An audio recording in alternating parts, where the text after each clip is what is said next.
Hey, welcome back to the Crash Space. My name is Andre. Thanks so much for tuning in. The music slowed down there for a minute. Not 100% sure what happened. I unplugged, replugged my audio sources, and it just kind of, yeah, got stuck in a little rut. How's everyone doing? It is the final day of July 2026, and while the summer is 2/3 over, we have an exciting reason to return on a Friday. Happy Friday. Hey, Bitrell, how's it going? Happy Friday, and Angel Lance as well. Hey, Mike, Aggression is awesome with him. He has enough thwart in his kit and a confused to let him flip back and forth, and has some good attachments for minions and attacks to synergize with attachments. I agree with that. This is Aggression Daredevil. Are all the lights on? The lighting looks a bit weird. I think it's just I don't often wear a yellow shirt in this like gray room. I agree with a lot of that. So today, as you probably saw in the title, we're going to be doing ideally an entire campaign playthrough one more time of Fear No Evil, the box that just came out last week. Last Friday, we did a huge stream. We streamed for like 8 hours. If you're new to the channel and you've come in from that point, I just want to say, hey, how's it going? My name is Andre. Thanks so much for making it. And today we're playing Aggression Daredevil. I want to say, and maybe this is like a bad way to start your own stream, is like, I think the Daredevil aggression currently, I wouldn't say is a waste of time, but it feels a bit silly because so much of what Daredevil aggression can be and will be is going to entirely hinge off of either Electro or Iron Fist, who's going to be coming out in 2 months. Because the whole idea of what aggression can do in this wave, specifically with the martial artist trait, which is about precision damage, I have no doubt is going to be super, super fascinating. And Daredevil is going to work with it really well because Daredevil has a lot of ways to do exact damage, whether it's stick or his 3 damage upgrade, the fact that he can ready himself consistently, like all of that was going to look really, really cool. So I have no doubt what we're doing today is probably not going to look a lot like what Aggression Daredevil will look like in a while once we have a bit more supports for martial artist trait, which at this point, like we'll see after the whole wave finishes all the trait stuff that we have for that. So we'll see how it goes. But right now, you don't have that many things to work with, and it's still pretty cool.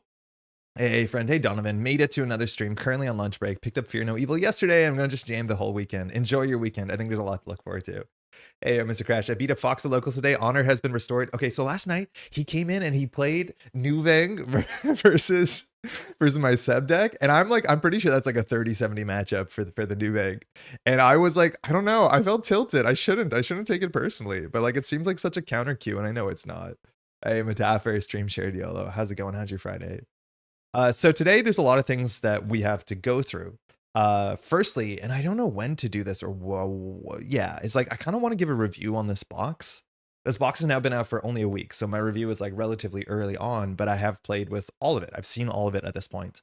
So far I played through 3 campaigns fully. I have like 2 campaigns going through. I'm in the middle of a campaign with my partner and we're playing 2-handed. Normally I play solo, but I've seen a fair bit of it. And so I have some ideas. I played on standard. I played on expert. We played all the villains. We played all the schemes. We've seen all the encounter cards. So that's like a really exciting thing that we'll probably do. I think maybe after this deck breakdown, maybe we'll do between a couple games, but I think this box is worth talking about because it's really good to unpack. However, I have something actually way more exciting, and this is a really big deal. I think I spent most of my week doing this, and that is, look at this guy. Or look at her. I scanned all the cards. I have all the card scans, and I spent a lot of this week scanning all the cards. My partner recently bought a scanner, cutting them out so they're nice PNGs with corners, and then doing some color work so that they look good, because color is a bit tricky. I think I did an okay job. I don't think they're all perfect, but like we have all the cards here. So all the main schemes, all the villain cards, not all the hero cards yet. I didn't do any of the justice cards, but I've done most of the hero cards. But all the scans are in, so we can pull up everything, and I think they look pretty good. You do see a bit of that moire kind of like pattern of the print, you know, how the print works. But we have all of them, which is, I think, the first time they have existed on the internet. And what I want to do with this is as a huge thank you, because this channel has clearly been like a huge benefactor of getting scans, which a lot of nice people have put together, whether it's, I believe Unicorn is the name, or from Hall of Heroes and all this sort of stuff. Like I owe a lot to the people who've done scans so we can pull things up. And so I put in the hours to get all the scans and do all this sort of stuff. And so I'm thinking I'm going to release these entirely for free. My first thing I can do is I'm going to reach out to Hall of Heroes, and I'm going to reach out to the people who maintain, I don't know who they are actually, but the people who maintain Dragon cards, and ask if they want these scans. And then eventually, if you all want them, I'll just put them in a Google Drive and people can do whatever they want with them. I think I'm allowed to do that for what it's worth, but like I just want to give a huge thank you because this channel has been like so hinged on getting all the scans, and so we have them, and I think they turned out quite nice. I want to shout out the colors on Bullseye, the colors on Echo, and the colors on what's his face on Kingpin are a bit difficult because they have like really subtle browns and grays and light blues, and I don't think my scanner did a great job. I think they still look okay, but they're definitely not like incredibly accurate. Like Kingpin looks fine. I spent so much time color grading and it's like still not my favorite. I think it's definitely good enough. And then when it comes to Echo, she's also okay, but I think she's less dark. Like the border is slightly more brown than it is here, but like it's fine. I think it's fine. We'll be fine. That being said, that means today, whatever we play, we're going to be seeing all the cards, which will be the first time on the channel. So that's really, really exciting. This guy's doing it all. Hey, Super Nod. It was really fun. It was a really fun process to get all this stuff cut and leveled. And it took a long time and I learned a lot doing it, which is good. So next time it'll be even easier. Thanks for the effort. My pleasure. Huge thank you to all the folks who do the stuff behind the scenes. I think Unicorn is the big name of the person who does all the scans and puts them online so people can use them on like TTS and Dragon cards and on articles and like all the stuff that people do. So be very excited to give back to the community. Can we have access to them? Yeah, I hope so. That's my intention. I'm going to finish the scans. I think I'm missing a couple hero cards left, and then I'll put them on a Google Drive somewhere. I think I'm going to first reach out to like Hall of Heroes and a bunch of places where they usually go that more people can get access to them. And then if they want them, and they could say no, I guess, and use the ones that like Unicorn puts out, which might be better quality than these. I'm not 100% sure, but it could save a lot of effort, which is good. That's super nice to you. So awesome. The community slaps. Hey, Andy, nice to, I need to think of something to offer folks and give back. I mean, I don't think you need to. I think just a lot of times like showing up and like being excited and being a part of community spaces, even if you're not like, I don't know. I think a lot of times just being part of a community and like that is a good enough thanks, if you know what I mean. And I'm not saying like the Crash Space community, which you definitely are and a value part of, but I just mean in general. So like it's a good sentiment, but no, don't stress for sure. Anyways, that'll be done in the near future. For now, we have a stream so we can show up all the cards, which is good. Okay, how's everyone doing? How's everyone been enjoying? Hopefully you found your box by now. Again, we have all the cards, which is sick. So let's jump into it. I've been sorting Lord of the Rings LCG while I'm listening. Hey, Paul, have you been picking up a collection or just sorting your old stuff? This is Daredevil. Daredevil is pretty cool. He's been really flexible. It's hard to tell. So I played so far 3 full campaigns of Fear No Evil, and trying to have an understanding of what the difficulty is kind of tricky because I played with Daredevil and I played with Echo, and there seemed to be competent decks. But then I played also with like just the leadership Iceman deck that we played on the channel before, which I think is hyper functional. And yeah, it actually made the deck that we played not as strong as I thought it was, right? Like Iceman leadership that we played on the channel before made the campaign look really, really simple, while Daredevil definitely has to work for it. I'm not saying that he's not powerful, and there's definitely builds that could be better towards it, but like I'm still at the point where I can't tell in a vacuum how strong Daredevil and Echo are. They've been a lot of fun, and Daredevil I think is one of the most interesting because there's a lot of moving parts, and that's like super, super satisfying. Fun with Daredevil today. I know I've been loving him. Yes, he's been a ton of fun. And I think Echo has been a lot of fun too. I gave my partner Protection Echo with Ronin, so she has no allies. And like, she picked it up and she's like, wait, this is actually surprisingly complicated. I'm like, yeah, it's a bit of work, but I think you'll get there. And then while we finished our first game, she was like understanding the loops and doing everything. And it seems like super, super satisfying, which is good. I can finally state my experience with the box. The difficulty is all over the place. Also, Kingpin is hard. Kingpin is weird. Kingpin is really weird. Hopefully he doesn't put standard in there, but we'll come back to that when we do our box review. But I think Kingpin is one that I was definitely struggling with. And then I kind of changed my mindset, and now Kingpin is doable, but Kingpin is, when you play solo, potentially just a disaster on turn 1. It feels like it's kind of decided by your first 2 encounter cards. Not that he can scheme, but more so if you draw like too many minions, that's an issue. And if you clear the minions, you have to advance, which is also an issue. So there's a lot of variance in solo play with Kingpin, which I think it's okay. Sorting stuff from a couple years ago, finally. I mean, half of card games is playing them. The other half is talking about them, but the third secret half is just organizing them. It's equally a fun hobby. Before the box came out, I was worried he'd be another Doctor Strange with the other deck, but I'm glad he came out fun and makes you think and make choices when playing. He definitely is Doctor Strange-like, where you have this extra deck.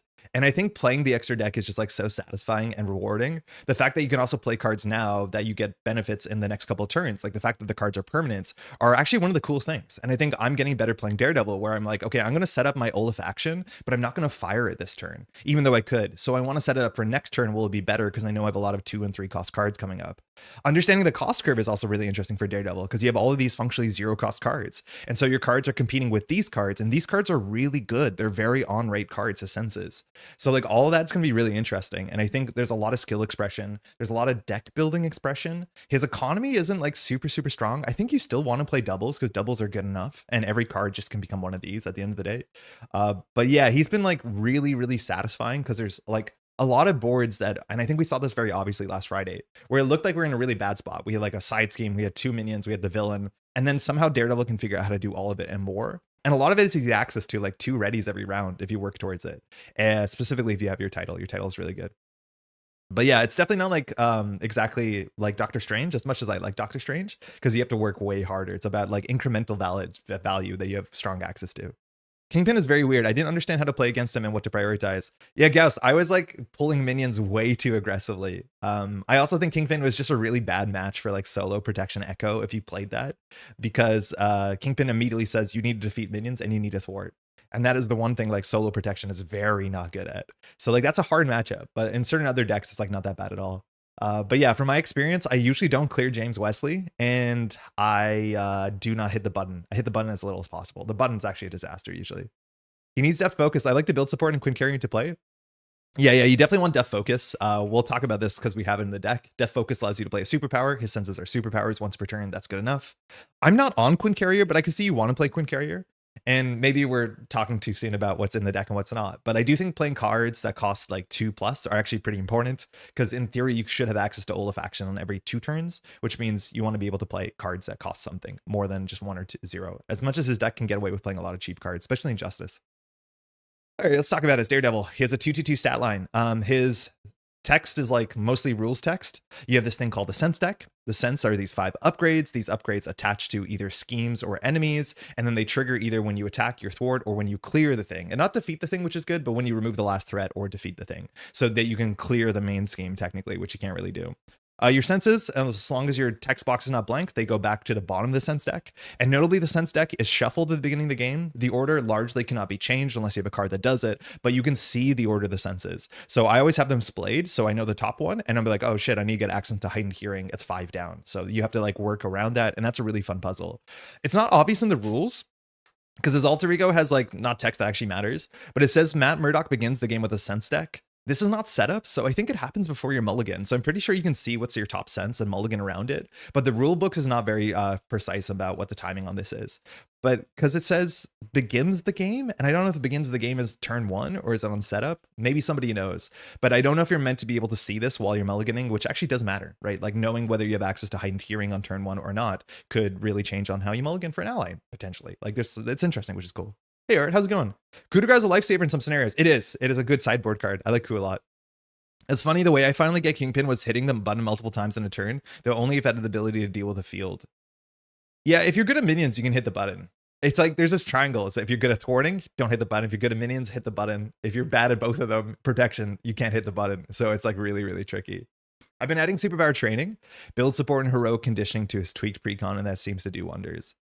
I think like heroic conditioning, that's the one that gives you +1 thwart and +3 health. Getting your stats up seems pretty good. I think you'll like the innate cards, regardless of what like one you're playing with here. Also, first time. Yeah, welcome. How's it going? Support. He likes side schemes for sure. So playing more player side schemes makes sense. So playing build support also is like pretty good, because that just grabs you a support, and then you can play like the Quinn Carrier and cheat around it. Oh, I guess I have to hit this button. It's a very good question. I never thought about it. I always do his sense deck before mulligan. I may be cheating. I do it like that way too, and I'm not 100% sure. The rules are not obvious, but I think you can do that. I usually default to how Spectrum and Storm have their side decks, how they're set up with the characters is selected. But I think Storm has setup text, doesn't she? Aurora? Oh no, she begins it with her weather deck. So does she see the weather deck while she mulligans or not? But that's actually different, because her weather deck is face down, right? Like you don't see the top card of your weather deck. No, that's not true. Your weather deck actually is face up, but it doesn't matter because it's not an ordered deck. It's always pick a weather card. So like functionally that doesn't matter, but I don't know. Maybe the rules on Aurora will give us a hint on what we're meant to do for Daredevil. Captain America says setup, but any character that grabs a card, it's setup, so it's setup timed, right? Like it's with Wolverine's claws without digging up an old wound, right? Like they're different because they actually say like setup, put this into play. This is not setup because it's not, it literally is not, doesn't say setup. It just says you have this, right? So I don't know the timing on it. Hopefully someone smarter does. What does Strange do his deck? That's also interesting. Doctor Strange does not see his deck when he mulligans, I don't think. What's his name? Steven? Yeah, I have been mulliganing without seeing the sense deck. Or sorry, the invocation deck with Steven. So I'm not 100% sure. I don't actually know the order. She begins game with the weather deck, but then has a setup ability after that selects that from the deck. So I assume setup has to be after. Setup is definitely after, But for characters that revealing it, the thing is like you only see the top when you're in the Doctor Strange side, right? Maybe that's not the case. I forget. It's been a minute since we played Doctor Strange. But Doctor Strange says you can play the top card of your deck, but you should be able to see the top card of your deck. Just started playing the new expansion and loving how thematic it is. The theme is really good. Yeah, I like a lot of the theme. Anyways, I don't know. We're going to do the harder way, I guess, where in which we don't see it when we mulligan. It does technically matter, but I'm not sure that we have a strong understanding of which way that should go. Okay, let's talk about the senses. And we're going to do a quick deck dive because we just talked about this last week, and a lot of folks might know the cards. We can now pull up all the cards in good view, which is nice, so we will do that. Acute Actility, this one's really nice. It says that after you defeat something, you can ready your hero. We can get our stats up. In fact, you can always get your stats up, so readying is really nice. Also, readying means that we can defeat more things, and the more things we defeat, the more times you can fire your senses. And this is a really cool thing with a deck, is that if you have 4 senses on the table, you can just choose to fire this one over and over again, and just ready yourself off of everything, and just leave these on the table. And you can kind of go like Nova style, which is pretty cool. All you have to do is replay this card, and this is a 0 cost ready, functionally, or 1 cost ready, but actually a 0 cost ready because it doesn't cost a card from your hand, which is amazing. Heightened Hearing is the reason to play defense, but it's also a reason that you don't need to play defense. This attaches to any enemy, and when the enemy attacks, they get -3, and you technically have defended it because this is defense traded. A whole lot of the villains and a whole lot of the main schemes care about you not defending an attack. Like, they punish you if you didn't defend, which makes this card just absurdly good. This is why you can get away with aggression. There's a couple reasons you can get away with aggression, and one of them is that you have this card built in your deck that at a minimum you can play for just taking 1 damage once you have your title set up, and it just says like don't sweat the villain. A card is so good, and if you defend on top of this, even without playing protection, you're defending for 5, which even on expert is really good, and you're not likely to take a lot of damage. So like this card is so absurdly good. Man, showing my partner superior taste, it is still the funniest card in the game. It is a 0 for 2 thwart, which is conditional in you thwarting, but that's obviously pretty good. Helps you clear things, because then you single thwarts for 4. And this is a really big deal why like aggression makes a fair bit of sense, because your deck has a bit of everything. It has a lot of thwarting on every single turn. This is why the sense deck is so good. It's like a lot of characters, if you play aggression, if you draw a hand that doesn't thwart, you don't thwart. But every turn, you largely have access to thwart for 4 with a ready, as long as that lines up. And so like that's a really good thing with doing a bit more ambitious builds with Daredevil. Radar Sense.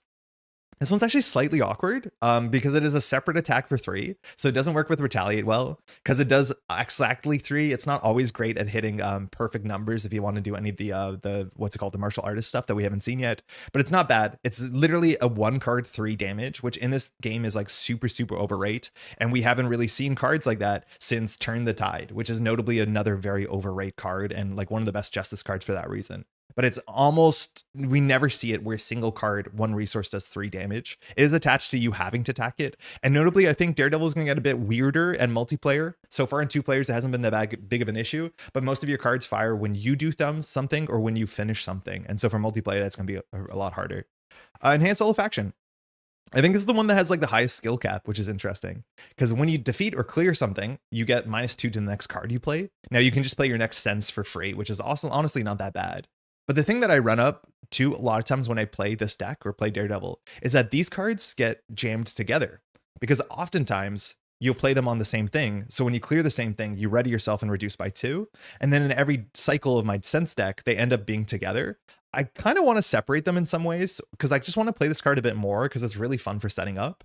I think this deck or this card really encourages you to play more 2 cost and more expensive cards because you can cheat them out. If you only play like really low cost curve, this card is less good. It's still not bad. And it's really cool with this card also if you set it up for the future, which I've only been getting slightly better at. Where you pay 1 resource now, you put it on the main scheme. You can either choose not to fire it. Notably, none of these are forced. And then in the future, on another turn, you can start your turn with functionally this and a 5-card hand side, which means you can do some pretty ambitious stuff.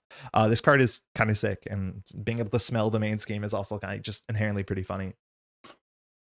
Yeah, he has 0 thwart cards. Excuse me. I played Leadership Spider-Man through the expert campaign. I had to sub in a couple basic thwart cards to get rid of Wesley.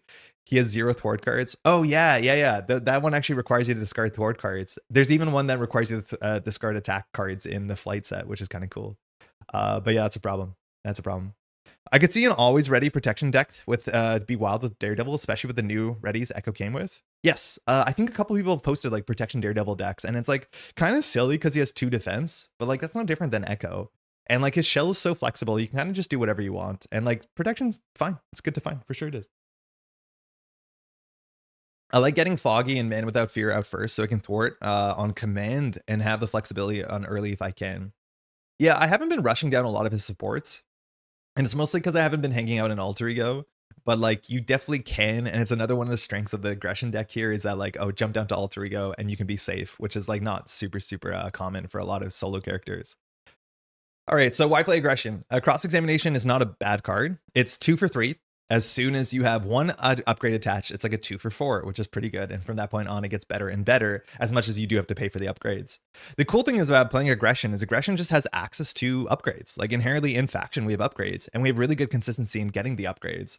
And the cool thing about cross exam is it doesn't care about what upgrades they are. They don't have to be senses. So the more upgrades you put on a card, the more damage you do, and that can just work inherently with aggression. So cross examination usually is like a 1 resource for like 5 or 6 damage if you set it up, which is cool. It's like it's good. It's fine. I was convinced that Raising Hell would be a card that's like worth playing your entire deck around. So far, I've struggled to get to that point. For this to be really good, you need to find your Billy Club, which this deck wants to do anyways. But you do 2 damage for each upgrade and then 3 damage for each upgrade if you have Aerial. It's also twice as expensive, which does matter, but it's nice to have 2 cost cards in your deck. This card's weird. It has a really good combo with Focus the Senses, which allows you to drop all your senses on a single thing, or at least 4 of the 5, because there's one that's relegated to only being on schemes. And then this will do like 12 damage. But the big thing is with more upgrades, because you play aggression, you can do like an 18 damage burst with this, I think. So that's kind of neat. I haven't played this as much as I played Cross Examination, because Cross Examination has a better floor. This has a better ceiling. And usually in the early game, you just need a good floor. The ceiling is a bit harder to get to. I think this might be my favorite Daredevil card, and like it's not a surprise. It's the Man Without Fear. It's a 2-cost upgrade that says we can exhaust us to choose one of 2 things. Either choose any sense in your deck and play it for free, and you do not shuffle your deck, so you can get any sense you need whenever you need it, or you can ready Daredevil. And I think the coolest thing they did in this entire box is they made this have a real cost, which is deal 1 damage to Daredevil. God, is that so good. It was so easy for this to be like, what are they called? Oh man, what are the name of the wings that Angel has, right? Like, we've seen so many cards like this that are like ready or do something else busted. The Techno-Organic Wings, I think. And this card is boring. Like, it's sleepy. It's really good. It's absurdly really good. But every turn you just fire it. You just get a free ready every turn, or you reduce the next aerial event by 2, which is really good in context of what you're doing. But this one, you actually have to think about it. And it actually hurts. It requires you to jump down every once in a while. Like, it's just so sick. It's like the theme about like having no fear that it does slowly hurt you and you have to kind of go back and recover every once in a while. It's like awesome that they made this card cheaper at being a 2-cost upgrade, which is surprising, but then have an ongoing cost that makes the game more interesting.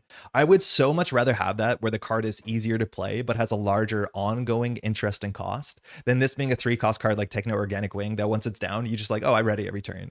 It's like the same thing with the gun that Venom has. It's like once it's down, you get this unconditional value that's pretty boring but pretty powerful. This is so cool, especially when you get stuck at 1 health and then you can't fire this, right? Like now your health pool matters in different ways. Also, like health maxing is just good in Daredevil because you want to be firing this, and we're not super defense pilled, so like healing is really good. This is like my favorite card, and it just allows so many flexible things that you can do. Like at a minimum, you can always ready yourself, but you can always grab for 1 damage. You can attach a heightened hearing, which will mitigate more than 1 damage, so it's usually a trade up. Like just so flexible, so cool. The fact that it does a damage is like, I think, one of my favorite parts of the design of this whole box. It's such a good decision. Art is so cool for the Man Without Fear. Yeah, this is from a comic. I couldn't tell you which one it is. It does look like my scan is a bit washed out, but the darks get kind of dark. But yeah, it's quite nice. Yeah, literally X23 coded, kind of is for sure.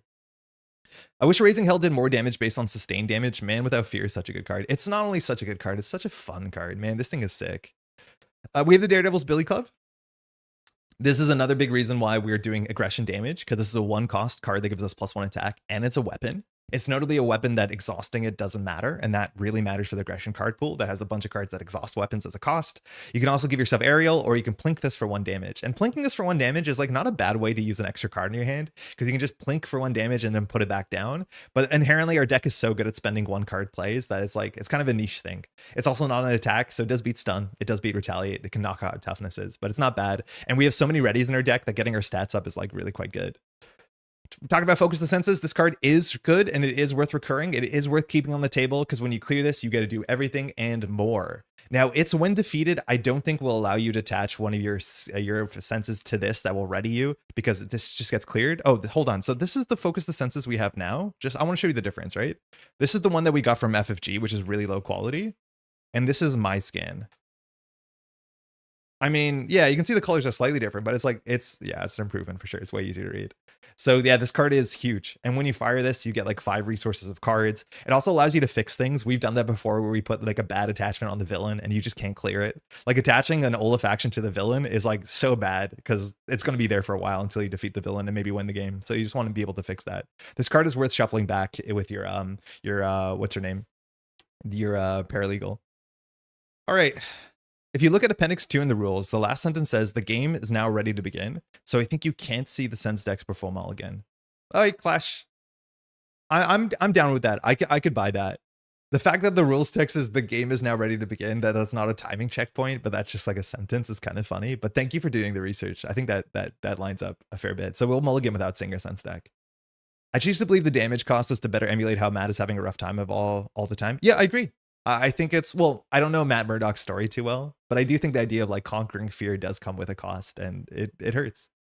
Found Billy Club with Move and Shadows is nice to convert 1 resource to do 1 damage and 1 threat. Nice and flexible resource sync, then proc senses. Yeah, that's cool. Yeah, that's cool. That's the card that says every time you play a card, you get to do a 1 thwart. Okay, so we are inherently an aggression deck, but it's nice that we have access to all these like cheap thwarting cards. Deposition can only be played in Alter Ego, and Deposition says you may choose any upgrade in your sense deck and you can play it and you can attach it. This is a 1-cost thwart for 2, which is not particularly compelling. But the good thing with this is that you can always grab Superior Taste, and Superior Taste, like most, not all, but most of our sense cards will work in Alter Ego. So if you deposition and you end up tasting the deposition, you do a thwart for 4, which for 2 resources is totally reasonable. And we have benefits of clearing things while in Alter Ego. So deposition is not bad. You can also use this to go grab the right thing that you need, the same way you can do with the Man Without Fear, and then jump up and get into the fight. But at minimum, it thwarts for 4 on most boards today, which is good. I've liked Living Lie Detector a bit less. It's more flexible because its action can be used on both sides. And this can thwart for 5 with a single Superior Taste. Usually 3 and 4 is good enough in solo. This is probably going to be have higher highs in multiplayer where cards just have more threat on them. Foggy. Again, all these cards are like really generous at letting us to jump down and control threat. I've played Foggy very not commonly, but if you're playing multiplayer or in Alter Ego, this is just a free 4 thwart every turn cycle, which if you're jumping down, that's really quite good. Nelson and Murdoch does not exhaust, but it only cares about side schemes and it gets you a cheap Confuse. It's actually pretty good to have a bit of Confuse and Stun in your deck in general if you're playing through this campaign, because there's a fair few vulnerable minions and some of them are pretty big. So this is valuable for a bunch of different reasons. Karen's great. Karen's like really good. Everybody's had a Karen kind of equivalent in their deck, so we also have this in Echo. She's better in Alter Ego because she draws a card, but just like shuffling back a Focus the Senses or your cross-examination or your thwarting card, like whatever you want to do, just send it back. She is not a priority, but when she's down, she is really good. You do take a fair bit of damage based off of taking hits and also spending health. And Sister Maggie allowing you to recover for 6 is just very good. The problem is like 2 cost is very expensive unless our hand is useless. And I think that's the biggest like issue, quote unquote, with Daredevil is that we're so good at spending resources that spending 3 cards to play Sister Maggie where we can dump out 3 senses makes her so expensive. There's a lot of other decks where you have like a nice utility card and you're like, I don't have much else to do with my hand. I'll just play that instead and feel okay about it. But like in the context of Daredevil, it's so much harder to play this in hero mode, but it's nice when she's down. Finally, we have Electra and I don't care about her. I really don't. I don't like her that much. She makes you get hurt, which is like good theme. She attacks for 2 forever. Mind you, attaching stuff to her to make her attack harder is like pretty reasonable. You can buff her up substantially and not really care about a lot of the downsides.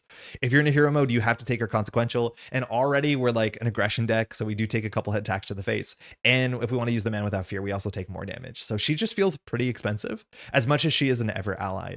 You can kind of look at her as like, do you want to take 1 damage to do 2 attack? And like, yeah, that's an okay trade, I guess. But I do think we're restrained in the way that our health is a resource that I'm not a huge fan of Electra. We're not playing her team up. I wish her team up was a tactic so we could search for it, but it is just a dance traded upgrade, which is kind of cool. But she's like fine. I'm not super excited about her, but she's here. All right, so why do we play this in Aggression? And Air Cover is like such a fun card. I'm running 2 copies just to get it a bit more consistently, but you only have 1 per player. And it says after a minion enters play, you can search your deck and discard pile for a tactic upgrade. And this means we can play a few tactic upgrades and get them consistently. And again, a lot of our cards care about how many upgrades are attached to a thing. Now, it's not only a tactic upgrade, it's a tactic upgrade that can be attached to a minion, which actually even continues to shrink the pool of options that this has.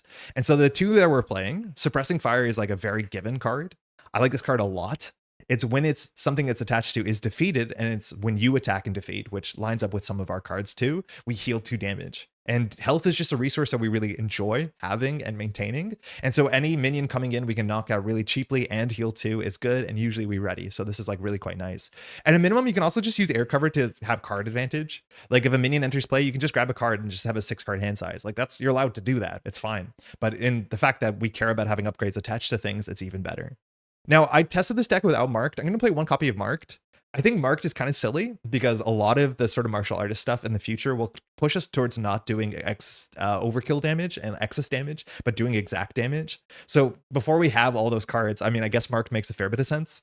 We can do a huge attack when we put a bunch of upgrades onto a single minion using cross-examination or raising hell, and then an extra damage won't be wasted, which is kind of cool. So on certain board states, this is worth something. There's a chance that this should just be another Suppressing Fire, so we'll see how good that is, because healing is always good, overkill is not always good. Inherently in this game, you're kind of recommended to never waste damage, and I guess this solves you from wasting damage, but like Marked is much better in a deck that has like a swinging web kick, in which your only way to deal with a minion does 8 damage, as opposed to us with cross-examination, we have a lot more like levers to pull to not have to waste damage. So like wasting damage on the minion, maybe sometimes we get it back with cross-examination, and this thing, I don't know, we'll find out. Surprise move. This seemed like an obvious inclusion. We have 2 copies of this. It says when you make a basic attack with an enemy with an upgrade, get +2 attack. And if the enemy is defeated, you ready your hero. And I'll be honest, this card has kind of underwhelmed me, at least in solo play. And that's because usually the upgrade we have on the minion readies us anyways. Like often that's the case. So this text is not incredibly valuable. It is nice that it works with Marked and it works with the healing card. So we attach that, we defeat the minion, we ready, and we're going to get our attack stat up to 4. So readying means we can activate more and more, and the higher your stat is, the better readying is. Like this card is obviously pretty good. We're attacking usually at 5, which should knock out most minions. And then on top of that, we can fire what's it called? The Radar Sense. But the thing is, the basic attack has to defeat it. So like you can't really use Radar Sense with Surprise Move, and that's where it starts to get awkward, because Radar Sense says after you attack, deal 3 damage. The basic attack has to do the defeating itself. So it's like, it's weird. It seems good, but it's not always perfect, but it's flexible enough to play 2 of them.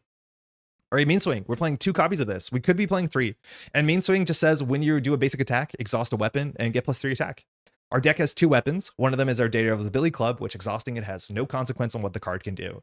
Notably, you can exhaust it multiple times. If you want to bounce it or replay it after you exhaust it, it'll come in ready. So that's kind of cute. But this is just like, again, a 1-cost damage card that does 3 damage, which is super over curve. It's kind of like Radar Sense, except we do need to get a weapon down. And luckily, Lock and Load is just such a generous card.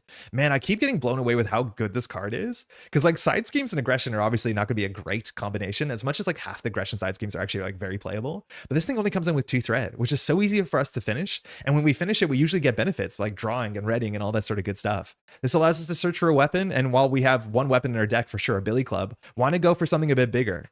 So why not we go for the God Slayer? Or the God's Lair. I'm not 100% sure. This is our second restricted slot. It comes in for 3. We're never going to pay that. We're going to cheat it in for free. And it says when we make a basic attack against a unique enemy, we can choose to exhaust this to get +2 for this attack, which will work with our overkill, let alone just hitting the villain pretty hard is pretty good. Now, this doesn't give us a flat stat boost like some weapons kind of can, because this is only once per turn and we do ready. But again, all the villains are unique. So this will just give you +2 damage a turn. It's really fun. You could play anything else in the slot. Like you could cheat out a Bambino, I'm pretty sure. You could definitely play a hand cannon. I was considering playing a hand cannon for a bit, but we already have access to overkill, and overkill doesn't really make a lot of sense with a martial artist trait. So I don't want to keep going into it, but it's pretty cool. I played Mark with Take That and Radar Sense. Oh yeah, Take That. There's some cards I've considered in the deck. We'll show them at the end. Take That is kind of on the edge of it. I think playing a card that costs 4 resources functionally from your hand is pretty expensive in Daredevil, especially when this is your opener.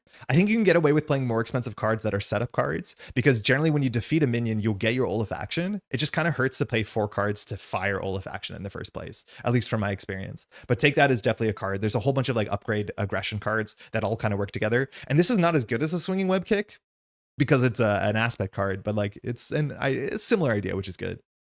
We need an aggro ally that pulls an event from the discard pile like Black Panther and Jocasta. Yes, we don't have any. We need an attack event searcher. The same way we have Jocasta, the same way we have kind of Brother Voodoo, the same way, yeah, we have Black Panther. Justice, I don't think has one, right? I bet we get a reprint of Lock and Load if we get Punisher. I'd be surprised if we ever get Punisher. I don't know. Maybe we will at some point. But I could see Lock and Load even being reprinted in Electra. I think it's like that good of a card. All right, I'm playing 2 copies of Looking for Trouble. And it is because a lot of our deck actually cares about having minions. And if we don't have minions, a lot of our cards don't not do nothing, but they just aren't that good. And the cool thing about Looking for Trouble, which grabs a minion destructively, is that it removes 3 threat from the main scheme and it's thwarted. Like this is thwart traded, which I'm surprised with. It means you can't play when you're confused, but it's a cheap confuse clear. But that actually means that if you put like what's it called? The Superior Taste or Olfaction or excuse me, a Q Tactility on the main, this will actually ready you. Right? You can play the Looking for a Fight one, the Ready to Rumble, whatever the one's called, that readies you. But this one can remove 3 threat, which can also ready you, which is kind of a cute inclusion. There's a chance that adding more threat or thwarting to Daredevil is not super necessary because he actually has a lot of really good thwarting, especially in Alter Ego. But it's a cute interaction that this actually triggers a lot of your senses because you have considered to thwart because it's a thwart event, which is nice. Now, minions, Angela, she's really good. She grabs a minion. Now her 2 attack stat and no thwart stat is not perfect because you'd actually like her to thwart. But for 1 cost, you get an ally, which can always chump block, and you get a minion, which is what we want to do anyways. Bug, also not bad. We're definitely going to be attacking, maybe sometimes multiple times a turn. So Bug is just kind of like a support that thwarts for 1 every turn, which is cute. After your hero makes a basic attack, heal 1 damage from Bug. We're playing Psylocke just to have a bit of confuse. She's really good. And mind you, playing more expensive cards can make sense when you play her for 2 cost when she's set up with your Olfaction, and she just does some damage and thwarts and confuses. I'm playing 1 Mockingbird, which I don't actually play a lot at the time. I do think that we wanted some more access to stun or confuse because there's a fair few of vulnerable minions in this campaign. The other one that I think you can play is Spider Girl, I think is the one who stuns and confuses a minion, and she comes in for 2, which is a fair bit cheaper. But Mockingbird is just a bit more flexible when it comes to also dealing with the villain. So like we're going to pay 1 more resource for the premium as much as like Spider Girl is something you could consider in the slot for sure. Finally, I'm playing Nick. And honestly, I feel like I haven't played Nick in about a week and a half because like, I don't think Nick makes any sense in the Ronin deck. Actually, no, that's not true. Nick makes some sense in the Ronin deck. Actually, it kind of makes a fair bit of sense in the Ronin deck. But I want to see if Nick, how bad he feels on this deck, because I think you really need to play Nick with Olfaction. And it's nice when you play Nick with Olfaction because then you spend 3 cards to get 3 cards back. And then that's just kind of like flexible. Our deck has a bunch of like conditional cards inherently. Like if we draw the upgrades with nothing to attach them to, I mean, at a minimum, they can become senses, but it's nice to have a bit of flexibility to push your hand through. And obviously like Nick Fury is a busted good card. Have you tried to do a Leadership Daredevil yet? No, I haven't. I don't know why we would. None of his senses work with it. And like Leadership doesn't have a lot of attack and thwart events that can trigger these. I'm not like super Leadership pilled. It's usually like the class, the aspect I like the least. So I'd probably need a good hook to get into it. There's a lot of good bad attachments in this box. I think Sunfire is a good choice. Hey, Anton. Yes, Sunfire's not bad. Sunfire's sort of like auto-occlude aggression card that you could play. So we'll see. There's actually a lot of attachments that don't have hero action or hero response on it. I think it's about half. So I think you're right. There's a lot of attachments. A lot of them you can't interact with. Like we played with Echo, that Echo had the thing that can discard attachments, and it did not fire as consistently as I wanted in this campaign. So we'll find out. I'll take Lock and Load should have been reprinted with Winter Soldier, but that makes too much sense. Yeah, that would have been really good. To thwart, get a weapon after he clears a minion. That's super, super good. I don't think you can cheat out Bambino, can you? It has to be attached to a shield bloke. I don't know what the text is. I think you're right. Bambino says it has to be attached to a shield. It says attached to a shield character. Does Lock and Load care, or does it just put into play? Lock and Load says each player may search for the weapon and put it into play. No, I think you can put it into play, but maybe you can't attach it.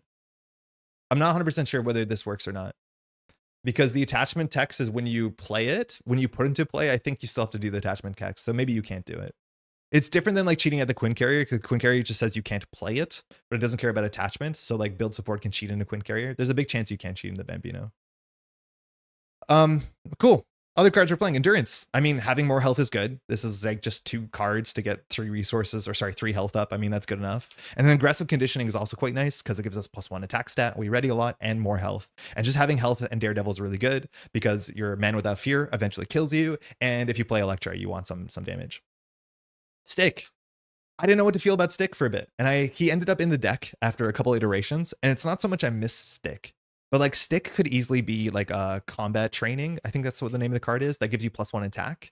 And functionally, Stick can just give you +1 attack. But Stick can do more than that. The difference with combat training is it actually might be better in Daredevil because this Daredevil deck can ready multiple times around. And so attacking for, +3 around is different than Stick. They can only attack for +1 around. Now, the other thing with Stick is like this +1 matters way more when you have to hit exacts. And currently we don't have enough of the martial artist card pool that cares about hitting exact numbers. So far we only have an Injustice. So Stick will look even better in the future when like attacking with aggression and making sure you hit 4 versus 2 like will really matter. Now, the big thing about Stick, though, is that Stick works for any martial artists, and I guess the only other martial artist we have is Electro, but that's cute that Electro can attack for 3. But also we can use this flexibly. Sometimes we need a thwart for 3. Sometimes we want to defend for 3.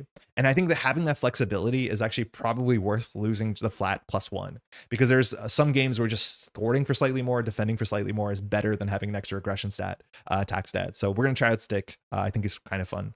Also, he's a persona, and sometimes you just have to discard personas. We have a lot of those, but like that also is like an interesting interaction point.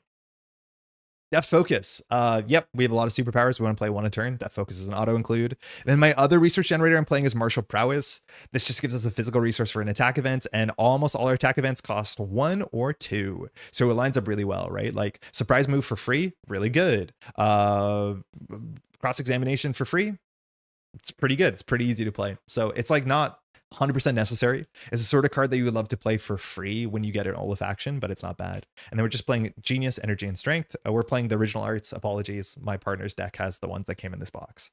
Now, I wanted to show you the cards that I've considered in the deck that didn't end up in the deck. And again, I've only done 2 test games so far. We've been mostly busy doing scans this weekend and playing some solo stuff.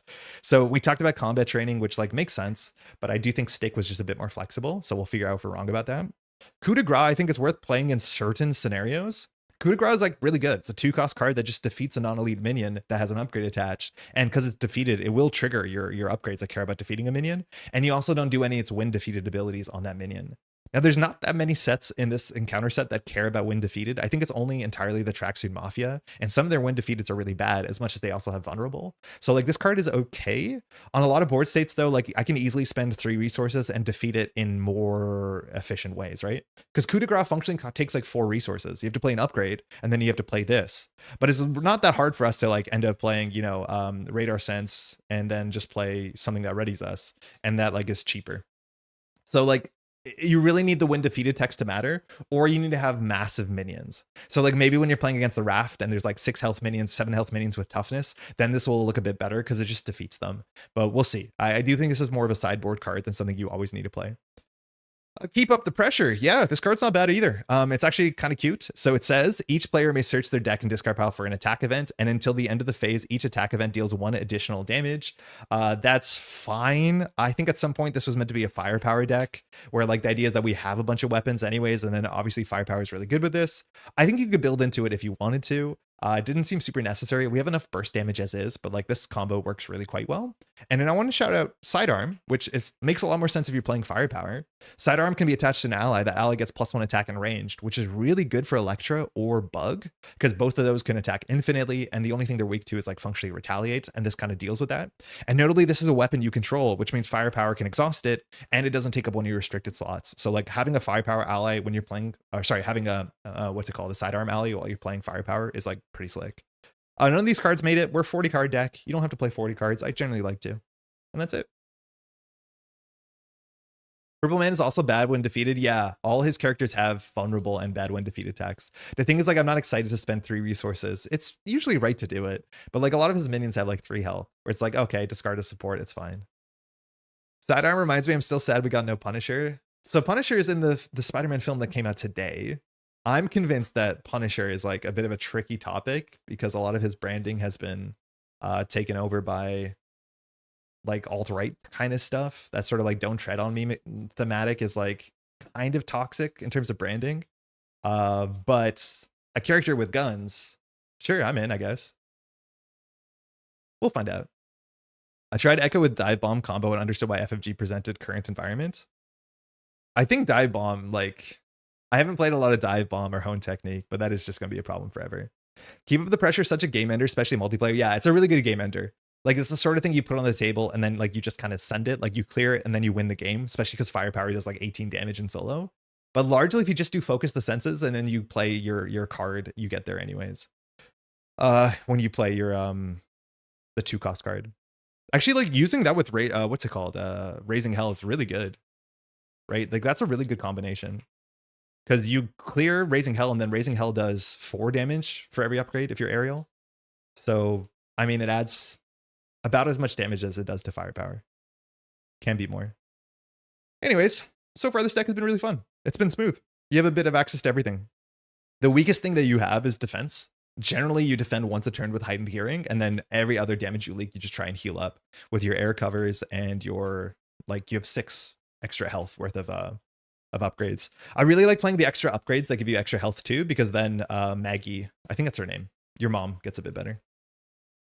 Hey, Moon Galaxy, can't believe I'm late to Daredevil. Punisher is a major part of the new Spider-Man film, so I assume Marvel are still keen on using him in products and trying to steer away from groups trying to misappropriate the character. Oh yeah, for sure. I mean, yeah, definitely they are. I don't know if he's in any of the TV shows right now, but like, yeah, he seems to be a big part of the new Spider-Man film. So I couldn't tell you. It's like really unfortunate, that whole situation.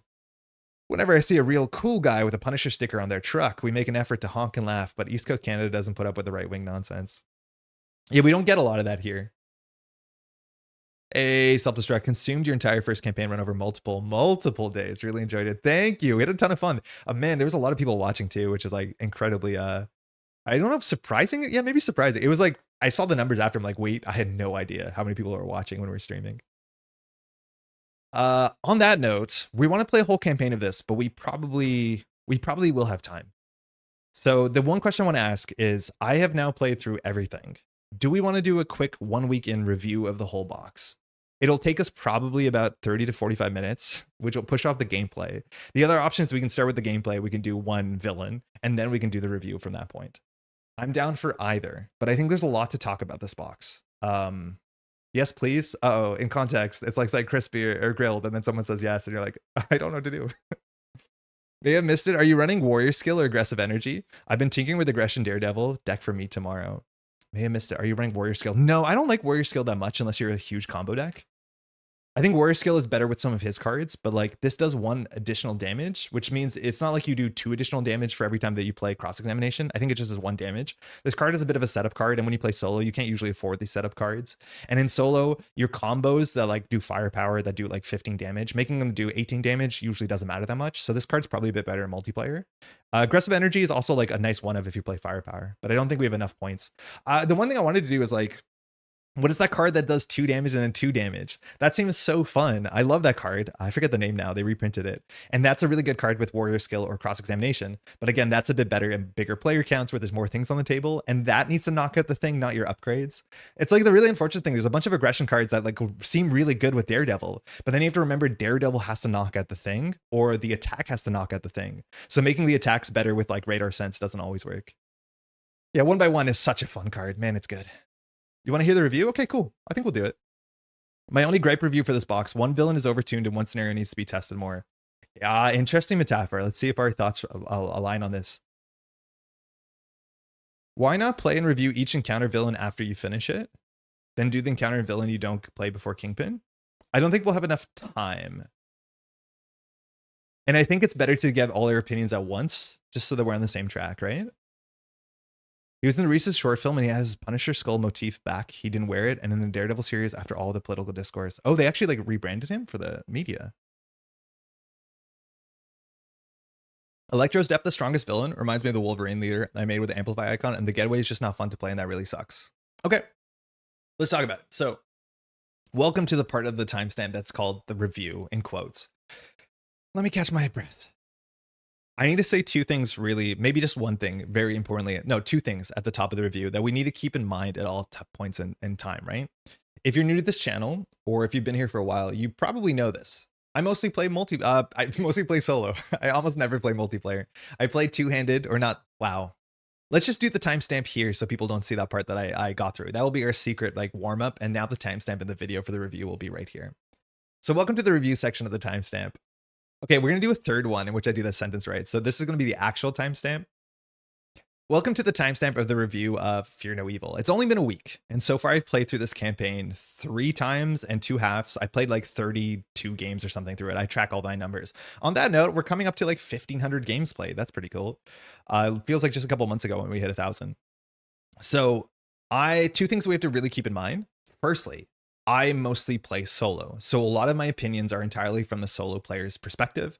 And I also more play on expert. So I play on the harder difficulties, not the hardest difficulties, but the harder difficulties. I do want to say this game solo versus this game multiplayer is like functionally a relatively different game in terms of like what I'm allowed to do, the sort of like problems are presented, and I have to be the one that has to deal with all of them. So there's a lot of like balancing and difficulty things that just like hit harder, and there's different pain points for solo versus multiplayer. There's also a lot of things that are just more fun and more interesting in multiplayer because they give more time for more moving parts to show up on a round by round basis that actually interact and make a more like pleasant experience or more nuanced experience. In solo, you draw one encounter card, right? So like sometimes theme can be a bit lost. So do just keep that in mind. Secondly, I play a lot of campaign. Generally, I came to Marvel Champions from mostly playing Arkham Horror first. And so having a box like this or a card game like this, I wanted to sit down, I want to play campaign. And the boxes classically have been campaign boxes that will allow you to play like a series of 5 villains, usually in escalating difficulty or complexity, not always, but close enough, with a finale that's usually the hardest part. And generally, each box has had its own campaign rules. They've never repeated the same campaign rules largely. There's been some kind of repeating motifs, but every box has done its campaign in a different way, and this one's no different. Coming back from the last box being Civil War, which firstly was not a campaign box, and while it was technically playable as like a solo experience, it like if you ask most people, it wasn't great at either of those. It definitely was a box that you could play solo, but it was a much better or interesting experience in multiplayer. So the last box totally missed me, and that's fine. So I was really excited for this box because we came back to a campaign.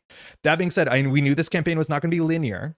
And that's okay. I really like linear game design. I think linear game design is undersung. I think everyone wants replayability and modularity. And this game is already really good at allowing you to do that, considering you can change the modulars and you can build your deck, of course. But like there's something to be said that's, I think some of the strongest scenarios in this game, if not the strongest scenarios, are all ones that are linearly bespoke crafted scenarios in which the villain and the main scheme and then counter deck all work together to make something super memorable and something super unique, right?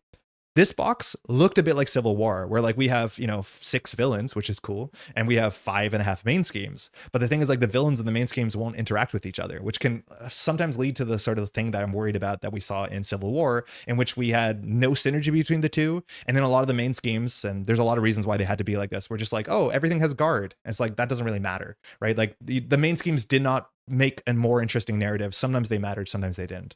I was worried to some extent we would get this, where the same thing would happen. The villains and the main schemes were kind of divorced in terms of like mechanics, but we did start to see the main schemes in early marketing, and they looked way cooler, obviously, than like a lot of the main schemes from Civil War, which I couldn't even tell you the names of, let alone the mechanics, because they were so kind of nothing burger. So with that, there's a lot to talk about in this box. I think the first thing we want to talk about is actually the campaign structure, and I think that's maybe because I care about the campaign a fair bit. And this was not intuitive to me in the campaign structure. How many people have played the campaign so far? There's 5 scenarios that you play at the beginning, and then the 6 scenarios you have to go against Kingpin, right? They talked about this a fair bit. They were really excited about this campaign structure because it was the first time they had a campaign structure in which you fail a scenario, you don't have to just redo it, which I honestly don't know if that's a concern I had, but the thing is that you can fail a scenario and technically the game goes on. So it kind of feels a bit more like Arkham. Is that going to be fail forward or anything like that? I don't know, but you can technically go to the getaway, fail the getaway, and then your campaign continues and you can choose to return to the getaway. But the thing that wasn't intuitive to me when I read the rules is that while there are 5 scenarios with the underlings, you can only play 4 of them. You have to fail one of the scenarios every campaign. Again, this was not intuitive at all, and it's just the way that it works. So before you go off into any scenario, you pick 2 of these cards randomly, and they each get 1 progress counter. So like, no matter what, 2 of them are getting a progress counter, right? When any of these scenarios hit 3 progress counters, it fails. And when it fails, you can just not do that scenario. But the bigger thing is that the card flips, and at the beginning of every scenario, you have to do the failed setup instructions. And some of them are really, really quite bad. But like, no matter how it works, you always have to fail a scenario. And that's just the way it is. Sometimes it can happen relatively quickly, but guaranteed your 5th scenario will always be failed if you do the first 4, which is really weird. And so like, already right now the setup of the campaign is less so about where do you go in which order, but it's more so about picking kind of on a macro level at the beginning of the campaign, which scenario do you want to fail? Which doesn't sit with me well. And I don't like that. I don't need to win everything, but like, so the most big thing you have to decide in this campaign is you largely have to choose which of these you have to fail. Now you could say like maybe you want to make bigger decisions. Like my deck is particularly not good at the getaway, so we won't do the getaway. And yeah, you could choose as a decision, but I think ultimately the most important thing you can do is just choose which one you want to fail and just fail that one, because you're going to have to fail one of them anyways, and they each have, you know, up to you to figure out how bad the weaknesses are or the completed goals. That's really strange. I do also want to say something about the difficulty when you play on expert. And while I do play expert, I don't often play with the expert campaign rules in a lot of campaigns. Usually the only big difference is you have to track your health, but this has actually pretty big expert campaign rules. And this is something that for a lot of FFG games over the last little while, I've been kind of confused, and different games do this in different ways, but I can't understand the ethos of like what the design decision here is. So say this is what we roll and we put 2 progress here, and say that we choose to go to protection racket and we play protection racket, right? So we go to protection racket, we play it, and we fail. That's fine. You can just do it again. But notably, when you fail a scenario when you're playing expert campaign, it gets a progress. Now, the next day starts and we have to roll a die. And this could just roll. It's equally likely to roll this and it hits 3. And when it hits 3, it fails. And now this thing flips over. And now for the rest of the campaign, we have to start every single encounter with 2 extra encounter cards. I would just scoop the campaign. This is what I don't understand. Is like, there's a lot to talk about here. And like, I think this is going to be too long of a review to get to this point, but like trying to understand, like, what is the point of a campaign? This is something that's changed through the history of Arkham Horror, if you're familiar with the game, but Arkham Horror tells you a story no matter what happens. If you succeed or you fail, a story gets told. And classic Arkham Horror has been a bit better at fail forward, right? Because right now what we've told the game is like, we really struggled and we failed the scenario. And then we got a bit unlucky with 2 dice rolls, I guess you could say, maybe 1 real dice roll. But now for the rest of the campaign, our campaign is kind of cooked. This is our first, we played 1 game and this now is happening for the rest of the campaign. I would probably resign that campaign. But the question is like, we're punished for failing, where in theory, like, I feel like we should be rewarded for failing because we have shown the game we need help. But instead, things just got harder.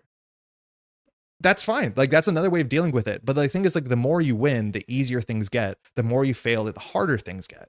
And like, that's kind of intuitive. You'd assume it's like that. But like, I think that's the thing that all other campaigns that I've enjoyed in this box have done a better job, is when you succeed or when you fail, the game gets harder, but they also give you something. And usually it's about giving you interesting decisions and interesting ideas, extra cards to play with, extra side goals, cards that you can upgrade your deck. Like, it's about presenting interesting decisions and interesting game pieces that you can interact with. This is, if you fail, it gets worse. If you succeed, it gets easier.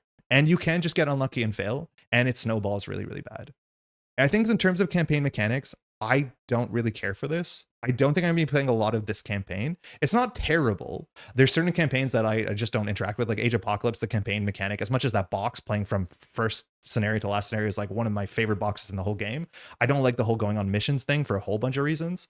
But this is like, it's okay, but it's not great for, I think, a bunch of those different reasons. I think the campaign gives you these decisions on what missions you go to. Ultimately, you're largely just choosing which of these missions do you want to fail. There's a bit of more texture there because like doing stop the presses first, it gets a support, and using that support through the rest of the campaign could make the rest easier. That's totally true. But I think it's just up to you to figure out which one of these can fail. And if you just fail a scenario, it's likely you're going to fail that thing. And then for the rest of the campaign, everything gets harder forever.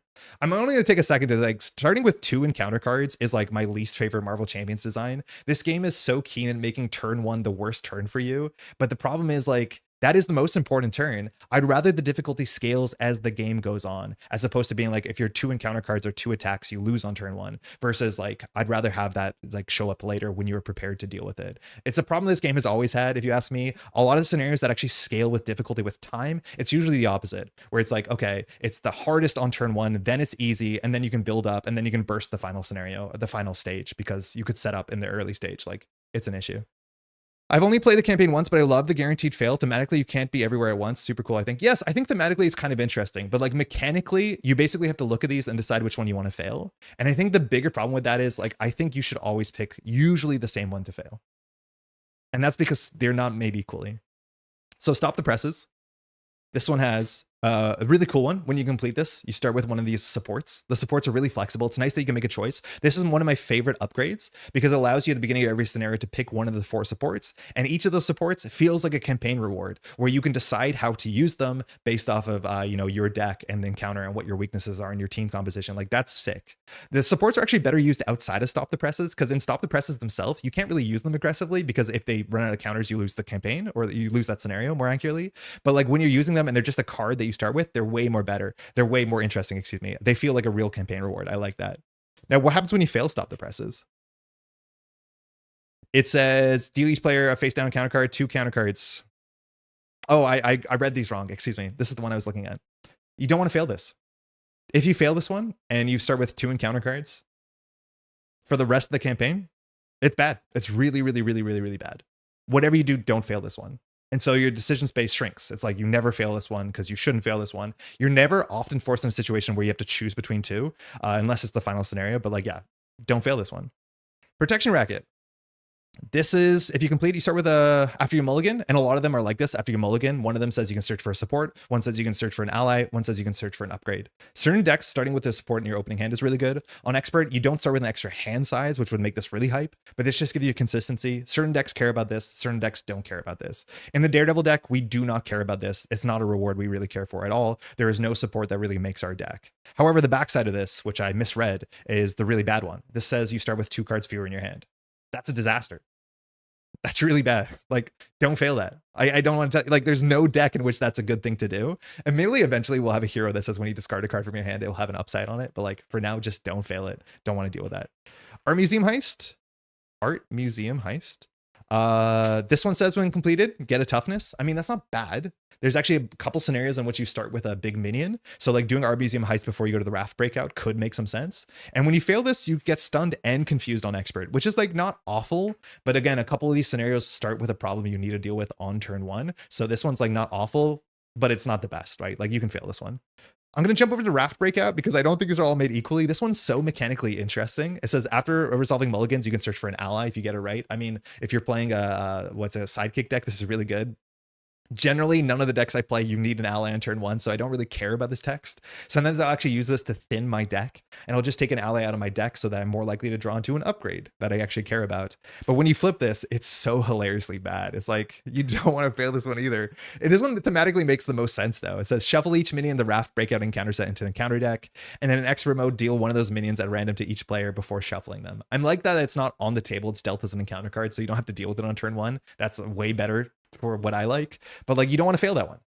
So you fail one of these 2. This is the getaway. The getaway says, after resolving mulligan, search for an upgrade. That's actually really good for us because we want to find the man without fear. And if you fail it, I forget what happens. In expert mode, attachments cannot be discarded, and during setup, you have to guide an attachment, which is fine. That's like, okay. As long as you have access to Tombstone, you just attach Cold as Ice to the minion and jump up. It doesn't do anything. Am I right that one scenario will always be failed? By math, one scenario will always be failed. So the majority of decisions here, to some extent, is what order you do them. But the biggest decision on the macro level is which one of these do you want to fail. You can also just fail a scenario once and it will fail itself on expert. Yeah, I don't know. I haven't been super impressed by this. It is not that much setup, which is nice. Like, it's not a lot of overhead. So like, it's still easy to do it. And it like will kind of give you a reason of where to go to each person. I wish which villains were connected with which scenario was a bit stronger. And there was a better reason like to care about that, but you still just pick whatever villain, which it's up to you to decide something that's good or bad for you. Sometimes it's nice to have the toolbox. But in terms of the raw campaign mechanics, this one hasn't been super compelling for me. It's fine. Bad things are going to happen to you for sure. The good stuff is like not super impactful. The interesting thing is like in terms of the campaign, there's only 5 cards they use to make the whole campaign mode, but there's actually a 6th card that shows up if you play a certain villain and do a certain thing. And that card is actually one of the cooler cards. But in terms of actually presenting interesting campaign decisions, there's only 2 cards that really do this in the campaign. It's Stop the Presses, which gives you access to one of 4 cards, and those cards are interesting. And the extra ally you can get if you deal with properly, if you deal with Typhoid Mary, which is technically the 6th secret campaign card, and it's a hella cool card. It's like a really, really good card. It's really fun. You want to fail the Raft Breakout on expert and have extra minions versus Kingpin helped a lot. It could be good. Like, it could be good for you if you need more minions than Kingpin, but I don't think in Kingpin you want more minions, and Kingpin already has like some tracksuit bros, so like the deck has some pretty weak minions. I guess it depends how many times you discard cards, but the biggest thing with failing the Raft Breakout, oh, and we have these actually. The Raft Breakout has 2.6 average boost. Like, that cost of shoving the Raft Breakout into your deck, it's bad. If you want minions, it's good. But you're adding on an extra, like, so many boost icons. The set has almost just It's like every card has 3 boosts besides one card which has a busted star ability that says you can't attack or thwart or go to alter ego. Like you don't add that one, I don't think, but like you're literally adding 15 boost icons to the deck in like 5 cards. It's bad. Like you don't want to do it. I guess some decks could use it better than others, but like that's a pretty big upside or a downside. Okay, so sorry, there's a bit of maybe negativity there, but we're going to change gears to some extent. It's not all great, but like, yeah, the campaign mode for me, take it or leave it. Let's talk about some villains though.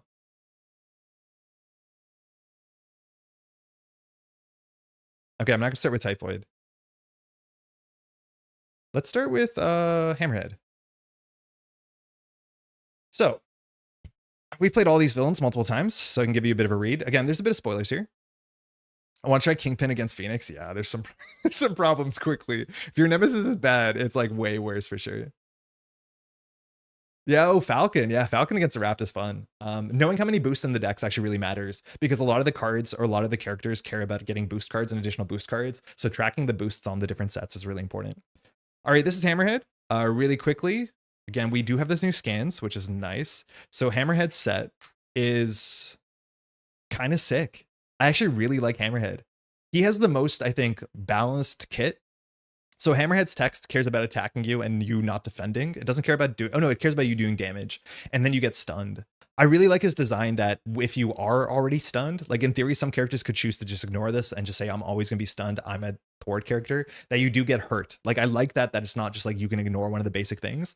I actually really enjoy Hammerhead, and he's just like very good vanilla Marvel champions. His kit has like a very good combination of like, it has a whole bunch of minions. Some of them are really interesting. It has 2 side schemes. One of them is really cool. It has 2 really cool attachments. It has 2 strong treacheries that you get attacked again. They also have overkill. It's just like very, very, very good baseline. Like I've never had a bad game against Hammerhead. I think if you're a character who doesn't like defending or blocking a lot, like maybe his text will be a bit overwhelming, but I generally play characters with a bit of a protection slant. Hammerhead out of the gate was like one of the most fun. And I think attaching him to just about any of the main schemes you can has been really good. I mean, his kit is just fun. It's just like really well thought out. All of these cards are fascinating. You're never doomed to draw one of them. They're all just a bit of everything. Like I actually don't think there's a lot of side schemes so far in this scenario. I played a bit of one way or another, and there's a lot of side schemes, or there's a lot of like, I think everybody has at least one side scheme, but there's certain encounter set setups that have like 2 side schemes in the whole deck. And Hammerhead is just good. It's like 5 minions that have like villainous and guard. It's just good.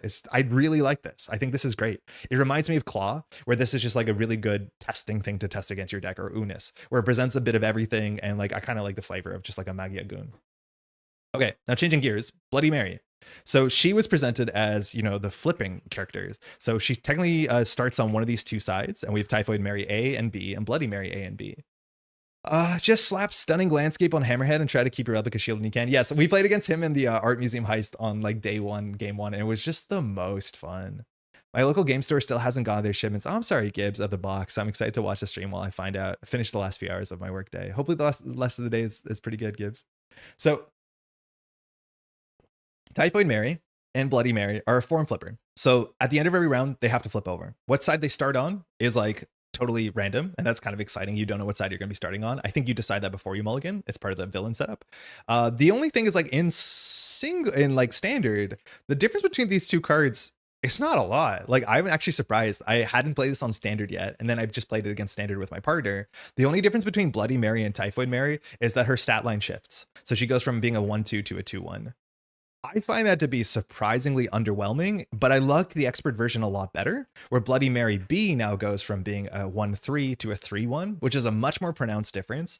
But the big thing is that when Bloody Mary is revealed, everyone takes a damage, but when Typhoid Mary is revealed, she gets a toughness. So like her flipping is way more consequential. That was cool. But even on standard, like my partner and I, like we stopped caring about what side she's on, because like the difference between 1 attack and 2 attack doesn't matter. The difference between 3 scheme and 1 scheme actually really matters. And it means you can get into this like cool rhythm in which you jump up and you jump down and you kind of like get away from her. Now, I think the thing that I don't like about Typhoid, and we'll talk about this card's sick, is that while she has this whole side scheme thing we'll talk about, is that none of her cards care about what mode she's in, right? This is so weird. Is that none of, like, I assume that she would get encounter cards that would like immediately make her change side. It'd be like, oh, you planned about playing around Typhoid. Oops, she's suddenly Bloody Mary and now she's attacking you. All of her encounter cards are some of the least interesting encounter card design that we see in this box. And this box has some really, really good encounter card design. But almost all her encounter card designs just say like she activates against you. It doesn't matter what side she's on. The only thing that matters if Mary Walker is in play, it flips back, which is not really a downside. And then they just say a card schemes, a card attacks. The most interesting card she has is the one that can attack you in Alter Ego, which is Hail of Blades. But it's just basically another assault. Like this encounter set is just nothing. There's not a lot going on here. She always, you can tell what side she's on. There's no randomness to it. She doesn't lose control. She doesn't flip sides. And she just has a bunch of encounter cards that says she attacks, she thwarts, she attacks, she thwarts. Having 4-guard toughness, that's cool ally. I like mid-range allies. But like her kit is very, very predictable, which for her character, I think that was meant to be the opposite of it. I think my least favorite play pattern with her on Expert, though, is this whole toughness thing, right? So she only has 13 health per player. But the big thing is you have the side scheme called Established Trust. And Established Trust, no matter what, you have to deal with her 3 times.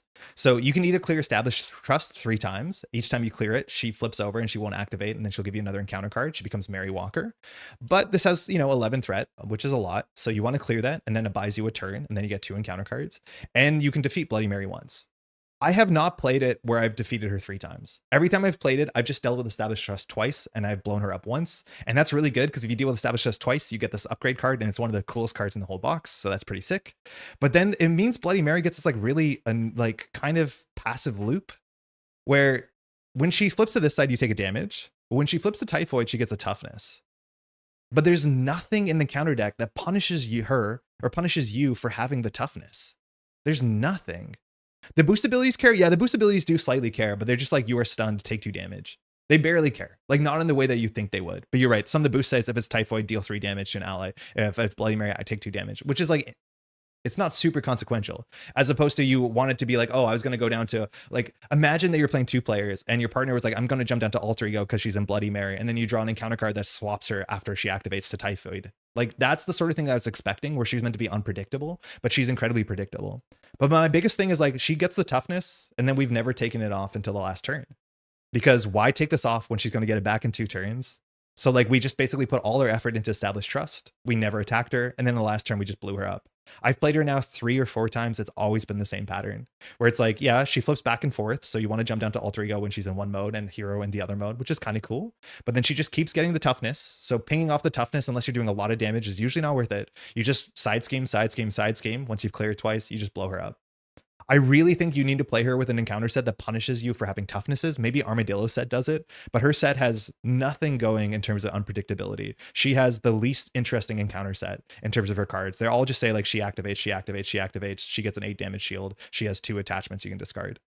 It's weird. I thought this would be like way more interesting, where what mode matters. The only thing that matters, especially on standard, is the difference between 1 attack and 2 attack doesn't really matter on standard. I'm really glad that she has text on Expert. So it's not just the stats. She actually does something when she flips in and out. That's cool. The thing is like toughness when she comes in and out. I mean, I'd rather have her Retaliate or Stalwart or something where like now you really care how you interact with her. The toughness, you just let it hang out and you just deal with the side scheme 2 or 3 times. I don't know. I think they should add additional activation or encounter cards when you defeat her. Yeah, there should have been some benefit to attacking her or dealing something with her. I think one of the things that would have really made me happy is that if the only way you can get rid of her attachments, kind of like MODOK, is defeating her, because you are not incentivized to defeat her. And then you actually have this hard question where like, do you want to defeat her, which might make you put you off the path of talking to Mary Walker, right?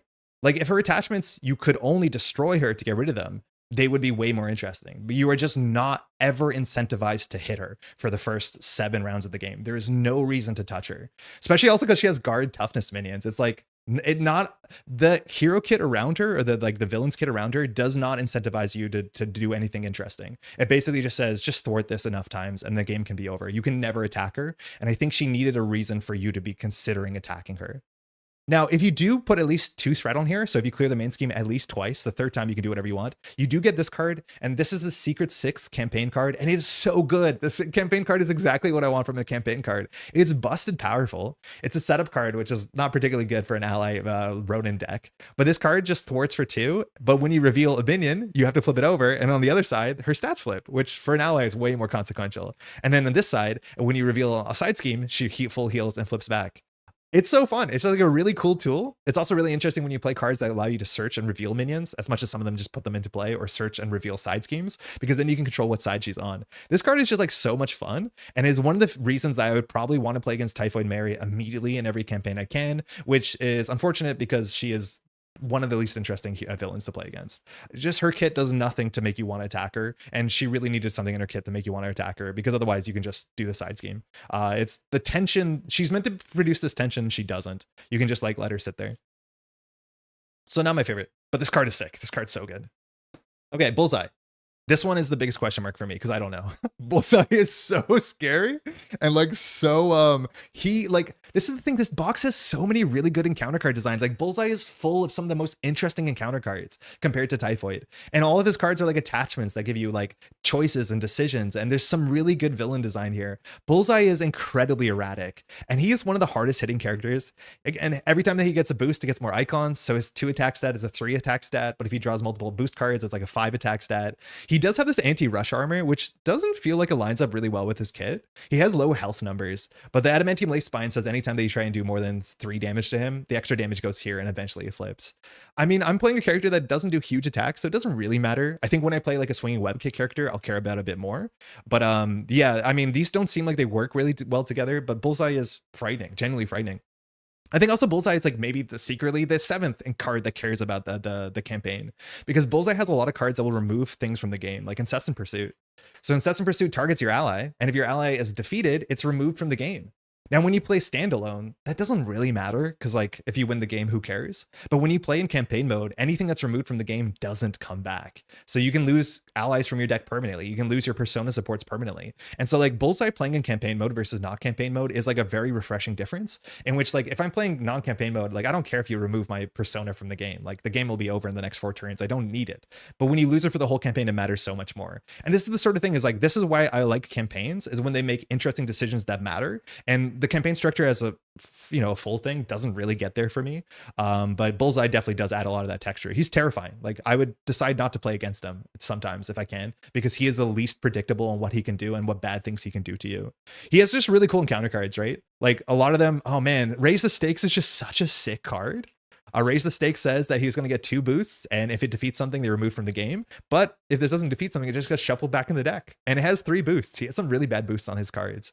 Bullseye's a menace and really doesn't like critical hit or stun cards at all. Yeah, stunning him is really, really good, because if you stun him, he doesn't activate, and his bad things about activating. He schemes, not a lot. So like going to alter ego is pretty cool, but like Bullseye is terrifying. He's a really cool design. He asks questions of you. He cares about allies. He cares about a bit of everything. I wish he had another minion in his set. He doesn't have a lot of minions, so maybe you want to bring him somewhere we have minions. Do not bring him to the Raft. Whatever you do, don't bring him to the Raft, because the Raft has the biggest boost icons out of any single encounter set. We did that on day 1, and we learned the hard way. We ended up dying on turn 1 to Bullseye while starting with full health and a toughness, and he can do it. I think Bullseye is definitely neat. I like Bullseye a lot, but I'm scared of him. So we'll have to learn more. I love Bullseye. He's so terrifying to jump to alter ego without confused. Yeah, he can do it. So this is Electro. When I first saw Electro out of the article, I was like, oh, okay, whatever. This is the throwaway character where it's like, oh, there's a character that cares about more boosts, and there's like an energy, a resource sink. Yay, we love resource sinks. She's my favorite in the box. She is so cool. 180 turned around on Electro. I was not looking forward to her. And that's because like her text doesn't seem super interesting. So she has reasonable stats. She has 17 health. She goes up to 20. She's one of the bigger characters. And she starts with charge counters. And her charge counter thing says that when she activates, she gets another boost card and it gets overkill. You can spend an energy resource or 2 wilds or 2 any's to remove a charge counter from here, but she's going to attack pretty hard because on turn 1, she attacks for 2 and 2 boosts. So she's very claw-like, but you have ways to interact with it. So spending your energy resources on this is really, really strong. She also notably, when she advances, she gets what's it called? An amplify, which like is so silly to have an amplify on a villain, because that means you could just increase her scheme or her attack. But because she gets multiple boost cards, amplify works really well with her kit, and she's terrifying. Like she can hit you for 10 damage if you do not flip her at a time where you can deal with the charge counters or have a stun or confuse. She is so cool. And the biggest thing about her is like, again, talking about how boring Typhoid Mary's cards are, every single encounter card in her set is like one of the most interesting designs we have ever seen. They're so good. And it's largely because they ask interesting questions like Chain Lightning. For each character you control, either exhaust that character, deal 1 damage to them, 3 damage to their charge counters, and remove a charge counter from Electro Charge. So you can choose to zap your characters. Sometimes you want to zap your characters, sometimes you want to exhaust your characters. Sometimes you want to zap your characters with big damage to remove counters so the ones take little damage. Like, just such a good question. Energy Overload is also just a ton of fun. This card says, for each cards you have with no printed resource, for each energy icon you have in your hand, you either discard a card to stun a character. So like that sucks because holding onto your energy icons is pretty good. I think Shocking Revelation is just devastatingly fun whenever it fires. So for each card that you control, you have to discard the top card of your deck. And then for each energy icon, you either have to take indirect or charge electric charge, which is like bad, but you can always do that. Like each of these has such interesting decisions attached to them. Charging up is a pretty big scheme. It comes in with 6 thread. It has an amplify icon, which really matters. But when you clear this, she gets 3 charge counters, which means you have to clear this at the right time. Oh, man, it's just good. And then finally, we have this like 1 upgrade drain to power, which is messed up. It exhausts all your upgrades. And when they would ready, you have to spend an energy resource to remove a counter and they ready. Otherwise, they don't. I only learned that you draw up after you exhaust your cards after you draw up. So you can't keep 2 energy resource cards in your hand and spend them and then draw up. You draw up first, then you ready your cards. So you actually, this will hit your hand size. I don't know. She's killer. She's like so cool. Like all her cards are interesting. There's a strong theme. All of her cards work really well together. The way that they attack your hand. I mean, she is really, really good. She is strong. She's difficult. She can blow you out, but like she might be the high point of the box for me. I was so not looking forward to her and then turned around to be like, wait, this is the most fun. And there's so many sharp interaction points that you have the ability to deal with. I haven't done Electro and Expert yet. Looks like I need to fix that. It's so good. It is like genuinely just the most fun. I thought I made Wolverine too hard with his attack only amplify effect. She's so strong. She's quite strong, but like I really enjoy playing against her. Do you see spoilers for Shadowline mini campaign? I did, Anton. I did. It looks cool. It looks really good. And like having a linear campaign where all the parts work well together, you know, I'm a big fan of that. The villain is definitely my favorite in the box. Yeah, I totally turned around here. I was not looking forward to her, and then she's the best. Okay, so Purple Man is the one I played the least, which is a shame because he's one of the most interesting in the box as well. So Purple Man has a really interesting encounter set too, because if you look at the number at the bottom of the screen, everything has a star on it. He has 12 out of 12 boost icons with stars, as much as the boosts themselves aren't really there. Purple Man cares about spawning these minions, because every time you get a boost card from his activation, it will be put in play in front of you, or you have to reveal it. And they're mostly minions, but not all minions. And Purple Man will give them guard and villainous, and eventually they will also have patrol, which is really hard on side 3. He doesn't have a lot of health, so he can get bursted. And then he has these sort of like what's it called? Vampire Rivals-esque characters, where he just spawns these little things that have bad when defeated clauses, but they're all vulnerable because they're all just kind of people. You have to break them out of their trances. And it's cool. It's like, it's a nice mix of small minions as much as you don't want to actually defeat them. There are 2 firefighters, which I don't know why intentionally that was, whether there was meant to be 5 different cards, but the firefighters actually discard costs, supports, or upgrades from play, which is terrifying. Because if you are playing this and you're in in the bugle, this is a disaster because this can cause you to discard your person and you lose the game. I want to be careful. I did mess this up because this is very strange that the boost is not the bottom text, but I drew this as a boost and I fired the when defeated clause. I don't know why it's like this, but the boost should usually be the bottom text. I do not know why the boost is in the middle of the card. I looked at it and said discard the highest cost support or upgrade. I'm like, that's an unfair boost, but it's not. It's a when defeated clause. Yeah, it's cool. It's a fun set. Sway the Masses, again, this is like why these sets are so cool, because they work really well together. Sway the Masses goes grabs influenced minions, and influenced minions is why this is cool. And then of course we have forced cards, and they're such fun forced cards. We have Serve, which forces you to place 2 threat on the main scheme. We have Protect, which forces you to put a toughness, and I'm pretty sure you can fire this even if he has a toughness because it's not part of the cost. I could be wrong about that. And then we have Fight, which forces you to fight yourself or somebody else. I mean, it's just good. It's like really strong theme. The theme is awesome here. We have something that converts a minion. There's only one of these. This is the sort of thing where like it feels it's like each of these villains has to do a lot in just like 11 cards because there's 6 villains. The cards are just kind of thinner between the 2 of them, between all 6 of them. And so like this is the sort of set that feels very much like an Enchantress Part 2, but because it's contained to only these few cards, you don't get to see all the flavor all the time, as opposed to like, I really wish this was, instead of a 11 card mod set, it was like a 15 card mod set. I think that would go pretty hard. That's the same for most villains. That's the cool thing about Electro. Like I feel like her stuff is really concentrated, especially because there's more permanent cards where it matters. What do you mean the boost text is in the middle of the card? It's in the middle of the card. So the star is in the middle of the card. It's normally at the bottom, right? The Purple Man side scheme is interesting. He has so much threat. Yeah, it's 100% a spacing issue on Firefighter for the boost. The star on the Firefighter's for his piercing. Oh my god, you're right. Oh, wow. So I read that wrong 17 different times. You're right. So his attack gets piercing. That's why he's a star. So the boost is not printed on his card. The boost is on Purple Man. Yeah, okay, that makes sense. Okay, so that's right. Yeah, that's the only one that's like that. Yeah. That's for their attack. You're totally right. It's weird that they use the star in two different ways in the same card, but I guess they've done that classically. Okay, that's on me. That's fine. Oh, I played it correctly, but at one point I didn't. So yeah, his attack is piercing, which makes sense. He has a axe. That is the 5 villains. Out of all of them, I like playing against all of them besides Typhoid Mary. The problem is like Typhoid Mary in the campaign is the one that you should play because her ward is really good, but she is so boring. Bullseye, Electro, Purple Man, Hammerhead are all stellar. They're all really quite good. Hammerhead is like pretty middle of the road, but fun. Electro is incredible. Purple Man, I need more experience, but he has fun issues. Bullseye's scary. Like, I don't know exactly yet. He hasn't felt unfair, but he has like some really high highs. And it's cool that he does feel erratic. And maybe that's because there's a bunch of cards that with low boost and high boost, and there's some double activations, but that's kind of neat. The boost sign on the cards all referencing Purple Man. Yeah, for sure. Because Purple Man has the star on him. Like, we've never seen that, but Purple Man tells you like each card has a boost. And so it's good that it reminds you. Like, I was worried the first time I played this, I'd forget this boost thing, but they did go out of the way to add stars to all the cards so you cannot forget it. You just have to reference Purple Man to see what the text is. Yeah, which is good. I like that a lot. That's a smart way of doing it. Because if they didn't have a star, I would forget, and then that sucks. It's the sort of thing that I wish Mysterio had that. Because Mysterio should have a star to some extent. Because Mysterio says when you reveal a card from his activation, if it has this trait, do it. They could put the star on it, but a lot of those cards are from modular sets, so they didn't want to do that. Okay, finally, it's Kingpin. Kingpin is the harder one to talk about because I'm not 100% sure on my thoughts on Kingpin. Kingpin is really interesting because it's a 2-stage affair. Kingpin has a really weird encounter set. You don't shuffle standard in. We have to remind that. A lot of people are messing that up, and it makes Kingpin so much more difficult if you put standard in there. But you're not meant to play with standard. You start on one of these sides in which he has stalwart and a fair bit of health, and all he does is schemes against you. Now, the main scheme pops on 11. It starts with 3, and the big thing is without having access to standard, that means Kingpin can at most add 7 threat a turn, right? Which means on 3, you technically don't have to do anything. Because as long as your nemesis can't add threat, or your nemesis side set can't add threat, you technically don't have to do anything on turn 1. The math changes, and if you play the campaign mode, you have to start with James Wesley, who is a real piece of work, but James Wesley gives him +1 scheme, and it's hard to get rid of this. Some kits can't inherently get rid of this, but you want to get rid of this eventually. Actually, there's a lot of times I've never got rid of this because it's really expensive to get rid of this.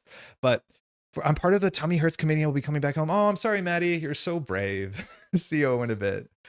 Purple Man is Enchantress combined with Mysterious, some idea evolution. Yes, how's it going? Sorry, I can't read the name because it's Cyrillic. But yeah, it's a combination of the two, which is good. Anyways, so Kingpin has this thing where he's just going to be scheming against you. Your nemesis really matters because Kingpin spawns your nemesis over and over and over again. I played this with nemesis being Pyro, and that was totally acceptable because Pyro, when revealed on turn 1, can't quick strike you because you start the game in alter ego. If your nemesis is terrible, Kingpin will be awful. If your nemesis is not that bad, Kingpin will probably be a bit less bad. I'll be honest, the first couple times I played Kingpin, I found it to be very, very difficult. And mostly because the first time we were playing Kingpin, we were playing Echo Protection. At least we did off camera. And it's really hard to deal with the King's Gambit with Echo Protection. Because the King's Gambit says if you want to remove threat, you have to get a minion. And there's some really big minions in the deck. There's a lot of like 6 health villainous minions. And the thing is like, the thing that protection is not good at is big thwarting. And is also not good at knocking out minions. And so you're kind of stuck in a spot where like you can't do anything. You're not getting attacked by the villain. You can, deal your protection stuff on minions. But yeah, this is really tricky. The more I played this, the more I learned to not hit that button. The more I hit this button, the more I lost the game. It's also really weird because this shuffles the discard pile into the deck and discards, but the deck is like so inconsistent. Like for every big minion that has Spot or Stiltsman or somebody like that, there's just a tracksuit bro. So like you can't just get really bad luck. Sometimes you get an easy minion that's easy to clear. Sometimes you get the worst minion in the deck, or you just get your nemesis you just cleared. I don't know what to think about that, but the less I use the text on this, unless I really needed to, the better I just got overall. It's nice that Kingpin doesn't attack you because like then you just have to worry about the one minion, but you have to be thwarting every turn. If you're good at thwarting, this is way less of an issue. Eventually Kingpin does flip and then he fights you. He's all right. You have this thing with public support eventually, which when it gets enough charges, it flips over. And with public support, you can cancel boost cards. And that's really important because Kingpin will give you 2 boost cards if you don't have a minion engaged. And this is exactly like what I like from scheme, like what I like from Marvel Champions is cards that have a lot of interaction points. Like public support is something that can get charges when you defeat minions, and then you have to decide when to use the charges. Like to me, this game is good when it asks interesting questions. And this is a card that asks interesting questions. When to use this? Do you want to keep the counters now to dodge a big hit? Or do you want to keep these counters so when you jump down, Kingpin will only scheme for 3? Right? Like these are so cool. And I think Kingpin is like mostly the difficulty on Kingpin has largely been, can you get out of the stage 1? And a lot of the decks I was playing over the last week struggled with that. But then I played like leadership and I was like totally fine. So your mileage will vary for sure. Your Nemesis set, I think, is the biggest thing. Mind you, this deck has like 3 copies of a card that just says grab your Nemesis minion and reveal it. So if your Nemesis is like, Dark Phoenix, good luck. So yeah, Kingpin's cool, but I've only lost on this side. I haven't lost on the second side. You only have to do like 25-ish damage. And he has some really good upgrades too when he flips. I've yet to face Kingpin. Might have to change the ASAP. Yeah, he's cool. He's cool. He's definitely, I appreciate the design on this. Like this is an ambitious design of sorts. And there's a lot of moving parts. The fact that he schemes on you and you can't stop it because he is stalwart, the math of not having not having standard in the set and having Kingpin exactly not be able to break 11 is like really cool math. The math gets thrown out the window with James Wesley, and James Wesley is a piece of shit. But yeah, it's I don't mind it. Kingpin's neat. I think there's gonna be certain though characters that just cannot get out of stage 1 of Kingpin, and that's gonna be a problem for you. Okay, that's half the review. Let's talk about these sets. So this is the thing. The villains, I actually like a lot of them. I think I like 5 out of 6 of them. That's a really good hit level, right? Like I'm not huge into the campaign mechanics. I don't think they're stellar. I don't think they give you the interesting decision points. They don't give you a lot of rewards to play with, and you're going to have to fail something. So you largely, the whole campaign is deciding which mission you are going to fail, and they don't all have the equal penalties. So you don't make that many great decisions. The other thing, of course, about this is deciding about which scheme do you want to go play. And so, of course, there's 5 of these schemes that you have to go to. Notably, these schemes, you have to watch out that they don't end up being like Civil War, where Civil War has main schemes that are totally divorced from the villains. And generally, again, this game is better when the main scheme and then counter deck and the villain are working in lockstep, where they're presenting problems that are interesting and they work well together. The first one is Raft Breakout. And the Raft Breakout, as you probably know, is the one about adding a whole bunch of minions to the deck, and then they break out and they fight you. And they're just like huge minions. They have 6 health. The big thing you have to watch out for this one is actually the boost icons. And I think that's going to be very important when it comes to deciding who you want to play into this, which villain, because Raft Breakout has some of the goofiest icons. Its average boost 2.6. 2.6 is nonsense numbers. So the boost icons are really bad. So I wouldn't recommend taking Electro or Bullseye here, because that will be a death sentence. It's really quite bad. Can you pin down your Nemesis, or would that be feasible? You can pin down your Nemesis, but I'm pretty sure if you don't reveal your Nemesis on those cards, they gain Surge, I think. I'd have to double check.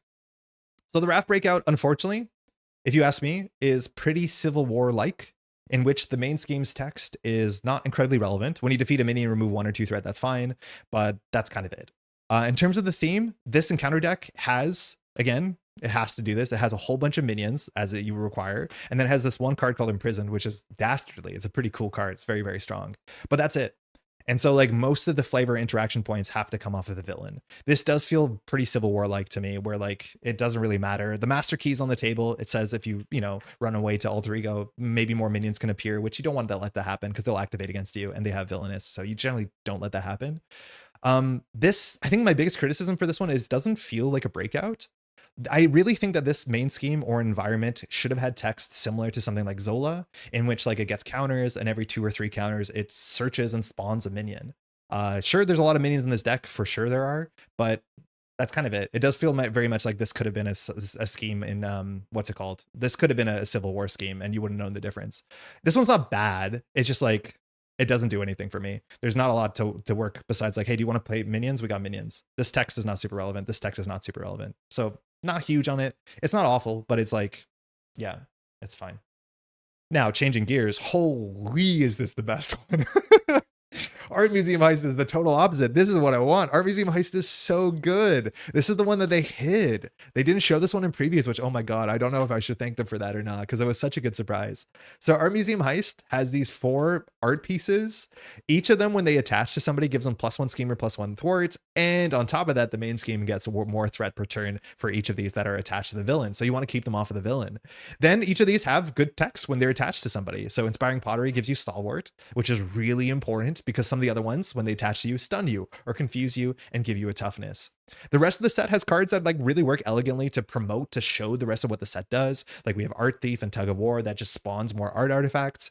And also the cool thing about this side scheme is when anybody attacks you and you don't defend, they take an art object. So this really works well with a bunch of the mod sets, like the recommended ones in which things have quick strike, because then the minions are stealing pieces of art. This is exactly what I like in Marvel Champions, where it's constantly asking you interesting questions and you have to solve them. These objects are both good and they're both bad. Kind of opposite to Typhoid Mary is like, I really like that this thing has a reason to take the art objects off the villain, because Art Museum Heist will have 5 acceleration if you don't take them all off, and that's bad. So you can't just dirtle, you need to interact with them, but then as soon as you start interacting with them, the villain can take them back, and this is where the tug of war, the fight happens. It is so fun. And then there's a lot of board states in which like passing the art piece back and forward just to like stun the villain over and over again is like kind of the play. It's awesome. There's like so many pieces to do with. The theme is really good. There's enough cards and they're on the table for most of the time, for most of the turns, that actually does feel like you're an art museum.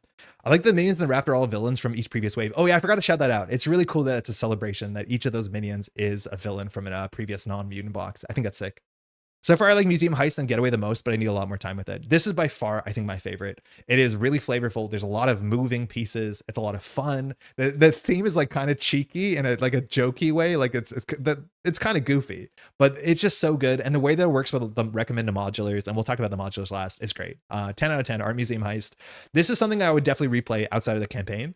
It's kind of like Unis or kind of like Claw or like Sabretooth. They're just like ones I like going back to, because this is like pretty vanilla Marvel Champions in some ways, but it just gives you enough things to play with that are just like, it's good. It's fun. All right, Protection Racket. So this one's weird.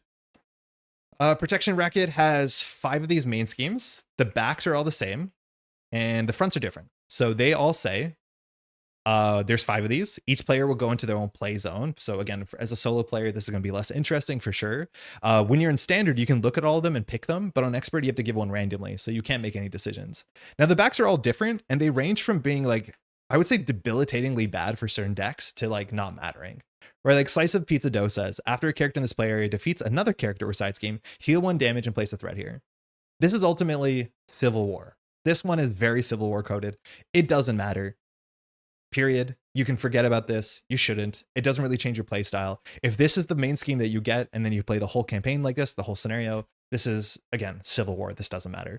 I do want to say before we go deeper into it, I think my biggest problem with this mod set or this main scheme is that because, again, each of these sets is only about 9 cards. 5 of the cards have to be main schemes. And then we have 2 cards that just say change your venue, which is interesting. That's kind of important. And then we just have 1 minion and then 1 shop proprietor. The minion's text is not really relevant. It's just a big minion. And the shop proprietor's text is like, could have worked on any main scheme in the whole game.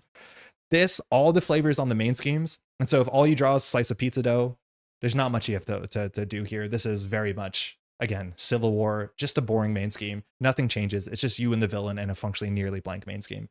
I do not care about this one. This was the one, though, that you can't let fail, because if you let this one fail, you start with 2 less cards in your hand.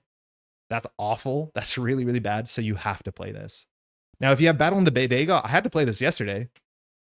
Jeez, this one's bad. This one just says Battle in the... This one says that after a character in this play area is attacked, which can be the villain too, I think the villain's in your play area, deal 1 damage to the attacker and place 1 threat here. So functionally, every character experiences retaliates, and it puts 1 threat on the main. I'm not into that. Like, that's rough. That's rough. Any character, when they attack, it's functionally like they're attacking to retaliate, and it puts a threat. If you're playing leadership, all your minions now just lose like half their health. Generally, when this is on the table, I played as passively as possible and just waited to hit a change of venue. There's nothing smart you can do against this besides not interact. Again, this is more impactful than a Slice of Pizza Dough, but there's nothing smart you can do about it. We have Hung Out to Dry. I haven't seen this one yet. Again, I can't choose these on expert. You just get them. After a character enters play, deal 1 damage to them and place 1 threat here. I mean, that's okay. It's not the end of the world. It's way better than the last one. But again, when this is on the table, it's like, it doesn't really matter. This kind of feels somewhat like, except they're more impactful to Mansion Attack, but Mansion Attack was a bit more impactful because you could choose to go to the second location if the first location didn't work for you. You don't really have that benefit here. Pawn Shop. I mean, I'm hoping to not draw this today because Pawn Shop says if you put an upgrade, you have to put a threat here, as much as your first upgrade is cheaper. For a deck that wants to play 3 upgrades a turn, that sounds really quite bad. So this is another one that at least has text, but again, the entirety of the main scheme is largely just this because these 4 cards don't really matter. And then finally we have Bull in a China Shop, which is cool, but also ultimately, if you ask me, relatively close to Civil War, in which the text is not super relevant. And again, the cards that are in the counter deck, change of venue just says change your venue, which like it has to be there so that you never know where you are. And then the other cards are not really important. I had the most fun and thematic game yesterday with Purple Man, the Getaway, Black Panther. Came up short by 1 damage for the win as Shadows came out and influenced King Killmonger stop me. Oh, that's cool. If he gets influenced because you have the side scheme. Heading out to MC Meetup, have a great stream. Expert 2 Magog is going to be hard. That sounds so difficult. Good luck. I played the Raft Breakout as Spidey and added the Sinister Stick. Brutal, but fun and thematic. I loved it. Oh, that is really cool, Mike. Yeah, so I not into this one. This one very much feels like the sort of concerns I had about Civil War, in which the main scheme is so separate to everything. And unfortunately, because the set is only this big, most of the cards are here. And when you play solo, you can maybe see one of these unless you draw a change of venue. And so like a lot of the theme of the counter deck is just the villain. So it's okay. It's not great. I think there's ways that you can make this way more interesting. And I thought it would be something like this. So like I would propose that maybe you can do some sort of setup in which you draw multiple of these and you set up something like Venom Goblin in which you have 3 locations and they each get threat. And then the villain can move through different locations or minions or whatever. And maybe you have to decide which of these locations you're at. And then whatever location you go to, that's the only one you can thwart. And so you actually have to protect the block as opposed to like just draw a slice of pizza dough and play a game out with a blank main scheme. I think that'd be way cooler. So you can decide to go to someplace to play a cheap upgrade, then go to someplace else to fight, and then go to someplace else to heal. I think there's something cool you could do here that would make it way more complicated, which has multiple main schemes. I think that would be sick. And then this actually feels way different than just Civil War, which is like, okay, all the theme is just one main scheme. Hopefully it has text that interacts with you in an interesting way. So I think there's something you could do with these cards, but ultimately this is one of the most boring ones, unfortunately.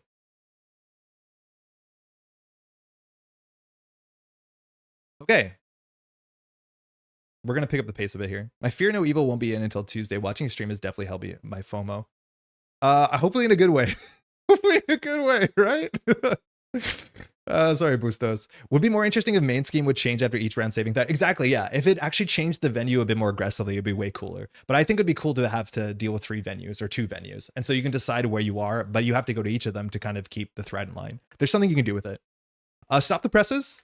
This is another one in which a lot of the encounter cards from the encounter set have to be like, again, these are only about 9 cards and 5 of the cards go to setup cards. So this set is reduced to these 3 cards, which is not going to be great.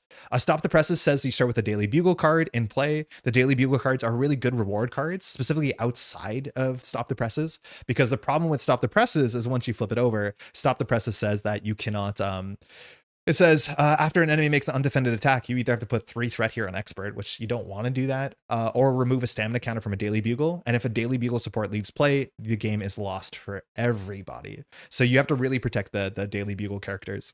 Notably, if you go to here when it has 2 progress, they only come in with 1 progress counter. So while you can refill it on turn 1 with Daily Bugle, you have to be very careful. And that's the sort of weird thing about these, is like these are good text. At least like I really like 2 out of the 4 of them. But you can't really use them proactively unless you're winning the scenario by a huge margin. Because while Betty will only come in with 1 progress counter if you're playing this on expert and you go to it pretty late, you can't use that counter because you lose the game. And so like you always have to be worried about getting attacked twice in a round and not being able to defend the second attack. And again, there's ways to deal with that. But like these cards are so expensive to use in the scenario they come with. But then outside of the scenario, if you pick them up as rewards, they're very, very good. And the reward on defeating Stop the Presses, you can't fail this because then you start every encounter with 2 extra encounter cards on turn 1, which is a nightmare. I don't try and do that. The cards that come in the set, again, they're not super impactful. Breaking News just says like lose a counter or place 2 threat, and Exclusive Interview is kind of similar to that. It just says the Daily Bugle supports can't ready. Again, a lot of the theme here has to come from the villain, just because unfortunately 5 of these cards are this, and that's it. So like this encounter deck is largely just the villain, and basically saying you have to protect your supports. It's another one that feels Civil War-like, and unfortunately these cards are the least interesting in this scenario because you can't use them aggressively because you will lose the game. I generally just don't use them at all, unless I'm jumping down to Alter Ego enough to use the Daily Bugle and they have 6 counters on them, and then you can choose to use them. But it basically gives you a card and says, don't touch it. And then you have to protect it, which not great. If you know, box gave me not Civil War, but core box vibes. Rhino Claw level villains with simple schemes and local Ultron in the end. Anton, that's the thing that I was also thinking about. Is like, I talk about this like Civil War thing in which the main schemes have no interaction with like the villain. And then I think about Claw. I'm not gonna say anything great about Rhino because Rhino is a learn to play, but Claw is one of those ones in which the main scheme doesn't really matter. The difference though with Claw, which is missing to some extent here, is that all of these things only have one main scheme. And I haven't been schemed out yet so far playing solo, but having two main schemes does give you the ability to jump down to like say like I'm gonna run away. And even if you draw in advance, you won't lose the game. So like there's a balancing to that, which is not exactly here, but I don't think you really need it. But like outside of Claw, you have Ultron. I think the bigger thing though about Claw is Claw has a really big encounter set, right? So when you play against Claw, you're shuffling 16 cards into the deck.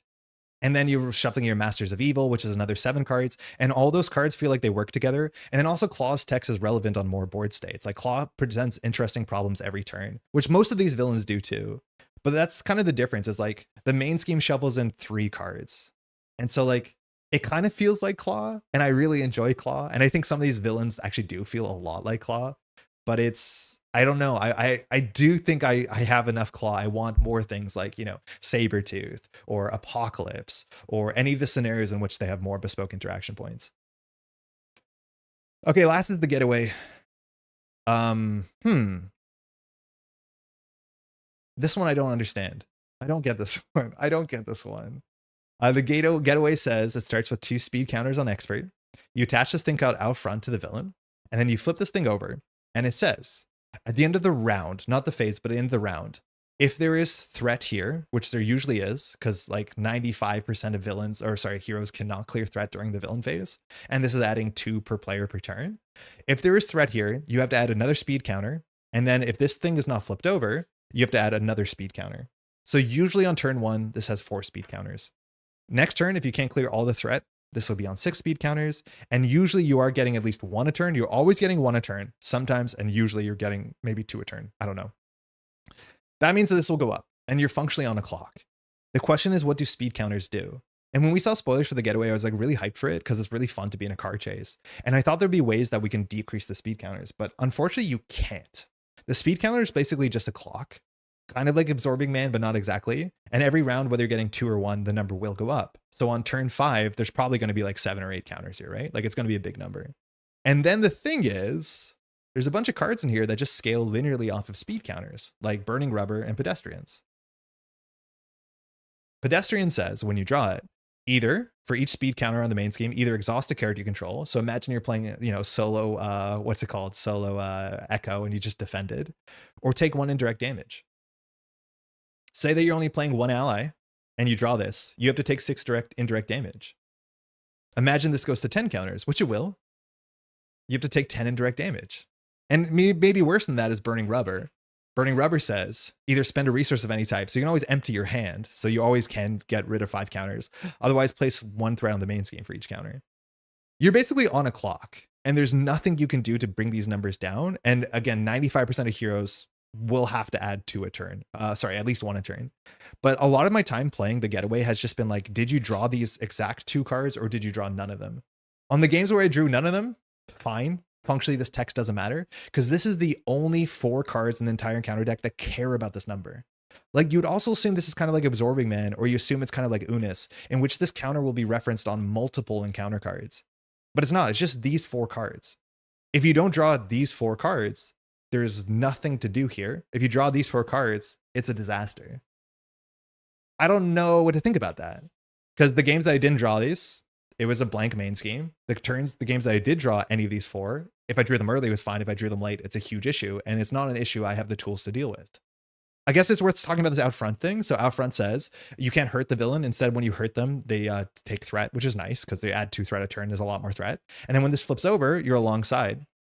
And when you're alongside, you take 1, they take 2, which is a good trade usually. But then if there's threat here, this flips back over. So you kind of fall behind. Thematically makes sense. The longer the high speed chase goes, the higher the chance of a disaster. I like it. Yeah, thematically, it makes a lot of sense, right? Like thematically, if we're going that fast through a town, like people are going to get hurt and we have to like slow down to help deal with the pedestrians, right? We exhaust our characters to save the pedestrians, or we get in the way to get hurt. Same with the Burning Rubber. Like thematically, it makes a lot of sense.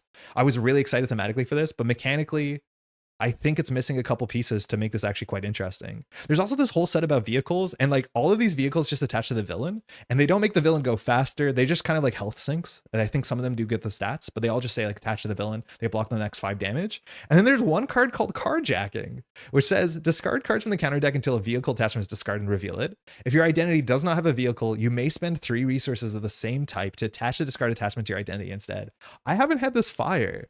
But like if we get access to a motorcycle, it doesn't make us faster, which you think it would. And the chance of all that lining up, it's like all of these cards have wrote Scheme and Thwart on them because they thought you could grab them. But that's the only way you can grab them from what I've seen, is drawing the 1 copy of Carjacking and have 3 resources of the same type, which seems like such an ambitious play.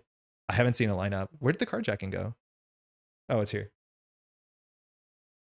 Stop the Press is my most played. Really enjoyable but swingy like Rhino. When the force response triggers on undefended attack, punishing kind of like Lord of the Rings LCG where you don't have a blocker.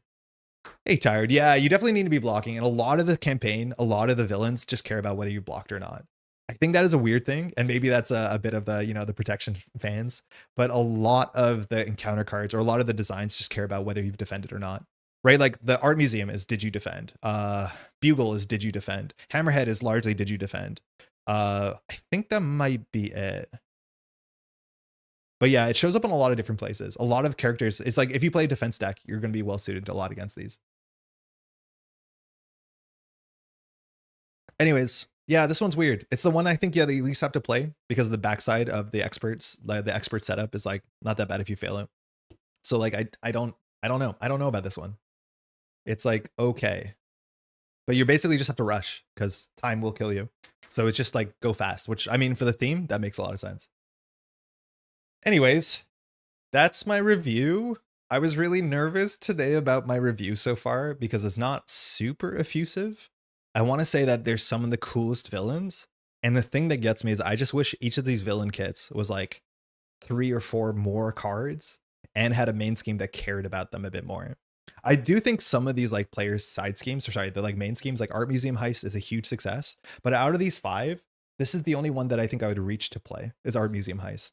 Protection Racket, I don't care about. The Raft Breakout, I don't care about. The Getaway, I don't care about. Stop the Presses, I don't care about. So in terms of like having to play them for a campaign, sure. But like reaching to this box to play a main scheme, this is the only one that I really enjoy. Again, this is only a week in. And so like my opinion is very different for a bunch of different reasons. Like I play solo expert. That's its own like already small quadrant of like my thoughts mattering. So I want to be very clear. And there's a chance in a week or in 2 weeks, my opinions might change on this. So far, I've played about 30 some odd games, and this is what I've experienced playing largely solo. But I really like a lot of the villain designs. I think 5 out of 6 of them are stellar. I really do like them. The main schemes, again, they do feel very Civil War-y, unfortunately, in which a lot of them don't have great interaction or overlap. And because they're limited in how many cards, they don't actually have a lot of cards in the counter deck, which was another Civil War issue, where it's like, okay, the villain, the leader only shuffles in like 7 cards into the deck, so you don't get a lot of the theme. And so like I've played Stop the Presses and not drawn a Stop the Presses card, which is not like, there's only 3 of them. Like in solo, you don't draw that many encounter cards unless you play Heroic. At least in Holos, speed counters favors perfect defense builds, running hard to ignore and not today to keep the threat off the main. I find FNE definitely favor protection aspect. Yes, that is one of the few ways you can do it is you can play the new protection card that thwarts 3 during the villain phase, or we actually brought a deck on Friday in which we played 2 copies of what's it called? The defense card if you perfect block remove 2 threat. Not today is another good one too. Yeah, but most decks can't deal with the speed counters. They just don't have the ability to thwart during the villain phase. It's like very, very rare to do that. It's just justice and protection. I think the Shadowlands scenario may end up being the highlight of the cycle. For me, it might be Grolix, how's it going? And that's because, again, the thing that I want is usually encounter sets and main schemes and villains that all work really well together.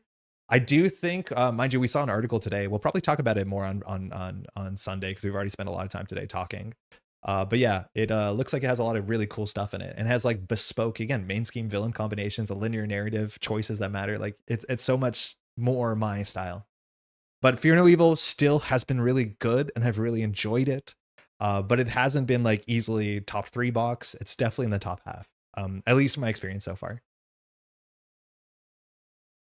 I think what's going to be really cool too is like you can just take these villains and probably play them with the other main schemes. And you can also take some villains, like you can play Ultron. You can play Claw, no problem, and make Claw do an Art Museum Heist.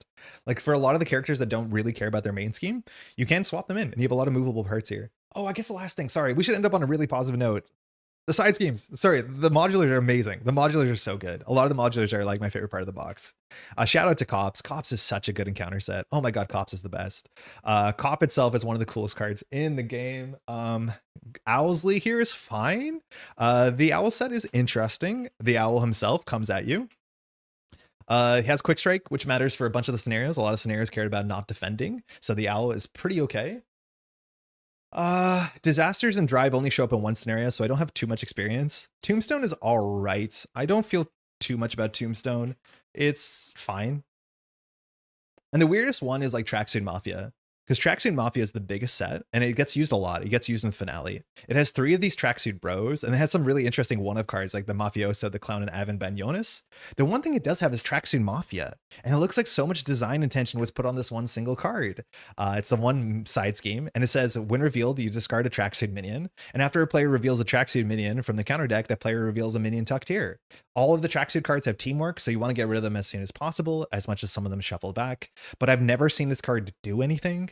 I think that's mostly a solo problem. In multiplayer, this is way more likely to fire, and then the Mafia spawns more goons that spawn more teamwork. But for solo, this has like not done anything interesting. The set has been actually like surprisingly unremarkable, and it's because teamwork scales better for multiplayer. In solo, a lot of this text hasn't mattered yet.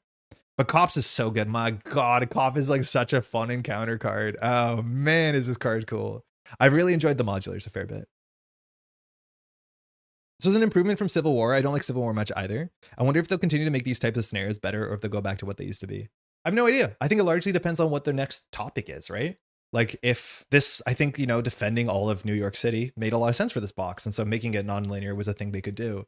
I think there's always like a hope to make non-linear boxes because that's a compelling hook for marketing, right? Like, oh, there's so many stories you could tell. I'm a sucker for a strong linear narrative for sure. And I think we've seen now 2 in a row that are non-linear. I would be surprised if we don't go back to basics for the next box to some extent. We have no idea what the theme is, so I guess we'll find out soon.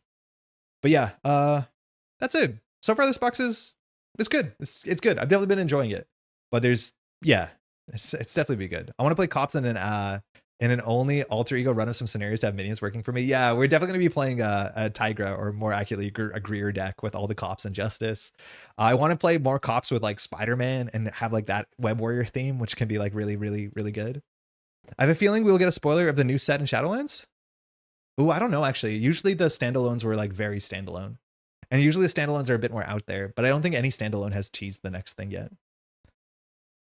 Yeah, for those who don't know, they did a reveal. You can find on Fantasy Flight Games website of showing the next standalone, which is of Shadowlands, which has some pretty cool mechanics in it. Man, we have a villain that's just a room, a hallway, which I think is sick. Nick Fury with Cops. Yeah, there's a lot of things. Maria with Cops is also fine too, right? Like there's a lot you can do there. It's really good theme too. Yeah, that set is like the highlight of the box, I think. So it's 2 o'clock. 2:20. We've been streaming for 2 hours. We're gonna go ahead and do as much of a campaign run as we can. There's a chance that we'll just do like 3 villains and jump straight to what's it called? To Kingpin. Funny enough, you can do that. You can any percent this. You can just fail the same scenario 5 times and then go straight to Kingpin. You literally can go into Kingpin without having to deal with anybody else. Sometimes it's right. The funny thing is like Kingpin actually gets more difficulty for the more of these things that you've completed, which is the sort of like difficulty I'm expecting in a campaign where like when you succeed, there's benefits and downsides. There's a lot of good campaigns that do that, but that only matters during Kingpin. And when you get to Kingpin, if you have 3 of these versus 4 of these, it gets harder or harder. If you have 2, it doesn't matter. But you could technically just like fail every single scenario, go straight to Kingpin, and just have 5 downsides, which is probably pretty bad, honestly. So what we have to do here at the top is we have to roll 2 dice. Technically, you can just shuffle these. This will be 1 to 5, and each of them will get progress. If anything hits 5 progress, it fails. And again, as I said earlier, you have to fail one of them, which was not obvious to me. But the one that we want to fail is probably the getaway, which means we just have to grab an upgrade. So we're probably going to try and fail that one. And that's the problem, is like, I don't think we have a lot of interesting decisions. You just try and fail the getaway. 1 and 6 and 4. Okay, so the Raft Breakout is one that's really bad to fail. Because if you fail the Raft Breakout, you have to shuffle all the Raft people in, which is not good. If you complete the Raft Breakout, hold on. If you complete the Raft Breakout, you get to search your deck for an ally, which is not something we really care about in this deck. So it's not something we really want to do, but we definitely don't want to let this fail. Also, the more progress counters a single scenario has, the worse the setup is. Usually it's just adding more threat, but sometimes it's a bit more bespoke. Now, stop the presses. If we do it now, we can. we technically should always be trying to do the ones that have 1 threat on them, because if we do them with 2 threat and we fail them on expert campaign, the 3rd threat just gets put, the 3rd progress gets put, and you fail them. So attempting them on 2 is kind of dangerous. So we'll probably do them on 1. Stop the presses is worth doing, largely because it gets us a good card, which means we can start with one of those upgrades or supports, excuse me, and the supports are a lot better when you're not playing Stop the Presses. So now the next question is, who do we play against? And again, I do think there's not a lot of really good incentive structure to do things that are good or bad for you. You could plan out the rest of your scenarios, but again, I feel like every campaign I'll just not play the getaway because the weakness is not that bad. But I think here, like, we kind of want to play against Typhoid Mary because completing her first is really good. The problem is Typhoid Mary is my least favorite out of the 5. So Chad, I'll let you decide. It's the one we haven't played on the channel so far. I think we played all of them, but like Typhoid Mary is the one that completing it first, especially because we want to thwart as an aggression deck, which is going to be kind of boring. Yeah, I mean, chat, you can decide which way we go, because maybe that'll be bad television. But no matter what, these go to 1 threat. And we're definitely going to do Stop the Presses. We're going to play stock standard.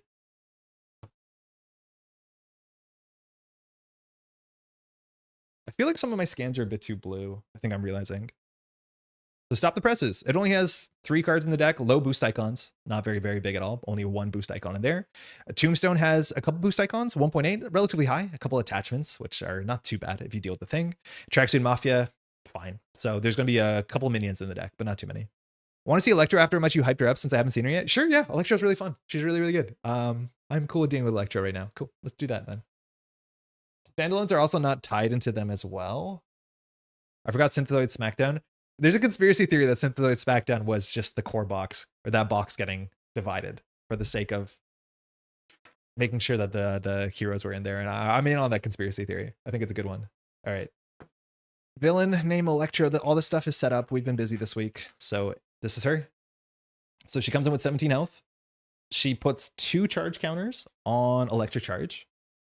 When she activates, we remove a charge counter from electric charge, and she just gets 2 boosts, and she gets overkill. So blocking with minions is scary. We can always spend an energy or 2 of any kind to get rid of this. And so we're going to do Stop the Presses. Stop the Presses when we start. The Daily Bugle environment is in play. Technically, I don't know if we control it or not. It's an environment, so we don't. We can exhaust the Daily Bugle support to place 1 stamina counter on it, so we'll worry about that. And then we can choose one of these to put into play in our play area. So I generally take the same one, and it's usually Betty. Betty is really good. I like Betty a lot. The thing is, like, you can't really afford to use these cards that often in the actual Stop the Presses, because if they use too many counters, you lose. So it says when a boost card is turned face up, you can exhaust Betty and get a different boost icon. This actually gives you a lot of security to jump down to Alter Ego, because if you jump down to Alter Ego, you can charge Betty, and then you can just say, we can't get a 3 boost unless you hit 2 3 boosts in a row, which is not super likely. So I think we'll go for that. Where are these things? Oh, here they are. So we're adding Tombstone and Tracksuit. Standard and Expert. So we're going to go for Betty, I think. Sorry, Tony, a bit slow on the draw on that one. We'll get to Bullseye, maybe. He is one that I kind of try to avoid, but yeah. Yeah, it does look like Synthesoid should have been in the same box. I'm into that conspiracy theory. All right, so Betty starts, and because we're playing in campaign mode, there was 1 progress when we went to Stop the Presses. So instead of starting with 3 counters, she starts with 2. But that's totally fine. We can charge her for free on turn 1. So that's our support. That's mostly it. 2 2 2. Yeah. Here we go. All right, and then Stop the Presses. We have to watch out that we have, I don't think there's any quick strike minions in the deck besides Tombstone, so we don't have to be too concerned about the text on this. If you add a bunch of quick strike minions, it gets a fair bit worse, but this just says put a Daily Bugle support into play. Flip this over. Yeah, that card seems a bit slightly too blue. And then this side comes in with 1 threat, 1 per turn, and it says after an enemy makes an undefended attack, either place 3 threat here on Expert, or remove 1 stamina counter from the Daily Bugle. Which if the Daily Bugle support gets discarded, which we have to make sure we have an upgrade on the table, at least, because if we draw Caught Off Guard, we just lose. We lose the game. So we need to protect Betty. And that's it. The choice on the support is not random on Expert? Ooh, that's a good question. I thought it wasn't. Is it random?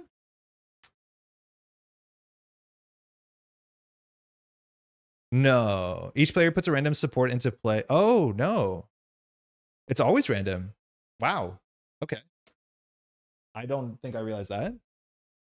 The expert one, a randomness on protection racket, but this is always random. Okay, so hopefully we get one that we care about. It's not ultimately doesn't matter because like stop the presses doesn't really encourage you to use your supports. Yeah, it is full random though. You're right.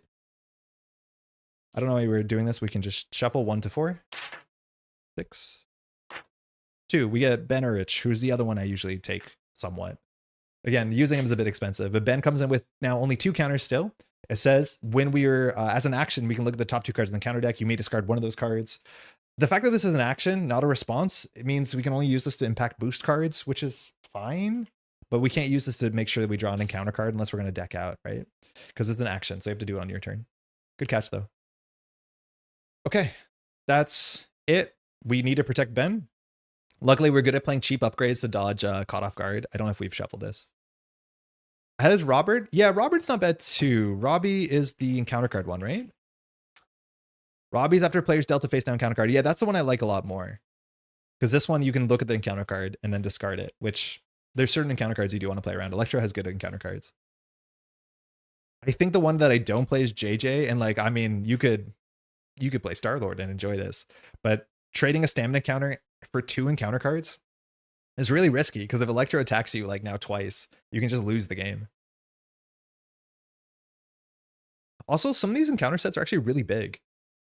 Like, these are way bigger than I think they are for, like, Age of Apocalypse. This is not the biggest one, but some of them do get a bit large. This one's actually smaller because there's a lot of cards that don't get added to the counter deck based off of them being supports. Okay. So wait, what's Ben? I thought Ben was what Robbie did. Ben says, exhaust Ben, remove stamina, look at the top 2 of the counter deck, you may discard. Yeah, that's just for boost cards. I mean, that's not super useful. Okay, so all we want to do here is we want to deal with electric charges if we can. We definitely want to get our defense card up on Electro if we can't deal with all the electric charges because we want to be defending. That's a really big thing is that when we have heightened hearing, it just gives us a free block every turn. And we want to be defending because if we don't defend, we have to put threat or we have to lose Ben. And then if we lose Ben, we lose the game. Seems like good anti-Bullseye tech. I mean, it's good, but if you want anti-Bullseye tech, like I think I'd rather play Betty because Betty says after you reveal a boost, you can discard it and cancel his boost activation, right? Like she's just more responsive and you can use him if he double activates. Like Betty just seems like a strictly better Ben, unless there's like a Falcon player at the table or something, right? Because she does what Ben does, but more proactively and as an interrupt. All right, let's give this a shot. She has 17 health, and then on the next side, she has 20 health. I think she has one of the biggest health pools. All right, well, mulligan, I don't think we're allowed to see this. I guess that'll go on top, but we're off. Nothing super important that we want to mulligan into besides the Man Without Fear, which is one of our best cards, because we want to use this to get our cards consistently. Lock and load. It's not bad. The problem is like I wish we could mulligan knowing what the card is on top of our deck, because if we can thwart this for 2 and get a free ready, like we spend 2 to get our weapon down, which is not bad. In terms of unique named minions, because we have Godslayer in the deck, there is Beetle, there is Tombstone, and then 3 of the cards from Tracksuit have the text. That being said, this just gives us 2 damage into Electro, but we don't really have to rush out a weapon for this deck. Focus the Senses. It's really good to have a side scheme on the table. This is usually worth keeping, but it's a bit more of an explosive card in the mid to late game to like close the game out. It's maybe a keep. Energy is good for a double.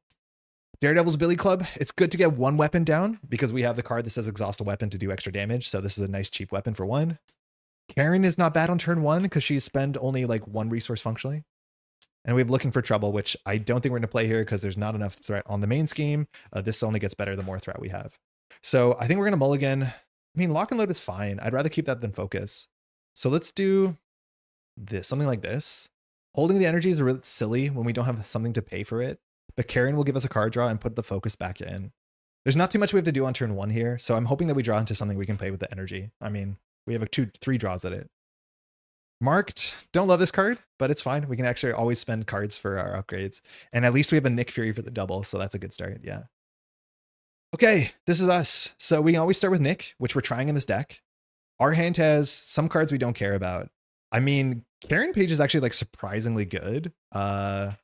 She is kind of good, especially because she just gets her cards back in the deck. But in all 3 goes, she also draws cards. Jumping down to Electro is kind of hard because Electro does double activate. Oh, actually, no, I think it's only when she attacks. When she schemes, she just adds counters to the charge. So it's like good, but it's not the end of the world. Double seems not good here just for charge counters and nothing else. It's actually not great for the charge counters either, because the way that these cards are worded, it's not spend X energy, it's spend 1 energy. So if we spend the energy, it only removes 1 counter. A lot of cards don't have that templating where it's spend X energy resources to remove X counters. It's always 1 for 1. So if you spend 2 for 1, you just waste 1. So not brilliant, but fine. Okay, I think I'm going to keep the lock and load in the Billy Club. I think we're going to lose Karen, and we're going to play Nick, and just draw 3 and see what happens. This should be okay. So we'll draw 3. Depth Focus is amazing. Oh, we're meant to see this. Actually, this might change everything. Hold on. Yeah, because if we see Olefaction on top, Radar Sense, Tactility, Olefaction, and Heightened are at the bottom. So this is the one we want every turn. So it's going to take us a while to get it. So we might actually have to raw defend here. The top one we have is the damage one, and we have the cheap ready off of this, but yeah. 1. Looking for Trouble is not good. Electra is probably not the play either. So this is Electra. She's okay. She's a 3-cost ally, but we already have an ally for the block this turn, which is okay. Notably, if we block the electric charge, the attack does have overkill, which I kind of forgot. We have 1 energy and 1 wild. I think we're going to use the energy on the electric charge, but the first attack might go to Nick Fury. All right, that's fine. Okay, so we'll jump up. There's nothing to do in Alter Ego. We didn't draw any of our persona or ours like thwarting cards. So we definitely play Depth Focus. So we'll play Depth Focus here. This is a really bad ordering. I think it's actually one of the worst orderings we could have because we definitely want to have access to Heightened Hearing. Depth Focus allows us to play one of these a turn for free. So I think we might as well just put Radar Sense on Electro. It's not amazing to put Radar Sense on Electro because ultimately like this is just damage and we don't really need damage here. But it's the best we have. I think we're going to spend the wild to remove a charge counter. So we'll still block with Nick. We technically could not activate with Nick because Electric Charge has overkill. So we don't activate with Nick. We kind of like heal 1. Nick does 2 damage. You have to keep in mind that our upgrades can only be triggered by us. So it's not like Nick can attack for 5. It's after you attack. We could spend 1 resource to do acute actility to clear stop the presses. But I think we're going to set up. And the setup now is between a lock and load and a Billy Club. But I think we're going to go for the Billy Club just to have this because we need this for a bunch of our other cards. So this Billy Club comes down and gives us +1 attack. And we can always bounce this for a resource or the aerial trait. And so that's our turn. Oh, besides, sorry, we forgot to do this. Before we jump up, we always use the Daily Bugle to get a counter on this because we're never going to use that text. That's super important. So Nick could thwart 2 for 1. We'll just attack for 2 into the villain. And then we will attack to 2 for 3 into the villain. We're not going to use Radar Sense. This is the interesting thing. Sometimes you want to pop Radar Sense immediately to get it back in your deck or into your your pile here. The reason to not pop it is that it could interact favorably if you draw something that cares about how many attachments are on Electro. I don't think we're going to full rush Electro though. So I'm not 100% sure whether we should pop it or not. If we draw a minion, we definitely want access to this because the one card that can move it around is in our discard pile. So let's just fire it. I don't think we're going to need tempo damage. So we'll do 3 more damage and discard this. So again, she was on 17. She took 6, 7, 8 this turn. So we cut her in half, just about. Pretty good, and we'll pass. This turn, we're going to take some damage for sure. Mean Swing, that's why we put down our weapon. This card now means we can do a basic attack for like 8. No, for 6. Pretty good. Strength, let's see if we find something for it. Sister Maggie is some recovery. Mockingbird is a nice stun, which Electro does like get us stunned. And unfortunately, we have no energy icons, but we have a deposition. So jumping down is like pretty reasonable here. All right, this goes to 2. Stop the Presses says, after an enemy makes an undefended attack. Oh, excuse me. Oh, that doesn't work. I forgot to set this up. Oh, I have to fix that. Oh, wait, no. How do we do this? Scenario, name, stop the presses. Yeah, okay. So now this will work. So we just want to defend this. So we're going to defend with Nick. Now, Electro is attacking for 2 and 2 boost cards because she moves a counter. And for this attack, she has overkill. So we're definitely going to take some damage to the face. But I mean, like, we're still blocking technically with Nick. So again, after she attacks, remove a charge counter, give her an additional boost, and she has overkill. So she's coming in for 2, 3, 3. Pretty good. So we take 1, Nick is knocked. We're down to 9. She now has no charges, so some of her cards will be a bit different. We got rid of a Chain Lightning, which carries, and then we draw 1 encounter card. It's a charging up. Perfect. We're able to deal with this. This card is really scary. We actually probably have to leave it for a turn.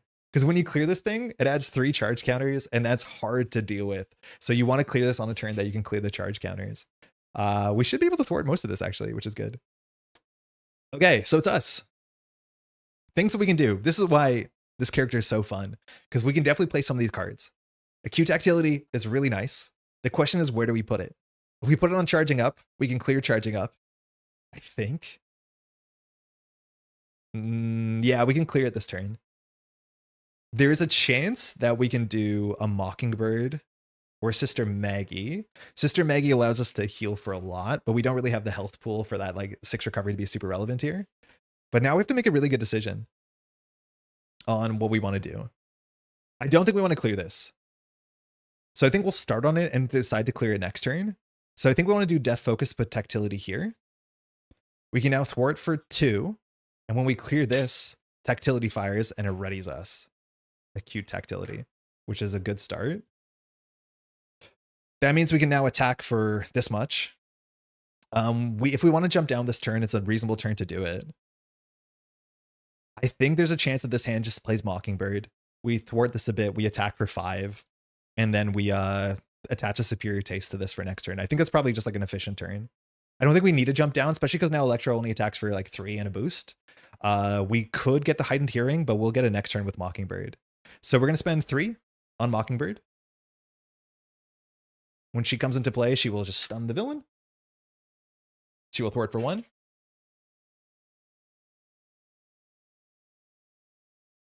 Okay, we'll spend a resource on Sister Maggie to put the Superior Taste. This unlocks our blocking card for next turn, which is good. So this will be put on charging up. So next turn when we thwart for 4, which means we can clear it with Mockingbird going first. And then we'll attack for 3 and we'll play Mean Swing. And notably, this weapon can be easily exhausted. So we're attacking for 6 damage into the villain. And that's it. We'll draw 5. Angela, if we want to find a minion, there's a bunch in the deck.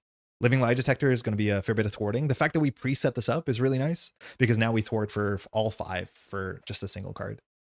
Another Main Swing. I mean, we're going to knock her out. She's on 3 health. Suppressing Fire if we draw a minion and a Deposition. So a very flexible card. It's funny that all these cards are super red. You have to tell the subtleties on which cards are dark red and light red. This goes to 1. She is stunned. 1 encounter card. It's a Tracksuit Bro, so we can get some healing here. This card only has 3 health. It says, when defeated, tuck this card under the Tracksuit Mafia side scheme. Otherwise, you just shuffled into this deck. And like, this is a 2 boost. It's a totally reasonable shuffle. Okay, so we have no overkill in this turn. Suppressing heals 2, which we don't need that. It doesn't have guard or any other text. The thing is, this thing has teamwork. So if we don't deal with it, there's still, I think, 5 other Tracksuit minions that could like get us. When we advance Electro, which we really can easily do this turn, even with our ready or something like that, she goes to Electro 3, and Electro 3 gets an Amplify, and it puts 3 charge counters on here. And having 3 charge counters on here, while she has 2 Amplify, is nearly a death sentence, because she has Overkill. So we actually don't want to rush her. I think we need to prepare that when we flip her, we have the energy or icons. So we probably have to deal with this first. Like, she's cool that you have to plan, because if you go too fast, she will just destroy you. Because when she flips, we get 3 counters. She draws 2 encounter cards. She has 2 Amplify. Like, she can attack for, what is it? Like, she can attack for 10 overkill, no problem. The problem is we don't have a lot of energy icons in our hand, and we haven't found a good upgrade. Okay. So Living Lie Detector probably has to be an energy icon after we clear charging up. We can just attack this for 3 and knock it out. We can probably get a cheap enough ready during it. The annoying thing is we have the enhanced Olfaction coming up, but we have no card in our hand that it hits, right? Like, ideally, you can just leave this somewhere and fire it later because it's not forced. But if the thing is defeated, like, it's going to get discarded anyways. So that's not great. I don't think we want to play Angela here. There's no good reason to get another enemy. And, like, because this attack has overkill, probably, like, having more allies doesn't really matter. We get the word for 1. And then we get thwart for 2, 3, 4, which clears this. We could get an Olfaction, which doesn't really matter. Yeah, kind of difficult. I think we want to get the ready. The problem is the ready's on the bottom, so we have to get through all of these. No matter what, we're going to use Death Focus, and we're going to attach the Heightened Hearing to Electro. So at least we can defend for 5 in a pinch if we need to, let alone we won't need to defend for Stop the Presses. That means we have to knock out the Tracksuit Bro, because if the Tracksuit Bro attacks, we also get cooked, because Stop the Presses just says after an enemy attacks, period. It doesn't matter if it's a villain. So like leaving allies, or sorry, Nemesis, wow, minions around is pretty bad. It can sit on the main. Yeah, you can just put it on the main and chill. Worst comes to worst. I just need to figure out, yeah, I think we just knock out the bro, knock out charging up, and deal with a couple of the counters and have like one bad turn here. So the question is, what do we do with the rest of our hand? Deposition can only be played on Alter Ego. Living Lie Detector will be spent here. So I think we can just like spend this. We'll attach this to the tracksuit bro. It has Suppressing Fire. So when we defeat it, we'll heal 1. Fine. Then we will use Mockingbird to thwart for 1. And then we'll thwart for 1, 2. Hold on. We can make this work. So we'll do, before we thwart for 2, we'll spend 1 to put Olefaction on the main. We'll spend 1 to put Radar Senses on, it's useless on Electro, honestly. And we'll spend 1 to put Acute Actility on here. I think that's good enough. We'll just spam these. And then we'll thwart for 2, which means we can clear the last 2 with a Superior Taste, which says when you thwart, go ahead and remove it. And this is like why Daredevil is so fun, because you have these sort of weird things. So we clear it, which means Acute Actility readies us. And when charging up is cleared, you have to put 3 charge counters on charging up. I'm going to use green counters. I think we used purple before. Green's fine. We're then just going to spend an energy to remove 1 of those counters. We are ready. We'll attack for 3 into the tracksuit bro, which defeats the tracksuit bro. When you defeat the tracksuit bro, it'll be shuffled into the deck, and Suppressing Fire recovers 2, but we only have 10 health. That's our turn. It was good, but she's now going to hit us like a truck. We have to watch out. It's scary. She's going to attack us for 2 and 2 boosts. We definitely have a heightened hearing. We probably can not have to defend here. I don't think the boosts in this encounter set are that bad. So we'll probably be fine. And then hopefully next turn we can clear this, which is set up easily to clear. Especially also when you get these cards on the table, it's like really nice because now you have a really small sense deck. And so it's really easy for you to play Acute and Superior Taste over and over again. Unless until you draw Raising Hell with the Aerial from the Billy Club. Yeah, that would be okay. And we can always remember we can bounce the Billy Club to get 1 more resource to play like a Superior Taste if we need it. We'll pass. She has Overkill, so you just want to watch out. We draw 5. We need to find our title. Air Cover. There's still a lot of minions in the deck. This card is almost always worth it. It has an energy icon though. Surprise move. It's okay. It's not bad. You can actually fire it on Electro because you will defeat her. As much as the +2 attack doesn't matter. Stick is a nice hit if we want to get the Olefaction to get -2. Bug is another -2 hit, which is nice. Has an energy though, so maybe we'll just throw him out. And we have another Air Cover, and you can only have 1 of, so not a great hand for tempo, but we have enough readies and cheap stuff that even bad hands are like super playable. This goes to 2. All right, she's attacking us. She removes a counter. She's attacking for 2 and 2 cards with Overkill. I think we'll just fire the Heightened, so we're defending at -3 attack. But we don't have to exhaust ourselves. We have no amplifiers, so this could be just like a little bit of damage. Again, playing her against the Raft is really scary, but Heighten just says we defend. She has -3. So she's attacking at 1, 2. Boost. Give the villain a tough status card on Tombstone. Okay. So that's 2 damage. We take no damage. Nice. 1 encounter card. Sensorily Overload. Oh, so we have to jump down. Hey, love. You feeling all right? This says attach to mat. After Sense Upgrade enters play, take 1 damage. So the only way to get rid of this is to recover. The problems like jumping down against Electro is not impossible, but it's a bit tricky. So we'll see what we want to do here. We definitely can take some damage because we want to recover anyway. So this text is not like disastrous because we can play 3 upgrades, go down and recover regardless. So we probably will. I don't think we'll defeat Electro here. I think we'll just like play a cheap Bug or cheap Stick. Stick might be better, but again, without martial arts, hitting the exact numbers are less necessary. It's nice that this can give us +1 defend though, which is good. Yeah. If we advance Electro, she's going to put 3 more counters on this. And then she only uses the counters when she attacks, which is important. So like when we jump down, she only will scheme for, I think 2 on the other side, but she has an amplify. So she schemes for 3. It's kind of scary. Okay. So the Superior Taste is in the way, which sucks. But I think we'll do Def Focus to play the Taste, taking 1 damage. Then we will throw out the surprise move, play the Tactility, taking 1 damage, down to 8, which is fine. We will thwart it for 2, which clears it. We're going to leave the Superior Taste on it because it's not forced, so you can just have that around. But we will ready ourselves, and the next card is reduced by 2. These both have the same discard condition, so I'm going to choose to fire this Interrupt first, just so that it comes up sooner in the deck, because having the ready is usually something you need faster than anything else. So our next card is cheaper. I mean, Bug can take off the toughness. Mockingbird is probably worth a block in the future once we get rid of this charge. I think we'll play one of these, play the other, and then discard. So I think we're going to keep Bug around. I like Bug. Bug's fun. Yeah, that's probably Bug. So we'll play Bug for free. So Bug says, after we attack, which we're very good at readying, we should be ready, we can heal one from Bug, and Bug will just thwart for one attack for one every turn largely. Are you playing campaign here? Yeah, and Drelly, how's it going? We're playing campaign. This is our first scenario. Then we're going to spend an energy to get rid of the last charge, and then we're going to spend our last on an air cover.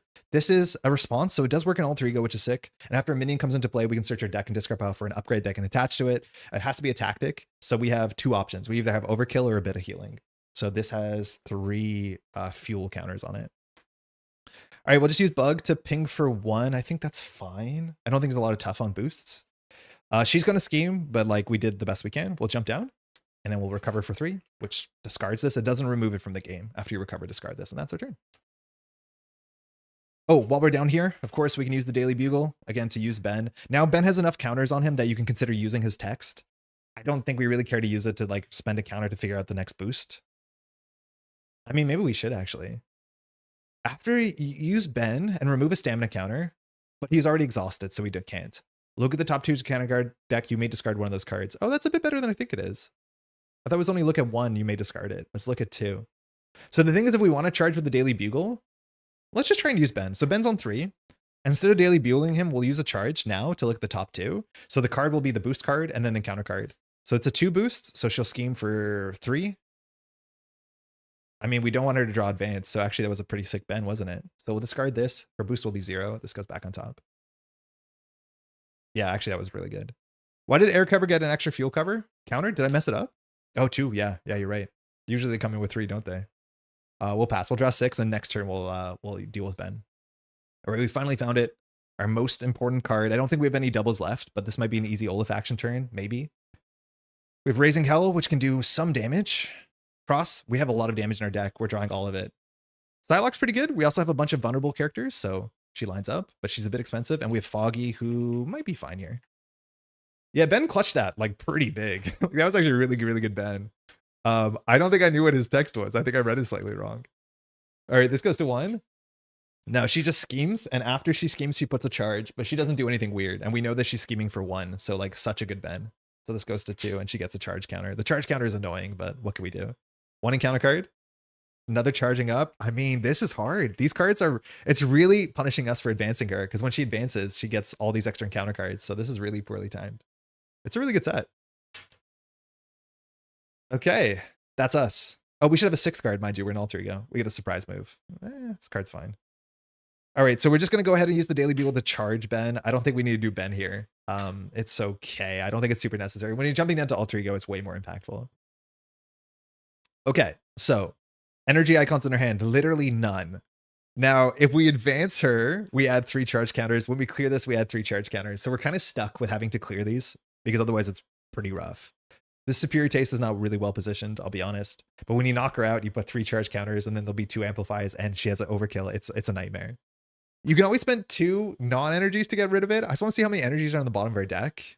I didn't really count how many energies. There's 3. We're going to need like 7 energy icons to deal with the electric charge in the near future. So that's not good. When she attacks, she does clear 1 though. And like we can defend for heightened hearing plus defend for 2. With stick, we could defend for 3, but we threw stick out. Okay, so unfortunately this hand doesn't really build much. I don't think we're gonna be jumping down to Alter Ego enough for Foggy to be good. So this is probably just like play a man without fear and then just like dump charges. Yeah, we need a heightened hearing this turn. So not a really good hand. We'll flip up. Oh, we shouldn't be at 10 health. Sorry, we can only go to 11. Sorry, we can only go to 10. We'll flip up. We'll Death Focus to put a heightened hearing here. So we can now defend Electro pretty well. This Amplify does hurt, but we need to get this off. Like, this is poorly placed.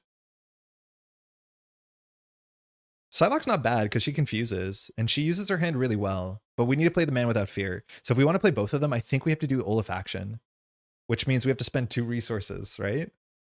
To save 2 resources. It's a bit silly. This is like where the order is like, sometimes you want to do the ready first, but this actually, like the Olaf action might have been better first. So we always have to play this card because it's one of our best cards. So I think we can just pitch any two for the Man Without Fear. So this gives us the title. We can exhaust this and take a damage to either ready or grab the right thing at the right time. So we could take a damage and then play Psylocke, which is pretty good actually. Yeah, I like that. So we will take a damage with the Man Without Fear to play Olefaction. So we're building a clarity a clarity of purpose. So we take one. We hit this on Stop the Presses, which means like we might actually have to fire both of these because I think we need this on here to be able to clear it. Do we play an acute tactility here? No. So Bug will just chill. We'll thwart for 2, which clears this. We'll choose to fire both of these. This has to be fired first. Oh, actually, no, we can't fire that. I don't think you're allowed to fire this unless the text matters. Because after you thwart, but you can't do a thwart unless it has threat to remove. So this actually gets stuck here. That's weird. All right, our next card is 2 cheaper. We'll play Psylocke. Yeah, I don't think you can thwart for fun. So you have to leave that, which is kind of ugly. Now, if we want her to do something, she can definitely thwart this turn, and we can get it confused in the future because she can attack for functionally 1 and 1 and get it confused, which she's really good. She's one of the best thwarting allies in aggression. So she'll thwart for 2 off of this. And that's it. These can be chump blocks if we need to. She won't have overkill after her first attack on us, so that's fine. Oh, I don't think we're decking out. We'll pass. I mean, we're doing good. 1. Godslayer is here. Ideally, we don't play this. We want to get this with our side scheme, which we'll get on the second cycle. Living Lie Detector for some good thwarting. We can need that. Martial Prowess is our research generator. Nelson gets some confuses if we're an alter ego, and a cross-examination. It's not exactly what we need here unless we draw a minion. This goes to 1. Stick would have helped there on the -1 to the thwart. Oh my god, yeah, you're right. We're going to use stick for value to fire the superior taste. I mean, that's so goofy. I'd actually hope that she draws an advance, which is not very likely. Electro doesn't have any cards that add threat, I don't think. So yeah, that's really, really funny. That's so good. Okay, so she's attacking. She's attacking for 2 and 2 cards that each have Amplify, which is actually kind of scary. We'll fire Heightened, so we're defending for 3. And I think here we can take some damage. We can always defend for 5, which means we're not likely to take more than like 3 damage. Already on this turn, I mean, we have a lie detector, so it should be easy to ready. Man, this sucks where we put it. It's really bad. Yeah, I think we can do this. So what's the worst damage she can hit us for? Right, she's functionally attacking for 4 and 2 boosts because of the Amplify. So she could kill us if we don't defend here. I think we have to defend for 3 plus 2. So we're defending for 5, functionally. She's attacking for 1, 2, 3, 4, 5, 6, 7, 8. So we take 3. Ouch. Yeah, we defended 5 on an 8. Like, she hits really hard. But luckily, there's no more electric charges, which is good for us. Implication that Daredevil does a worse thwarting job so he can taste some trash. Hey, Matt, what are you doing down there? Licking garbage? Hey, a tracksuit bro. So he's coming in, it's fine. I don't really care about the vulnerable text on this thing because shuffling it back in the deck is like totally reasonable. We can fire air cover now to go get some healing, which I think we definitely will. So air cover will trigger. So we can search our deck and discard pile. Notably, we can also use this just to get an energy resource, which I do believe one of them has an energy resource. Suppressing Fire has a mental. I think Marked has an energy. It doesn't. It has a physical. Okay, interesting. So you could go play an upgrade that actually does have text, but we'll just go get this.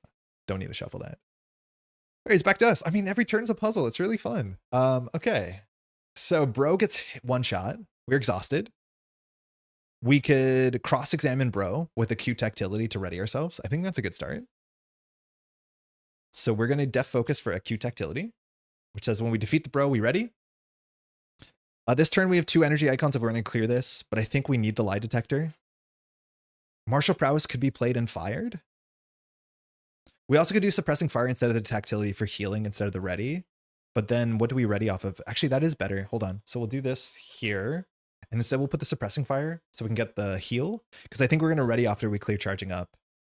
Because I think, I don't know, 3 charge counters is kind of scary. There's a lot of options you have here. This also might be a jump down with Psylocke turn, but we're drawing 2 encounter cards. Ben can only help with so much of that. So the idea is, can we use these 3 cards? No, we can't really. We might not clear charging up here, which means we don't have a really good reason to ready. Yeah, we don't have a great reason to ready. Because we don't want to hit her, because when she advances, it's really bad with this on the table. We could confuse her and jump down. I mean, that's fine. Psylocke won't defeat her, which is okay. We might confuse jump down. 2 encounter cards is a bit sketchy, but this is not the worst. We'll be at 8 health, which is good. The bottom of our deck has an aggressive conditioning, so we have like a big expensive install. Yeah, at least there's a double too. I thought we had all of them. So that's a really good setup for +6 health. And there's 1 energy icon in the bottom. Yeah. Okay. Oh, we also have a Man Without Fear for the cheap ready. We can just do that. So we're going to do Man Without Fear. We'll take a damage. I think we'll just ready ourselves. I think that's fine. Olaf action to play the Martial Prowess would be good if we did this in a different order. So now it doesn't really matter how we use this Death Focus. We'll put the Tactility on the Bro. We'll attack the Bro for 3. We defeat the Bro. We ready ourselves. The Bro gets knocked out. We heal 2 with Suppressing Fire. The Bro gets shuffled. This could be a deck that plays Hall of Heroes. I don't love it in solo because you don't often draw a lot of minions, and Aggression can't jump down to Alter Ego, but this deck is really good at jumping onto Alter Ego. So you could do it if you want to be super greedy. Okay.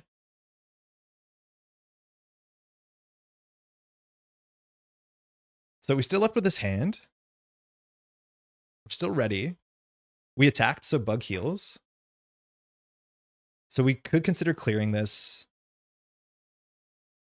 We'd have to use Bug, and yeah, that's not easy. We could do Nelson. Maybe Nelson and Murdoch is good here. So Nelson and Murdoch says if we clear as an attorney a side scheme, we can confuse an enemy. And so like Living Lie Detector will clear a fair bit.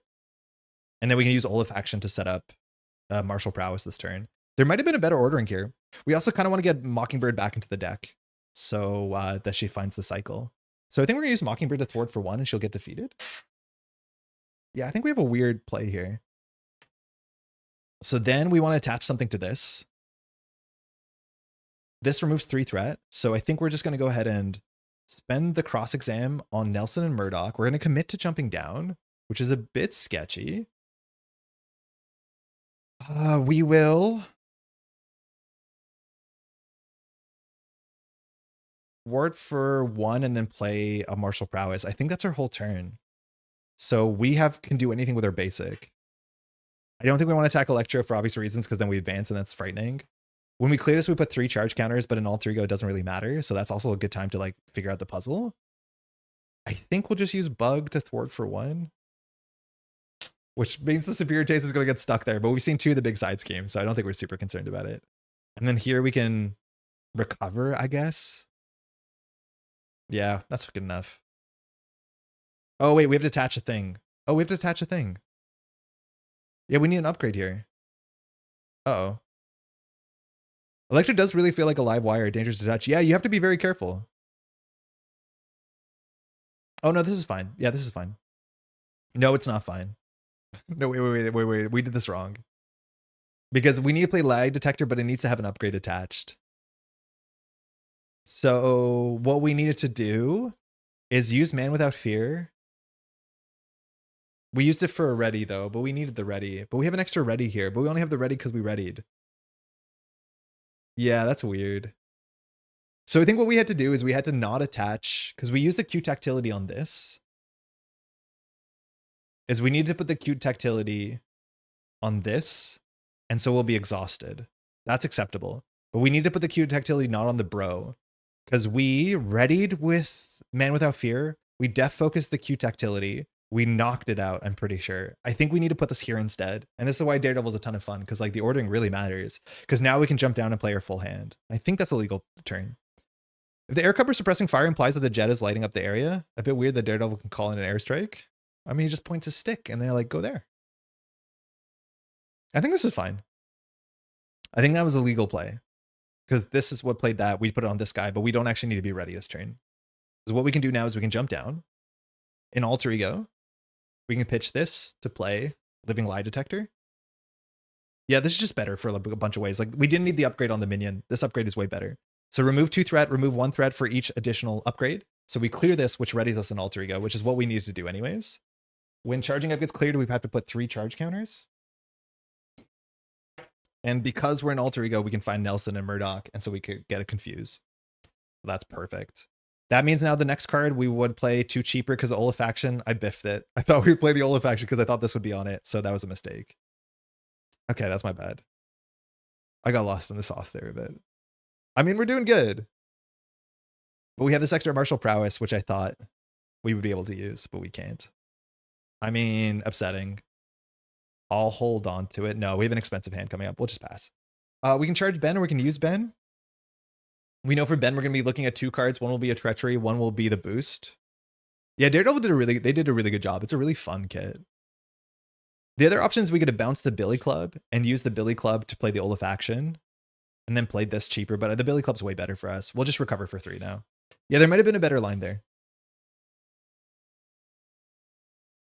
And we'll draw. So 1, 2, 3, we deck out. So we could have used Ben, but we charged Ben instead.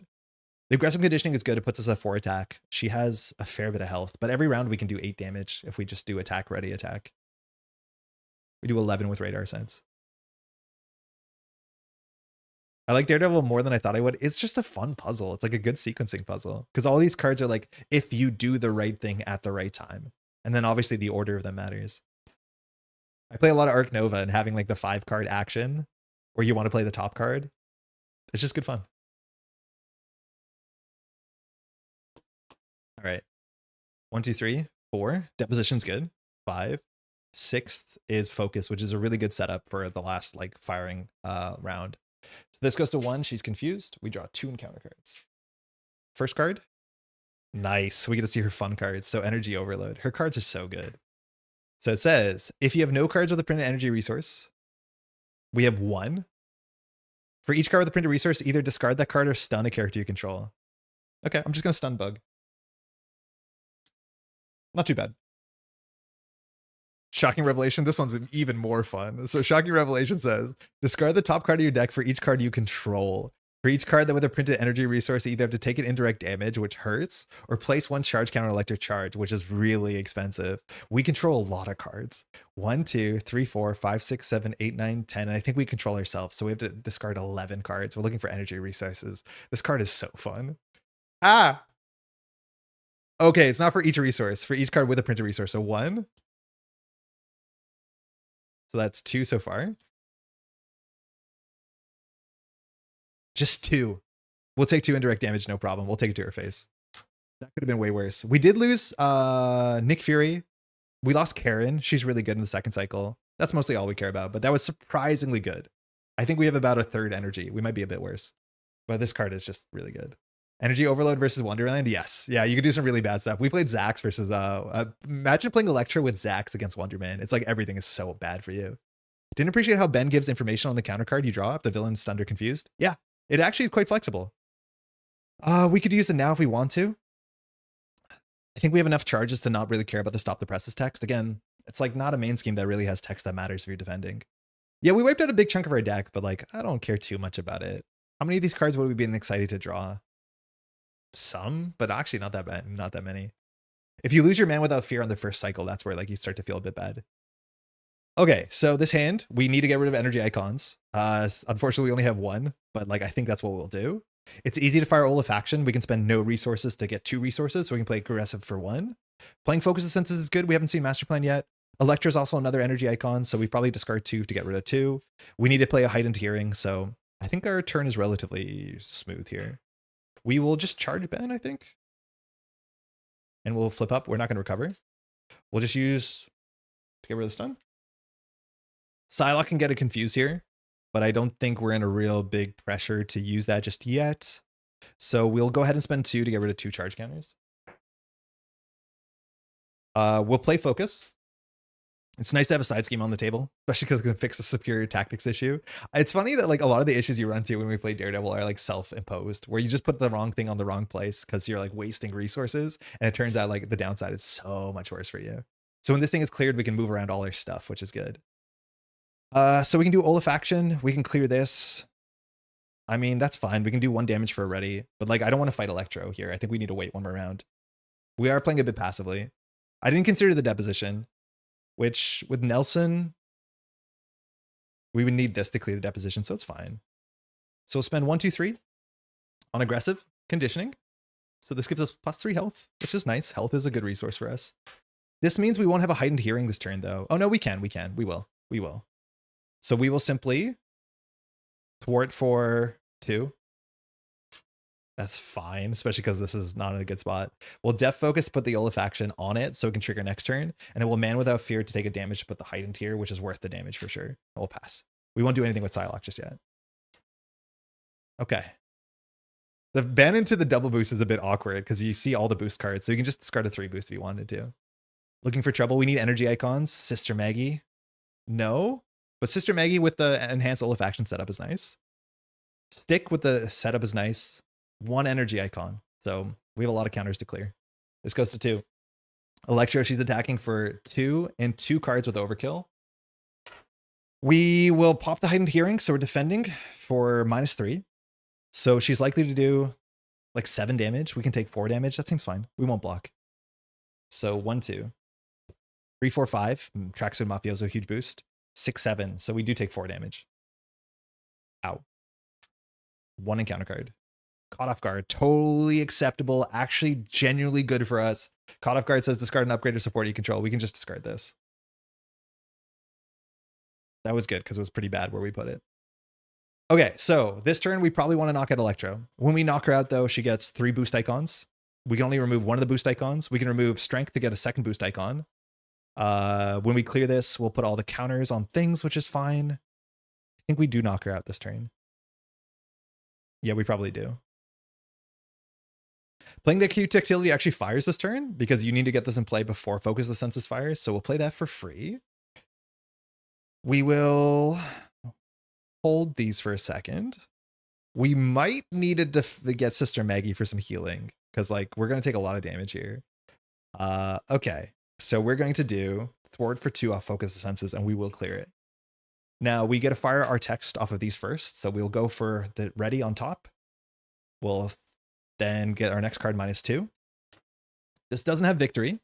So then we can put these wherever we want. So we'll attach this here. We'll attach this to the main. Just kidding. I think we learned better. We'll attach this to the main and we'll attach this to the main. Actually, we'll attach this to here because we're going to defeat her this turn. We actually could play 2 0-cost cards. Ooh, firing an enhanced Olefaction twice is like sick. So maybe we'll put them all on her. And then we can play these 2 really cheaply. Yeah, that seems good. And we'll just keep this here because I don't want to put it on the main. What is your most favorite non-PvP box? Your least favorite non-PvP box? Oh, it's a good question. Oh, I don't know, actually. It's probably Galaxy's Most Wanted, but there's some really good things in it. It's just like it's not a campaign I play a lot because Nebula and Ronin are not very fun. The difficulty is really high, which is good if you play like a high power deck, but it is the box I reach for the least, by far. That's probably my answer. But like Galaxies has some really good stuff in it. Like it's not to be dismissed. Like Drang slaps. The market is really fun. Collector 2 is a lot of fun too. But Nebula and Ronin are a bit much. Okay, so we are ready. Our next cost is reduced by 2. So we'll just go ahead and play Stick.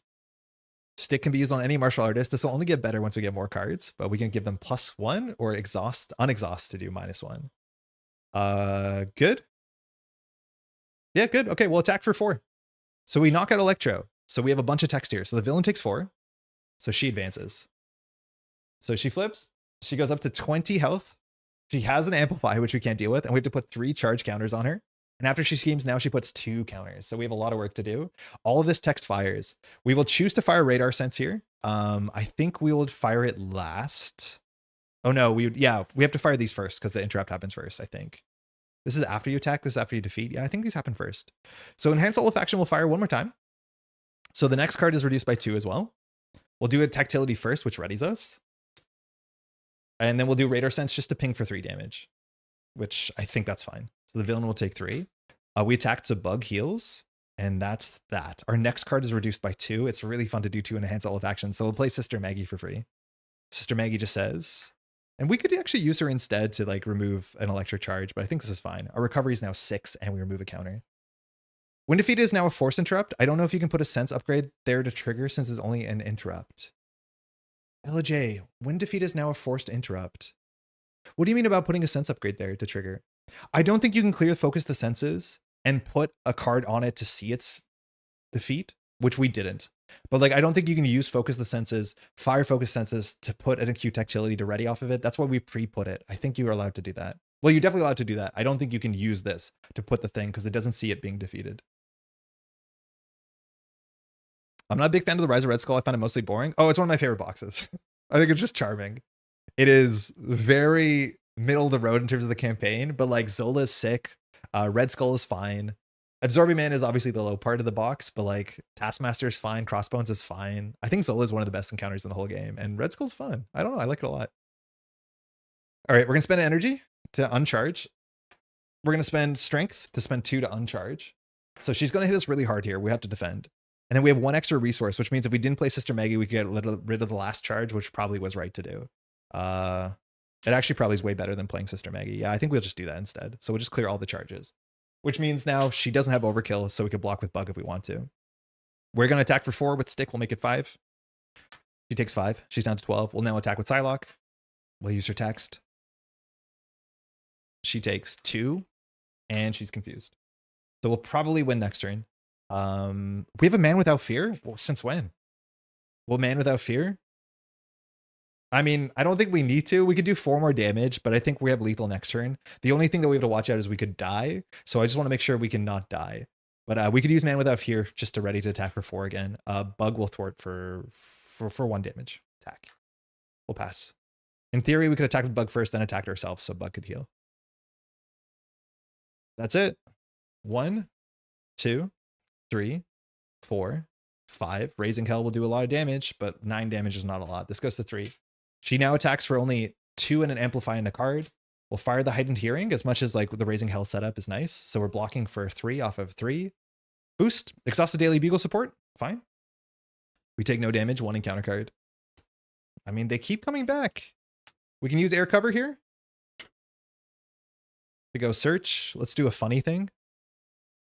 Let's do the funny thing. We'll search for Marked. It's right here. Let's hurt this tracksuit bro so bad. It has no idea what's coming for it. So that's in our hand. All right, so we're gonna do the most damage to tracksuit bro that we can. What's the setup? We want to put every upgrade we can on it. So Def Focus should be ready. We'll Def Focus and put Superior Taste here. Yeah, we'll spend a mark to put on the tracksuit bro. So now the mark says any damage is overkill damage, which is pretty good. We'll play 1 to put an acute tactility on it.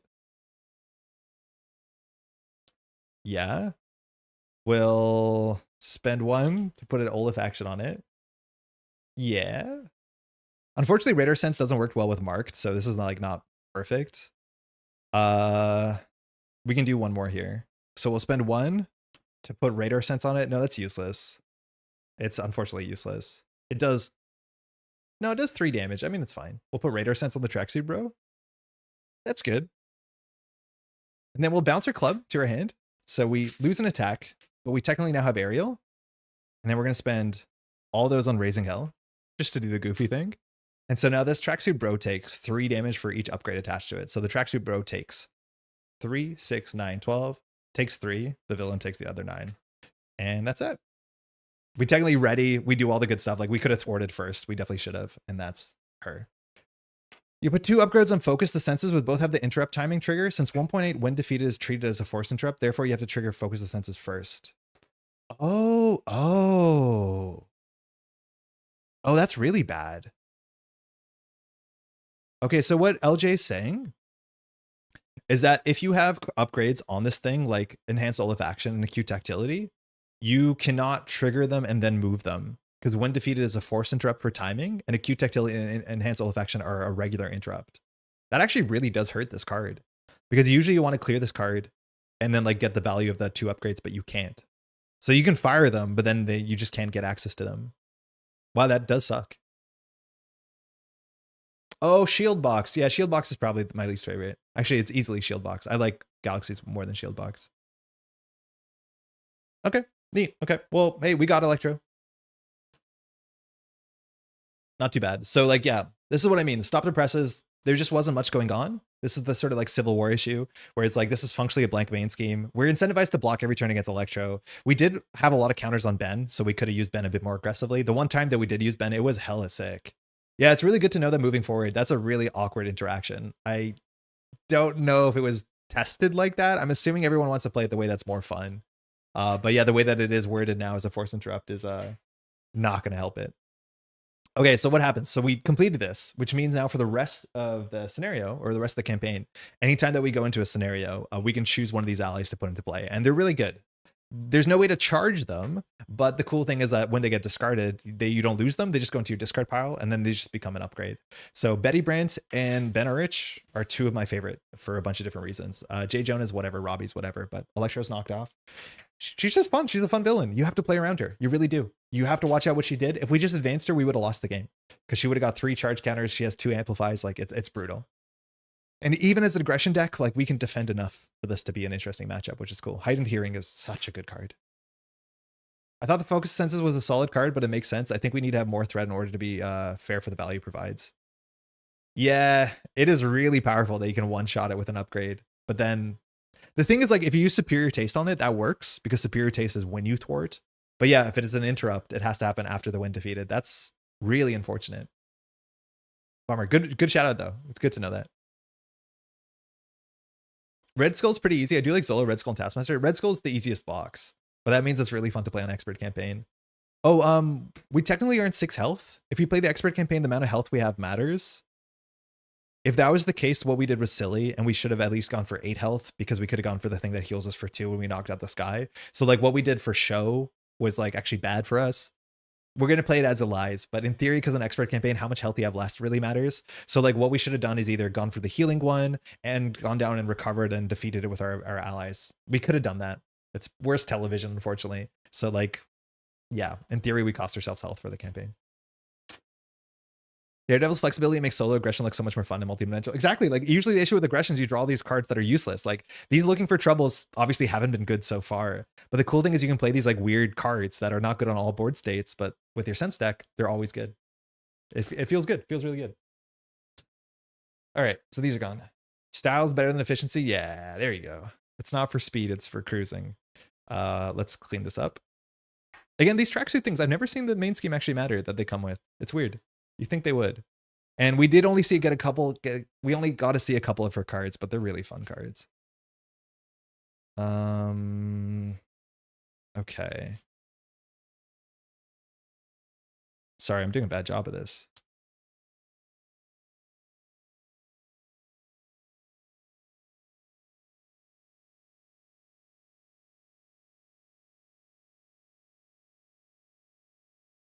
Where are we going next, y'all? I guess we have to roll a die. If there's a villain you want to see next, let me know. That should be it. Cool. Yeah, Electro, really solid, really fun. Asks interesting questions that you have to solve, and all her encounter cards are really fun. I think she's a huge highlight of the box for me. 1, 2, 3, 4, 5, 6, 7. Okay. This is out. These will stay here. These have to stay. This goes here. These we'll never see again. Okay. I already forgot where we were. I was meant to do an overlay, and I forgot to do the overlay. But we need to remember where we are for these. So we have to roll the dice again. So I think the Raft was on 1. Yeah, the Raft was on 1, and that's it. We have to deal with the Raft.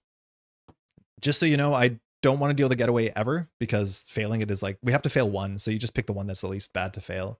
So we probably pick that one. Where's the card for this? It's probably on the bottom of this. Yeah. Okay, so this is at 1 progress. So we have to roll the dice again. We'll do 1 to 4. We roll 2 dice.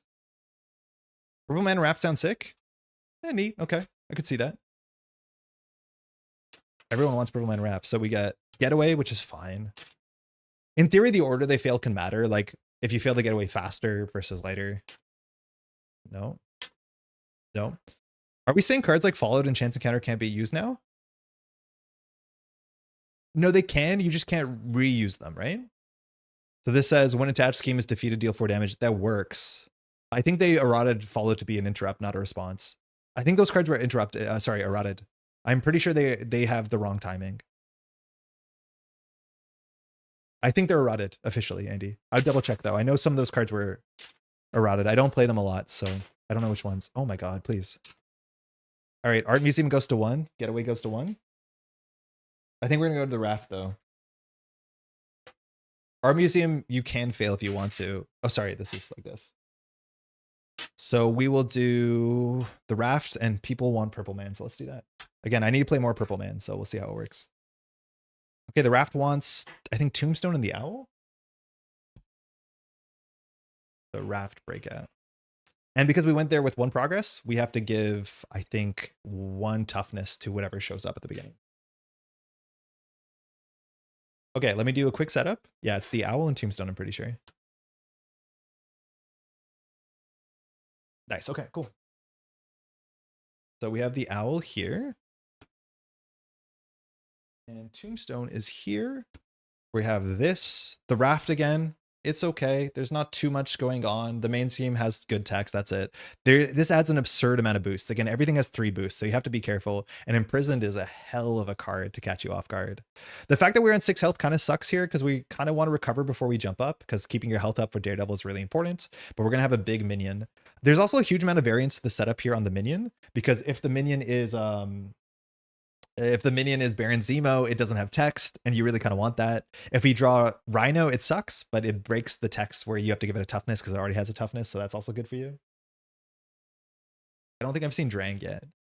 Yeah, they routed them to be interrupts, right? Yeah, he's saying they're saying that you have to move the sense upgrades instead of triggering them. Yes, exactly. So the idea is that you can't move, you can move them, but you can't trigger them, then move them, right? So you can only pick one. Okay, that's it. So Purple Man. All right.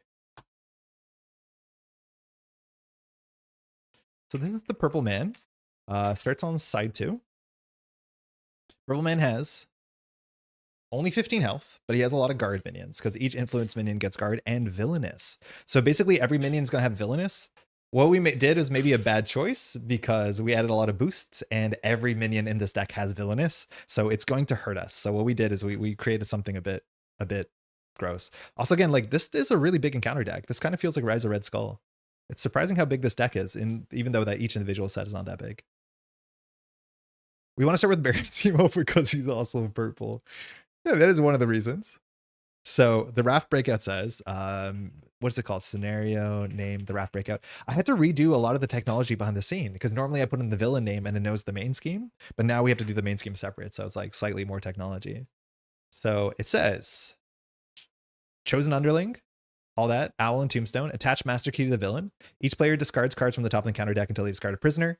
There's, I think, maybe 6 of them. And very cutely, as a celebration for the game, they're all from a different non-mutant wave. I think specifically the mutants have their own like licensing text where they can't overlap with non-mutants usually. So like, in none of the art in the set, as much as you see things from like Guardians of the Galaxy and Spider-Man, you're not going to see like Magneto or Prof X. Hope you're doing well. Have you played more games now to give an accurate score or not? Yes, Epic Beowulf. We spent like an hour doing a review from this box. Overall, my sentiments are good, not great. Which, like, we're only a weekend, so that can change. I feel really embarrassed to not be super effusive about it. But there's some really good villains. A lot of the main schemes are not great in solo. And I do not think I care about the campaign mechanics. How's the new box? Eric, that's also the same response too. We have a timestamp we'll add to the video where we did a full review where we went through literally everything. Overall, I don't care about, unfortunately, the mechanics of the campaign are not as interesting. All of the villains are sick besides Typhoid. And unfortunately, only one of the main schemes do I really care about, which is the art museum. So there's something in there. Shouldn't feel embarrassed. I mean, I don't like being negative on the internet. It sucks. Like, I want to be like, this is the best box. It's great. What about the player cards? Enough? Oh, player cards are awesome. The player cards have been really good. Like, the 2 heroes are sick. I always like try and separate those things, but like Daredevil and Echo are some of the coolest heroes. The hero designs, mind you, have been out of the park for the last like 3 years, 4 years maybe. Okay, so we have to discard until we find a Rhino. So at least when we went to this one with 1 progress, we had to put a toughness on Rhino. Luckily, we don't have to put a toughness on Rhino because he already has a toughness. Now this guy does hit really hard, so we have to watch out off the gate. Now the only other setup thing we can grab one of these journalists from the Daily Bugle, the personas. I wish they had the journalist subtype. That would be a fun subtype to have. This gets shuffled.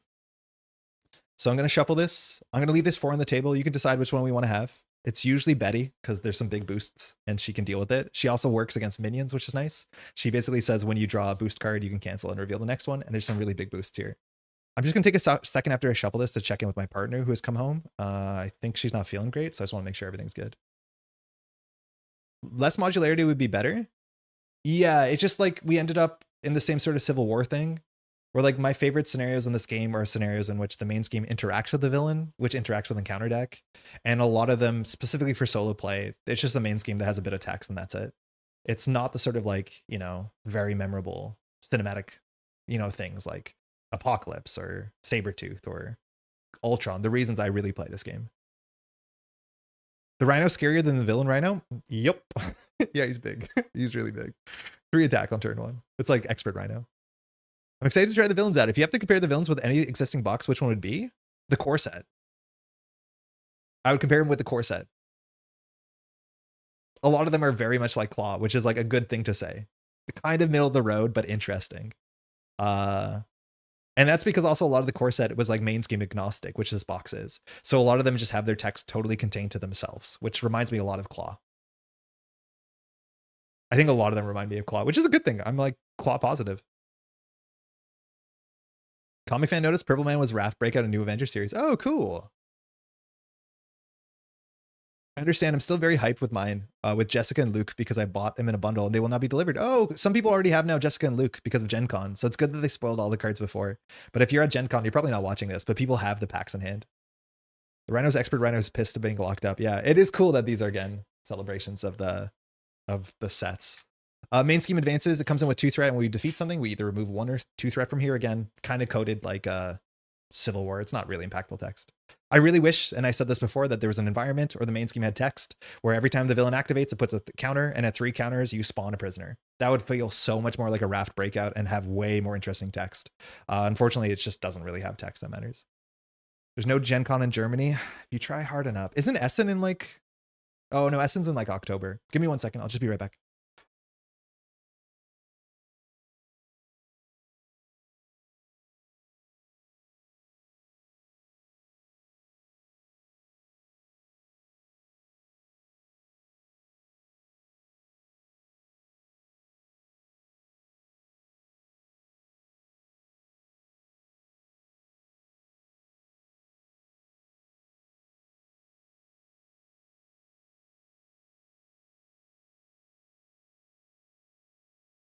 All right, let's do this. Did anyone pick their favorite persona? So I think we're going to go for Betty. Betty is pretty good at dealing with big boosts. Not guaranteed, but she gives you a little control, so I like it. And the fact with her is we can play her. She can use 3 counters, and then she can come back. She just gets discarded, which is nice. She also does give us some extra, like, caught off guard support. But it's not like you need that protection from Matt. I hear 7 for the final score? Yeah, probably. That sounds about right. The thing is, again, I want to be very clear, especially because I don't have the most effusive praise for this box. This is very much a score based off of solo expert play, which like does not matter for everyone who watches this sort of thing. Okay, let's go. First card, Looking for Trouble. I mean, it's going to be a lot of trouble we'll find very quickly with this card. We're definitely not going to keep that. That's an absurd amount of trouble. It's functionally removes 5 threat, which is sick. Mean Swing. We need a weapon for this. It would be nice to deal with Rhino. We have to consider, how do we deal with Rhino on this turn? We have to attack Rhino, and then we have to attack Rhino again. That means we can hit Rhino for... With Mean Swing, we usually attack for 6. So, obviously, this is contextual on our hand. Not a great keep so far. Aggressive Conditioning. Not bad. A bit expensive, but we don't have a double. We can't get here. And unfortunately, it looks like we can't look at our sense deck while we're mulliganing. Bug is good. Bug is real cheap as a panic blocker. Rhino doesn't have overkill, but does attack for... No, Rhino has overkill. Never mind. Karen? She's really good. It's been a shame that we couldn't play her so far, but she's very, very good. It gives you consistency. And we do have the Billy Club. Ooh, interesting. So the cool thing with the club is that you can spend, I guess, like 2 resources to ping for 1 damage, which obviously that's not stellar. But this does mean that we have a Mean Swing combo, which for dealing with minions, we need to get our attack stat up. So with this hand, like imagine we can play Bug. Bug can attack for 1. Then we can do Mean Swing. Matt Murdock, we can hit for 6, and we can return the club to knock out Rhino. This is actually really good. I think we'll mulligan in for a double. Another Mean Swing won't get there. A surprise move will get there, but I think we just want to go a bit deeper. Unfortunately, we can't recover, and Purple Man is reasonable at scheming. The Shadowlands preview review happen? No, it probably will happen on Sunday when we come back, because we already did a box like review and we want to play through most of the campaign. So there's just not enough time in the day. So I think it'll be a Sunday thing, Samuel. It looks sick though. That looks really good. Oh, cross-examination might actually change this. So this does at least 3 damage. Could matter. Endurance for some health is good, but we have to plan out our whole turn. And then we have another looking for trouble, which like has been underperforming. So it's up to you to play this or not. Now we can get to see this because the game starts. So we'll flip it. Top is ready, damage, heightened. Pretty good ordering, actually. Superior taste at the bottom is the best because it's totally not necessary here and actually can clog up. So we can get a cheap ready if we want to. So this is where Daredevil gets cool. Let's figure out how to deal with this. So all we have to do here is jump up. There's nothing worth doing in Alter Ego besides recovering, but we can't recover because we need to deal with Rhino. So we'll jump. Hero text, not relevant. So things that we want to do. We need to spend 2 to ping the toughness with bug. That's our cheapest ping. We in theory could spend 3 resources to play the Billy Club over and over again. That's not great. Then I think we just play the Billy Club and then we attack. So that's our whole hand, which sucks.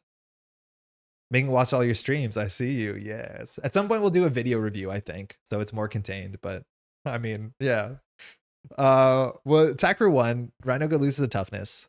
We attack for 3, 4, 5, 6. We're damage short, actually. We're 1 damage short, which is painful. 7 health, toughness, huh? Okay.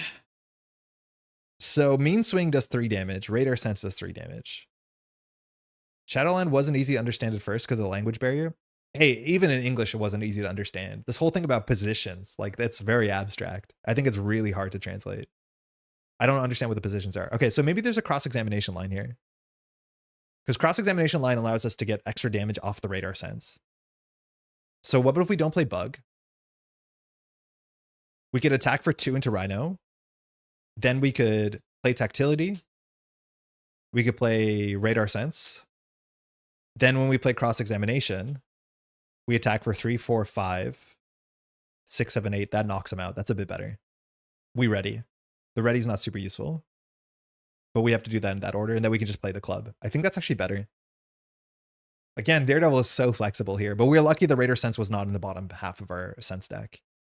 So I think we can do that. I don't think we can play Endurance, but like Tactility is not that good, but we have to just play it. So let's always play the Tactility. So now when Rhino is defeated, we ready. So this cross-examination now does 4. The Radar Sense makes it do overkill damage, but we have to. So Endurance will play the Radar Sense. We'll attack for 2 into the toughness. And then we'll do a cross-examination. The cross-examination will deal 3, 4, 5. And then Radar Sense knocks it out to do 3 more, and we deal with Rhino. When Rhino is defeated, we remove 2 threat, and a Tactility readies us, which is not super useful. I don't think there was any way we could ready there, unless we want to like bounce the Billy Club. Actually, we could have maybe bounced the Billy Club. We could have played the Billy Club, bounced it, recovered. Ooh, actually, maybe that's a better line. Yeah, maybe pinging with the club is better. So if we first recovered for 3, played the club, pinged the club. Yeah, I like that a lot better. We'll recover for 3. So in Alter Ego, we need to plan this turn out. We didn't get any information. We would be down here. We'd recover for 3. We'd go up. We would play the club. We'd ping the club to get the toughness. We'd return it to hand. And then we would do the combo, which would ready us. So that's fine. We can do this. Here, we'll just attack for 2. There's nothing else to do. And we'll hold the club because we need it. We'll pass. Looks like they're doing an evolution of the Marauders with the hand that looks cool. Yeah, it's like Marauders like, which is neat. And it's cool that the villains actually like, they impact and counter deck from my understanding. They actually have their own cards. Nick is nice. Man Without Fear is really important. We want to double with this hand because it's hard to play both of these. No double. Okay, that sucks. We're probably just going to play the Man Without Fear and the Billy Club. This goes to 1. Purple Man is attacking us for 1 and a card. Now there's a big boost in the Raft. There's not big boost in Purple Man. The problem is if you get a minion, the minion will activate against you and the minion has Villainous. So like that's really tricky. We definitely want Stun or Confuses, and we have Mocking Psylocke left in the deck because a lot of the characters have Vulnerable. So we have to worry about that too. So yeah, I don't think we can defend here. The Heightened Hearing would have been good, but not a great second hand. Very clumsy. A double would have been so sick because of Nick.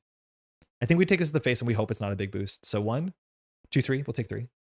We could have Betty'd it. Betty's going to be really good against Purple Man. So There's a firefighter. So the firefighter is really annoying if you don't deal with the vulnerable, because you'd have to discard the highest cost support. So if you bring the purple man into the stop the presses and you just have to clear the Betty, you lose the game. So we want to stun or confuse firefighter, which we only have 2 cards on our deck that can do it. This thing has guard and it has villainous. So not good. And villainous hits hard because this deck has a lot of stuff. So not sure what to do with this hand, honestly.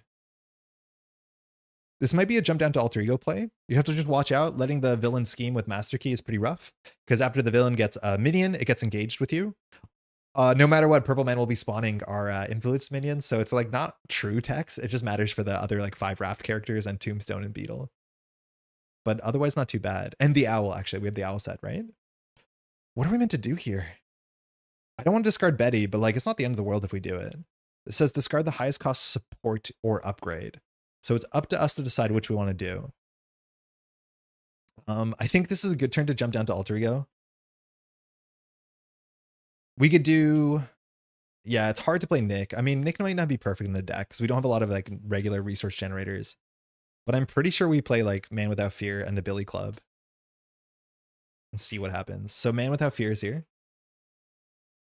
The Man, excuse me. Yeah, the Man Without. So this means we can now do our text. We can exhaust this to ready or do a damage. This thing is villainous. Like we have to knock it out. You think it's possible to play Daredevil with blank cards like Doctor Strange? Yes. Yeah, 100%. It won't be as strong because like you don't have access to stun or confuse, which does a lot of work. But you can play blank cards for sure. You do like your cards, but like ultimately this flexibility is where you get to there. Yeah, this is our normal encounter card. It was regular. Awkward. Quite awkward, actually. We're going to hit hard twice. If we jump down, it could get worse. Notably, when we defeat the firefighter, we remove 1 threat. So it's like something. But like even just attacking for 3, it's not impossible, but we have to get rid of Betty. I mean, I think we just get rid of Betty. I think we get rid of Betty. We'll play the Daredevil's Billy Club. The one decision here is whether we jump down and recover or not. So we have 3 attack. This technically doesn't exhaust, but our deck does care about exhausting it. So we can attack for 3 for the firefighter, discard Betty. I mean, it's fine. She'll be back. There's 1 more firefighter to deal with. That removes all the threat. We could ready ourselves. Yeah. Hey, maybe there's an enhanced Olaf play this turn. Yeah, maybe there was, because we could have played a Nick. Was there an enhanced Olaf play? Because this was our hand. We play 2 for Man Without Fear. No, we're short. I think. So if we do the Man Without Fear, we can recover, so it's worth it. So we'll take 1 damage with the Man Without Fear. We'll take 1 damage. We go down to 5, but we count attaches the firefighter. And then we're just going to attack it. So we're going to attack it for 3, which when the firefighter's defeated, and this is the minion that there's 2 of, we have to discard the highest cost upgrade or support. So unfortunately, we'll lose Betty. Now, she does not remove from the game because the text that removes her from the game was attached to the thing that we just played. So she's just another card in our deck, which is fine. This is discarded, which means we remove 1 threat because we defeated a non-elite minion. This goes back to the bottom. We're ready. We could choose to jump down, which is fine to do. I mean, Purple Man's kind of scary when he schemes. We're hoping for no minions. We'll jump down and recover. It's nice with Betty that you can like jump down a bit more aggressively with Purple Man, but what can you do? We'll draw 6. Air cover, that's good. A lot of minions. Deposition. It'd be nice to get an upgrade that stuns or confuses, but they don't exist.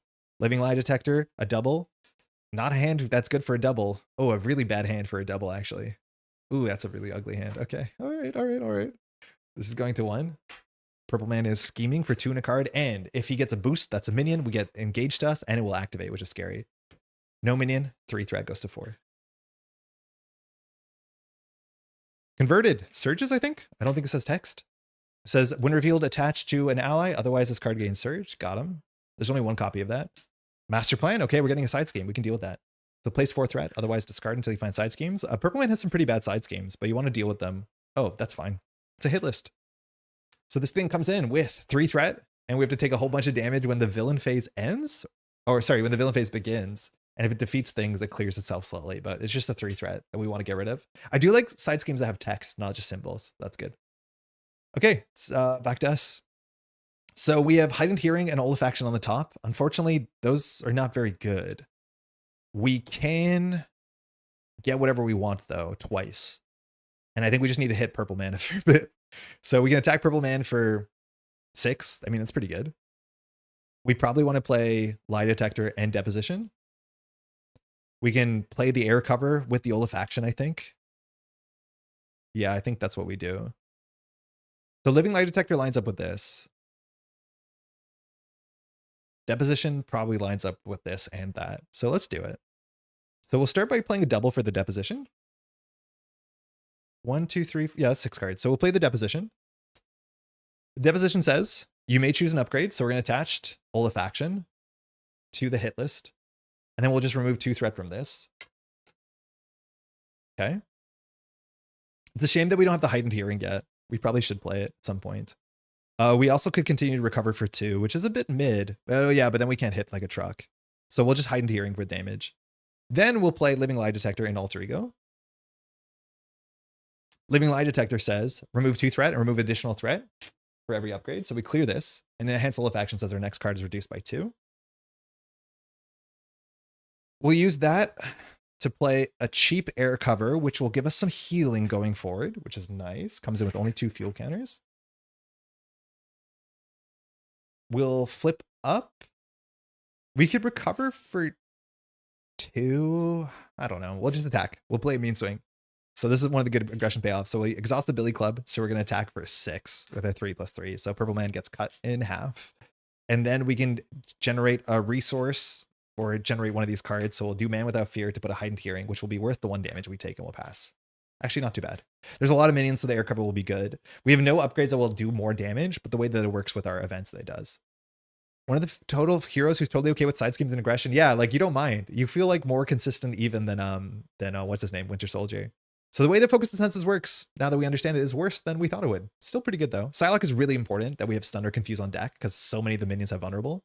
Cross Exam. Mockingbird, another Stun or Confuse. Unfortunately, an expensive hand, and we drew the Suppressing Fire, which is the one card we want to grab with Air Cover. So we can still get a resource if we need to. This goes to 3. The villain's attacking for 1 in a card will pop the Heightened Hearing, so defending at 3. So this does 2 damage, we take none of it, but this does have an icon on it, so we have to give this as an encounter card. So we'll be drawing it in a second. It's a really fun one. It's Serve. Man, I love forced action. So uses 3 command counters. The art is great. Exhaust this card to remove a command counter. You have to place 2 threat on the main scheme. No way around it. Clear your schedule. I'm now your top priority. Second card is Cold as Ice. This just surges because there's nothing to attach it to. We draw Skater Punk. So good thing that we have access to our ability to get rid of this thing. So Skater Punk is vulnerable. When defeated, deal 3 damage to defeating player's identity. It has guard and it has villainous. Okay. It's a turn. Have you played any TCG? I played Yu-Gi-Oh when I was in 6th grade. I liked it a lot. Played a lot of it. I have some, what's it? Neuroscape TCG, which they sent me a bunch of product. It's really fun, but I don't play competitive. I have a bunch of sorcery stuff, but I don't like play competitive. I play casually with my partner.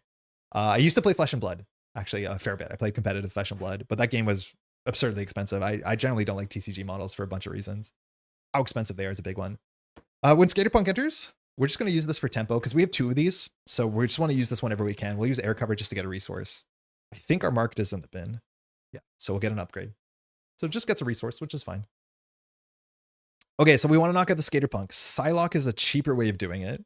The thing is, when we attack Skaterpunk, we do her ability, and I think her ability will trigger before the thing gets discarded or defeated. Because Psylocke says interrupt when it attacks, remove a psionic counter and confuse the enemy. So the rest of the attack will whiff. You still take the consequential, but the Skaterpunk will be discarded, which means we don't remove threat from this, but we don't have to take 3 damage, which is important. Psylocke is probably the best card we can play here. So she's very expensive, though. She's most of her hand. We could hold on to Mockingbird for the future. We know that there's like another, I think 3 or 4 vulnerable cards. We can also just play Focus the Senses. We need to be thwarting, so Superior Taste is really good this turn. There's a cop and a firefighter's minions. What's next? Named in spot set? Yeah, there's like police officer. There's 2 cops, 2 firefighters. It's very down to earth. I like the down to earth themes. After Magic released the $1,000 proxies, I knew it was done with TCG price models. Yes, I have come from like this game, LCGs, or even like Netrunner modernly. It's totally free to play. You can print proxies and play at the World Championship. Nobody cares. It's encouraged. And having the model where like the card pieces are not valuable, the game has a set price of entry is like so much more reasonable. I'm a bit better if TCGs have good cards that are like, sorry, expensive cards that are like art treatments, but any deck should be like $60. It's absurd. Some time ago, I exchanged Spring Tunic from Fab for a Sinister Motive sealed box. Ooh, is that a good trade? Was it a foil Spring Tunic or a non-foil? I have a non-foil Spring Tunic from whatever that booster set was. Yeah, I think we're just going to do it. We're going to spend all 4 on Psylocke. She's going to activate.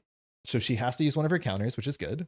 She does take a damage. She does 1 damage, but this thing gets knocked out first. So it just gets discarded for vulnerable. So you don't have to do any of the text, but also it doesn't interact with the Raft Breakout.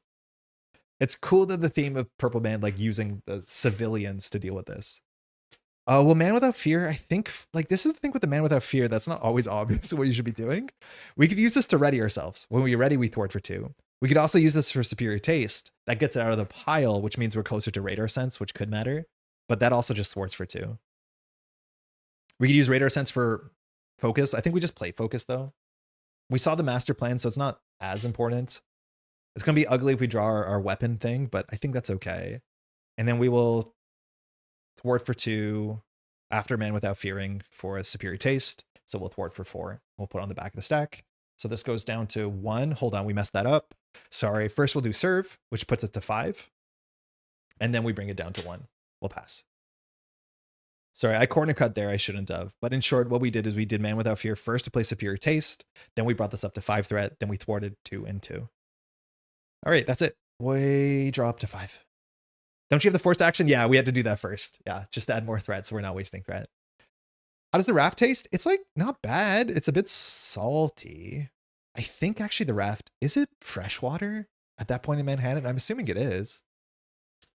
You think Daredevil's a hero for new players? Yeah, yes. I think yes.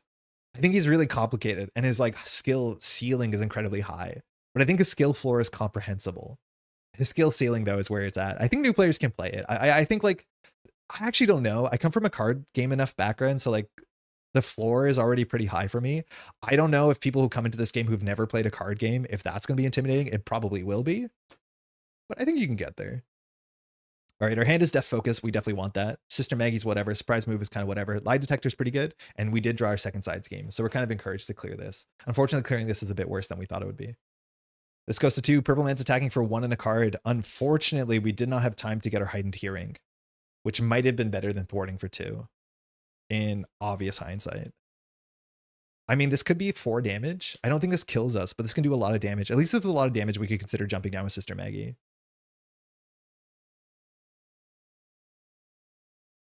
If it's a minion, do we have to be ready this turn? Yes, because it's surprise move, but we have Raider Senses on top, so we should be fine. I think we'll just take it 1, 2, and we're going to get this as a boost card, so don't worry about that in a second. So we take 2, we're down to 4. First card we reveal is Protect. So I think you can just fire this card even if they have a toughness. Again, there's 3 of these, Serve, Protect, and Fight. Comes in with 3 command counters. You're forced to use this to give the villain a tough status. I think if they have a tough status, you're still allowed to fire this because it's not part of the cost. And then we drew an Absman. Okay, so we have issues this turn. We're actually getting overrun a fair bit.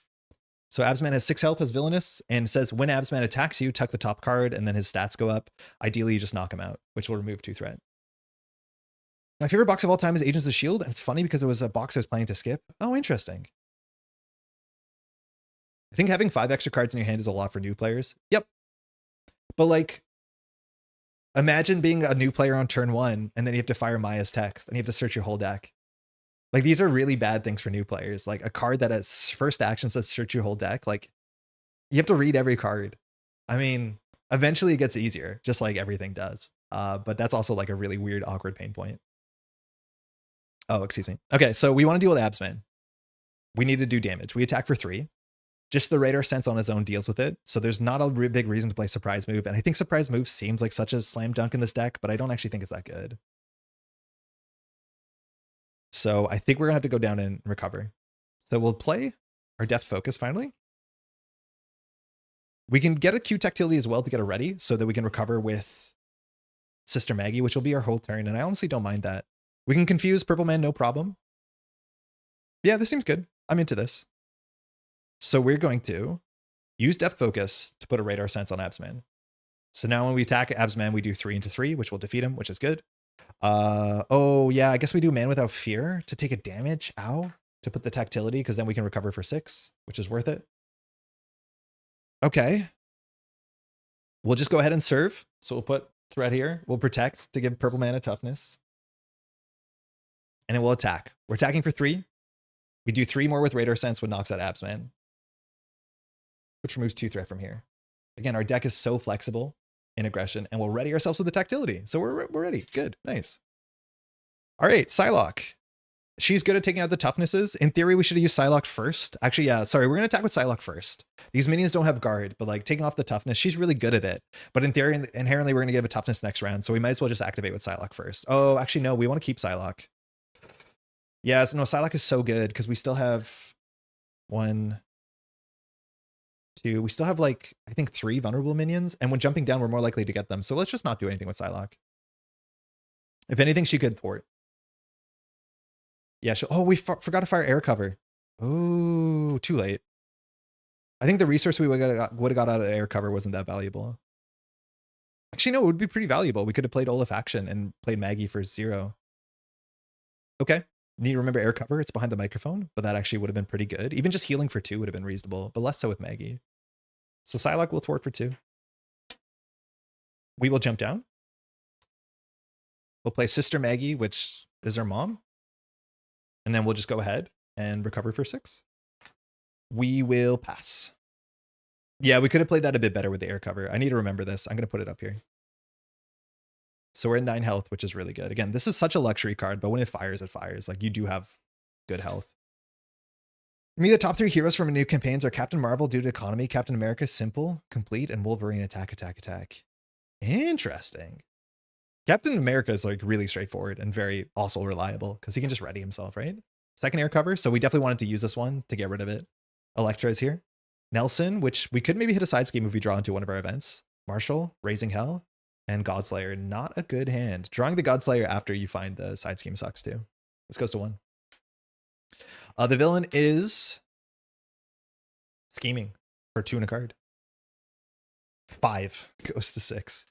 We could lose if he schemes again, but we have to remember we have access to, never mind, she's gone. I was going to say Betty. So we drew Beetle. That's good. Beetle is something we can deal with. So this is the Beetle from Tombstone. So 5 health villainous. When she enters play, search and counter deck and discard off her attachment and attach it to the minion to attach it to Beetle. So I have a rules question about this. It says attach it to Beetle, which means all you do is you take this card and you put it on Beetle. The thing is, Cold as Ice has text, but you only read the Cold as Ice text when you draw the card. This says attach to the minion with the highest base hit points and give that minion a tough status card. That is not the text when you attach it. That's the text when you draw the card. We didn't draw the card. So all we do is, from my understanding, is we attach this to Beetle. She doesn't get a toughness. And now she has this +2 thwart or scheme. And it says after she schemes, confuse the first player's identity, discard this. I don't think we give her the toughness because I don't think you draw the card. You just attach it. And this doesn't say when attached, give a toughness, right? Like, it's super good for us that it's like that. But I don't think we actually have to give her the toughness. Wolverine was the first hero I play. When I learned the game, I can say it was definitely a simple and straightforward. Yeah, I'm not a huge Wolverine fan, unfortunately. I feel like a lot of his cards don't work the way that you think they would. Yeah, no tough, right? It's neat. I like it. I'm into it. Speaking of that, here, have another tough villain. Just kidding. Okay, now we'll use air cover because we'll remember. I almost didn't. So we can search our deck for anything. Overkill doesn't really matter, so we'll just go get a resource. It doesn't matter what we're getting here.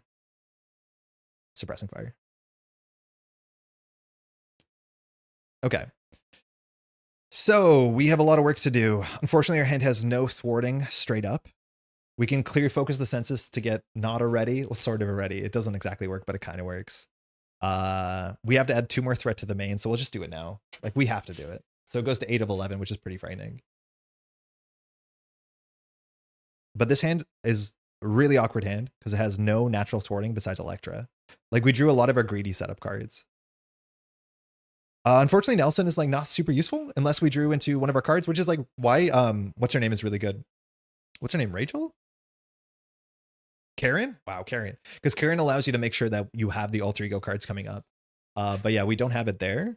Our hand has not a lot of damage. It has a Raising Hell. Godslayer means we attack Beetle for 6, which is something. But I don't think we're going to struggle dealing with Beetle. Yeah, this hand's not good. Healing for 2 is not great. It only heals for 1. I guess we could heal with 2 if we Man Without Fear it. So actually, maybe it is good. And we could always get a Raider Sense to knock out Beetle. When we knock out Beetle, we take out 2 threat. If we draw an advance, we probably lose. So maybe we have to play Electra because it's the only thing that does something here. So let's play 3 for Electra. So notably, Electra says that when she activates, Daredevil has to take the consequential. It's forced. That being said, who's Daredevil? No idea. Never met the guy. So like we can just attack and thwart with her right now. We could also just like attack for 2 into Beetle and then just attack for 3 into ourselves, which means we can ready ourselves with a Man Without Fear, and we can get an Olefaction that plays the Godslayer, which is kind of cute actually. Yeah, kind of cute. Maybe we do that. We attack for 2. She takes the consequential. Okay, we'll jump up. Here we'll def focus the Olefaction, which isn't super necessary. It plays a cheap enough Godslayer, which is good fun. We can attack for 3, knocking out the Beetle. We could heal 2, so we should just use the Man Without Fear here, and then we don't set up an air cover. I mean, that's fine. So Man Without Fear to take a damage. We'll attach, we'll attach Tactility to Beetle. So when we defeat Beetle, we ready, and when the next card is cheap, we take 8 damage. We'll attach, we're at 8 damage. We'll attach the Suppressing Fire. So like the Raising Hell overkill thing would have worked, but Purple Man unfortunately has toughness. We'll now attack for 3, which knocks out Beetle. Beetle's not elite, so we only remove 1 threat. We heal 2. We're full health. We ready, and our next card's reduced by 2. I want to discard them in this order. So then we'll play a super cheap Godslayer. So now our attack is actually really big if we want to, if we're hitting non-uniques. And I don't think any of the Purple Man characters are unique. It's mostly just like the Raft characters. We now attack for 5, which is nearly good enough. Okay. Good. I think we just have to thwart. Thwart for 2. Pass. Still kind of sketchy. We could lose to an advance if we're unlucky. Yeah. Slightly greedy. Oh, we're decking out. That's really scary. So we draw 2 doubles, which is not great, but we have 2 things to go with the doubles. So we have Stick and Foggy. The surprise moves are underperforming. They seem so good. I think we do cut them. Can the Force Interrupt on a Protect Fire when purple has a tough? I think so. From my understanding, yes. And that's because giving the tough is not part of the cost. So you can pay the cost. The thing is, like, how do you do a forced action if you can't do the forced action, right? Like, it's forced. We can't end our turn, which means, from my understanding, like, this should always be doable, which means you can always give a character a tough if they have a tough. Only thing I have to criticize is that FFG seems to love protection. It gets by far the most love. Aggression's so little compared to green. Eric, I think protection has like become way better over the last couple of years. Like we've seen so many more interesting cards, but like aggression got a lot of interesting cards over the last wave. Just like everybody did, honestly. I think the protection cards feel a bit more notable over the last couple of years because protection went from like being the least interesting faction to one of the most interesting. I don't mind the protection bias because also I benefit from it. But I think classically, like everybody's been getting banger cards. Like the whole Agents of S.H.I.E.L.D. wave had some of the coolest justice and aggression cards. It's just protection is more pronounced because protection has some really bad cards. At least I think. I think Karen is so important for Daredevil quite a bit more than some other similar template supports. I agree. He has fewer copies with more situational events. I use her a ton. I know. The fact that we haven't been able to play her twice really hurts, but she's so easy to put down. And just putting a card back, again, your cards are situational. Even just putting back Focus the Senses feels a bit less good now, but it's kind of good. All right, he's attacking for 1 in a card. We're not going to do anything. All right, unfortunately, the Firefighter will be showing up. So that's a boost. So we only take 1. And we have to draw 3 encounter cards. So first encounter card, it's a Firefighter. Now, luckily, we can confuse this thing, so we don't have to deal with his text. Now, it doesn't work with the Raft, but we have a confuse on deck. Psylocke missed the deck out, which does suck. We have a lot of work to do. Power Suggestion is here. This one is pretty rough. It says each minion gets influenced, which means they'll all have Villainous. So that's there. Has 5 threat. And we have Tombstone, who is going to attack us. So Tombstone, wow, that was a bad ordering, because Tombstone now is, what's it called? Is influenced, which means he has Villainous. So he's attacking for 2 in a card. That was not a good turn. I mean, 3 encounter cards usually isn't a good turn. Yeah, purple man's cool. So attacking for 2 in a card, we won't block it. 1-2. Nice assault, only 2 damage. It's back to us. We don't have any air cover we could have fired. We'll just go ahead and use protect. It does nothing. And then we have to plan the turn out. We got some issues. Oh, one more because of power suggestion. Sorry, we take one more. Okay. Tombstone is unique, so we can attack for 6, no issue. We can attack with surprise move, might be the play. It just sucks to put heightened hearing on Tombstone. It's like not good. Do you usually play on expert? Almost exclusively. I only play standard when a box comes out, with precons, and with my partner. And we play expert sometimes. Recently discovered your channel. Hey, Will, how's it going? Been loving the quality and explanation of what you're doing. Thanks for the kind words. Welcome to the channel. A lot of folks have come into this recently, either through Villain Theory or just like Fear No Evil being really exciting. Glad you can make it. Thanks for saying hi in chat. Okay, so this hand is nice. We have a lot of problems to deal with. Now, when things look really bad, you just remember you have focus senses on the table, and that like really does pop off. Unfortunately, we just recently learned that focus senses is nowhere near as good as we think it is. And just to explain this clearly so we're on the same page, focus senses has a when defeated. When defeated are templated as forced interrupts. So what I've been doing often is I'm putting a acute tactility on focus senses, firing the acute tactility to ready myself, and then using the text on focus senses to replay it somewhere else. The thing is, you can't do that because the force interrupt on focus senses has to happen first. So while you can still acute tactility off of focus the senses, you can't replay it after you use it, which does hurt. So that makes it harder to clear focus the senses and get 3 readies in a turn. You can usually get 2. Now, Firefighter is no problem. We'll just use Psylocke to attack it. It takes 1 damage, gets removed from the game with Vulnerable, so we don't have to do any of its text. So that's a start. The question is, how do we knock out Tombstone? And then how do we not lose the threat? This has been, like, we've been struggling with this deck. It's been in a really bad order for us. We can make Electro attack for more with stick and for less, in theory, with stick. But Electro is the only other martial artist we have in the list. There's not that many so far. That will obviously change. So what do we do here? I mean, it sucks that putting heightened senses on Tombstone is probably the play. The thing is, like, why surprise move isn't perfect. Firstly, we don't have a research generator for attacks, but the surprise move, the attack itself has to defeat for the ready. So we put radar senses on Tombstone. We attack for 3, 4, 5. Oh no, we do get there. We do 7. No, that's not enough. We do 7, which isn't enough. But then if radar senses trigger, we don't get the ready. It's like very comparable to just like playing a ready, but it's kind of like 2 cards combining your radar sense and your tactility in a single card. So if we do stick, now if we do the attack, right, we can attack for 3, 4, 5, 6, and then this does 8. So it's probably the turn to do it. It's probably the turn to do it. The issue is whatever card we attach to it doesn't matter. We just have to attach something to it, which is why, like, instead of having a what's it called, an air cover would have been good, because we could have healed 2 and then done the damage, because none of these upgrades actually matter off of Tombstone. Okay, that's not good. Yeah, that's not great. Yeah, we got a bunch of issues here. We're falling behind on tempo. What else can we do? I mean, I think we just have to get the hearing off of this so we can fire focus the senses. But we want to fire focus the senses first, because then, yeah, that's just a bit more efficient. So I think the play is like we actually do Man Without Fear to take a damage. And I think we go for Superior Taste, which will fire off of focus. And I think we have to do this in this order, which is way better. Yeah, exactly. Man Without Fear to smell Tombstone. I think it's something like this. This seems a lot better, because then we can get the upgrades and we don't even need to play the surprise move. Maybe then we didn't have to play stick for 2 cost. But now we're going to thwart for 2 and Superior Taste triggers to remove 4 threat from this. When focus of the senses clears, we get to do all its text. So we don't ready, but we can grab all our cards and put them on places, which is exactly what we need.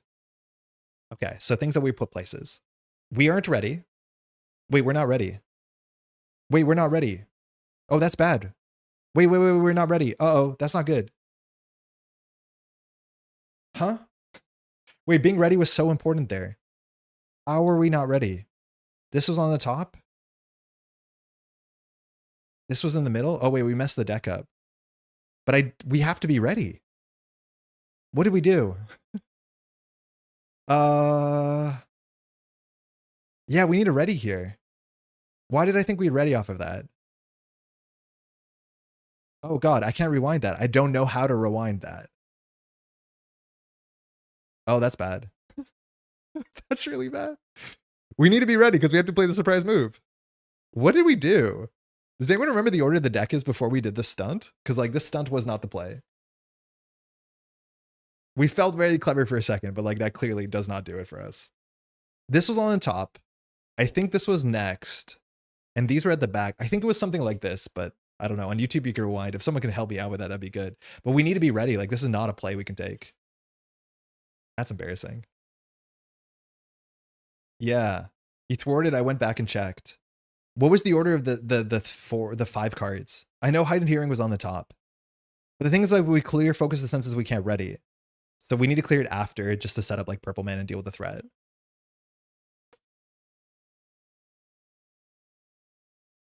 So I think we have to do Hearing, Taste, Radar, Hearing, Taste, Radar, Tactical Smell. Thank you. So it was like this.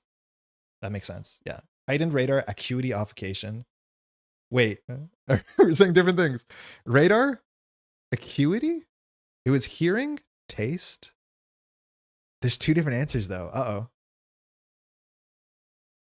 It was definitely Heightened Sense in front. I think Radar might have been behind it. Okay, so the problem is we have to deal with Tombstone. So I think we just have to do Death Focus for garbage. I think we just go for garbage. Yeah, I can't rewind the tapes, which is unfortunate. And then we do Surprise Move into Tombstone, which will just ready us. I think this does enough. And then we can go for something else. We instead could get a ready off of Tombstone, but we get a ready off of Surprise Move, so this is good enough, I guess. It was Heightened Radar Cutiification. Yeah, we might have messed that up. So we're going to attack Tombstone. He has an upgrade. So we're attacking for 3, 4, 5, 6, and Surprise Move gives us 8, and we defeat something, so we ready. When we defeat something, it was not elite, we remove 1 threat. Okay, that's a bad use of Heightened Hearing, but when in Rome. We're now ready. And now we're here. We have the Billy Club for a panic. We now have Superior Taste maybe off the top, which means we can clear this. So we'll pay Strength for the Taste. Purple Man's going to hit us pretty hard still. We'll now thwart for 4. So now we can do the thing where the Taste goes. We clear this, and now we can put all their stuff on the table. So we'll be okay. We're not going to be ready, but we're going to be okay. We can actually ready. No, we're fine. We're fine. We can do this. So we'll put Tactuity on this. This one's a hard one to commit to because if you mess it up. Olefaction will spread them. We have a bunch of our thwarting cards. This always goes here. And I think we go here. This means we can thwart for 5 with Electra. This has no text. I don't think we put Radar Sense on Purple Man because we want to keep it when we draw a minion. And this is that. We'll now take 1 damage to ready, which we're now on 5. And then we'll thwart for 1, 2. Sorry. We'll use Electra first. We take 1 more damage. She thwarts for 1. And then we'll thwart for 1, 2, 3, 4, which readies us. Okay, sick. We figured the turn out. You always have an answer to get out. You can always get out. This Olefaction wasn't super useful. In theory, yeah, it wasn't super useful. Daredevil's so good. Seems kind of the board states can be so tough with some heroes. I mean, that's why you play this card, because this card is so good. It's a fair bit worse now that we understand how the rules work, but we are ready and we're back, right? Like we cleared so much. We still can't jump down easily, but we might panic block with Electra if we need to. At least we have this, so we should be fine. And then we'll just thwart for 2 off of this to set this up for next turn. Hopefully we draw into like a Nick or something. Okay, that was good. And we can recover with Maggie probably next turn to recover 6. Team Daredevil or Echo? Both? I like them a lot. Both of them. Mean swing for damage, surprise move. Okay. Uh-oh. Uh-oh. Ooh, not a good hand. Goes to 4. Purple Man's attacking for 1 in a card. We'll hear it coming. 1. Just 1 damage. Great. We don't take anything. 1 encounter card. Mysterio. Okay, so you just need to knock out Mysterio immediately. Because Mysterio has 6 health. It says after Mysterio attacks you, deal each of the activation boost cards as a treachery to yourself as a face down counter card, so you just don't want to let him activate. Cool. Good thing is we can attack for 6 every turn because we have Stick, Godslayer, which is perfect. Yeah, Echo's probably more fun in group, but she's still fun in solo. We can heal a bit, which is nice. Are we going to jump down? This will go down to 2. We have a lot we could do here. The surprise move is playable, but it needs an upgrade anyways, so it's kind of useless. Yeah, the surprise move is really awkward here. Because I don't know, it's not bad, but the thing is like the upgrade you want to attach to it, the 3 damage one doesn't work with it, and the one that readies you doesn't work with it anyways. So it's only good with like playing a suppressing fire and then attacking into the suppressing fire, which is fine, right? Like this is okay. We could also attack with extra with mean swing, but it doesn't really matter. So we're just going to attack here, I think. The thing is like we want to play this radar senses to go deeper through our deck. I mean, the ready's good too. I mean, the ready's not bad. And then we can clear this and play carrying cheaply. I mean, yeah, the turns are so cool. Okay.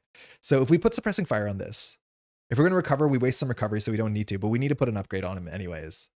Maybe there's a chance instead that we just spend the death focus to do this.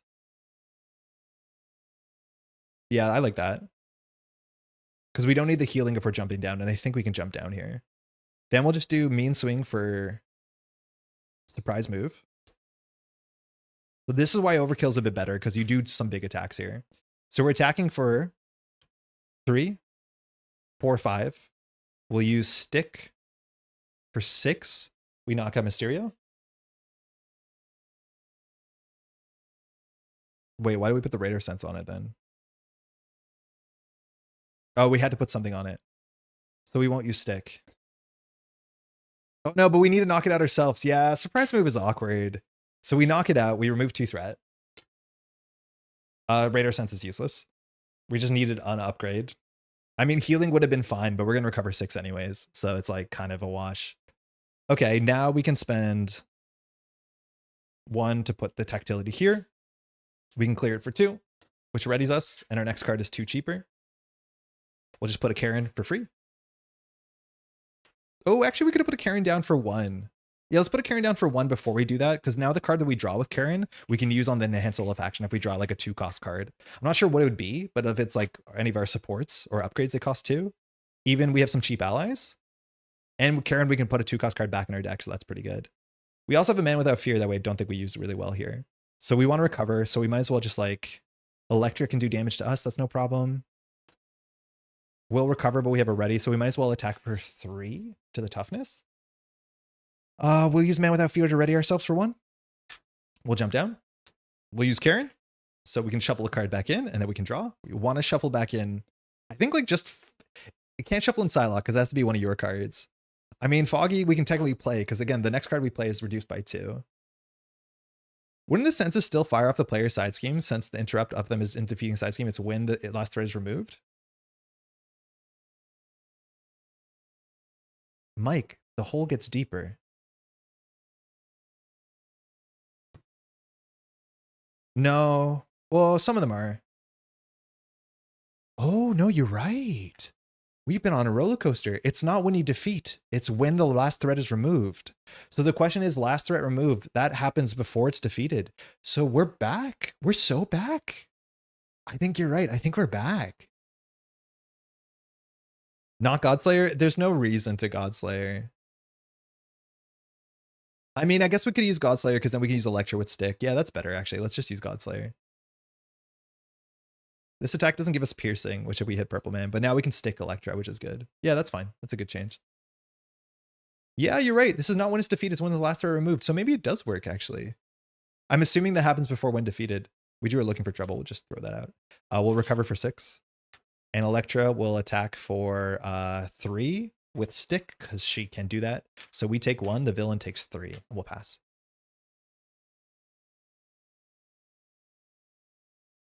We draw. 1, 2. Deposition is good. Lock and load is useless, but whatever. These cards are not great. Yeah, I think a bunch of the aggression cards in the deck aren't good. I mean, an air Kibble setup is fine, but I don't think we need to search for a minion. Like, our payoffs are not that good. So that card probably shouldn't be in the deck. I think you can play the resource that does more damage. This goes to 1. Purple Man will scheme. All is right with the world again. Yeah, now it's broken again. It's sick. 1, 2. Oops. 3 and a boost. So that's bad. So this goes to 4. It says deal it to yourself as a face down encounter card. That's really important. If it said deal it to yourself as a card, it would immediately activate with villainous, which sucks. So we draw security guard. This one discards, I think, an ally, right? So it comes in with 4. It has patrol, so you can't deal with the main scheme. discard an ally with the highest attack. So ideally we have a stun or confuse. Unfortunately, we don't in our hand. Our deck has Psylocke, it's on the bottom. It has Mockingbird, and I think that's it. Oh, swoop down. I think we just take a bit of damage, right? Oh, the villain and each minion engage with you schemes. Oh, we lose. I've never seen this happen in Alter Ego. But we probably lose because this has villainous. Yikes. Oops. Solo. All right, so Purple Man is scheming for 1-2. That's good. So this goes to 6. Security Guard schemes for villainous. 3. Okay, we got close. We didn't lose, but it was pretty bad. It was really bad. Now we might actually want to defeat the Security Guard because it does remove threat, but okay, we're gonna start with Karen Page. We just need to get more threat back in our deck. That was awful. So Karen Page. So shuffle a Daredevil card. We're just gonna go for whatever thwarts. But the best we have is focus. Where's it getting villainous? The villain. Each influence minion gains villainous. It's bad. Yeah, swoop down is nuts. It's a one of. Aerial villains will really like that card. Yeah, Purple Man makes all of the cards villainous. Eventually they also get what is it? They get patrol, guard, and villainous. Yeah. Yeah, Purple Man makes the people really frightening. His stats are not that good, but it's his people that are really good. Doesn't Master Key also fire? Oh, fuck off. We forgot about Master Key. Good catch. Again, we forget about this. So Master Key says after the villain schemes, the villain revealed advance. Security Guard revealed Zemo, so that's fine. So I don't think anything happens. Yeah, because the Baron Zemo is off of the guard. I think we're fine. Because it's only when the villain.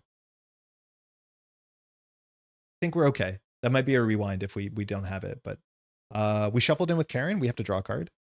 Betty's back. Hey, she's good. She's really good. She is really good against this scenario because you can deal with the boost cards that have the star on him. Okay, we have to threat everything we have at the main scheme, which this hand has a bit of threat work. When the minion activates, if they have purple boost abilities, do they get dealt as an encounter card? No, because that's text on Purple Man, I think. Each purple card from the after sack. No, it does. It does. We didn't hit that too, but the yeah, you're right. The minions spawn more minions. That we haven't hit that. Yeah, it can be really bad, Joel, if it cascades. Okay, we got to get to work. So what does patrol mean? Each minion with patrol is engaged with the player cannot use cards they control to thwart. So we have to deal with the guard. Okay, that's fine. We can attack with Electro first, down in Alter Ego. We're going to discard Electra in a moment. So yeah, she'll just attack an Alter Ego before we jump up. So she takes the retaliate. Or not the retaliate, the consequential. Oh wait, we had a deposition. Hold on, before we jump up. I forgot we had a deposition in our hand. Where did that come from? The deposition is really good. It just means that we can get whatever we want on this main scheme. We're going to have to attack the security guard. So I think we do deposition off the security guard. So we'll do deposition. So you may choose any upgrade. We'll go for the tactility to get us a ready. And then we'll just remove 2 threat from the main. Oh, we can't because of patrol.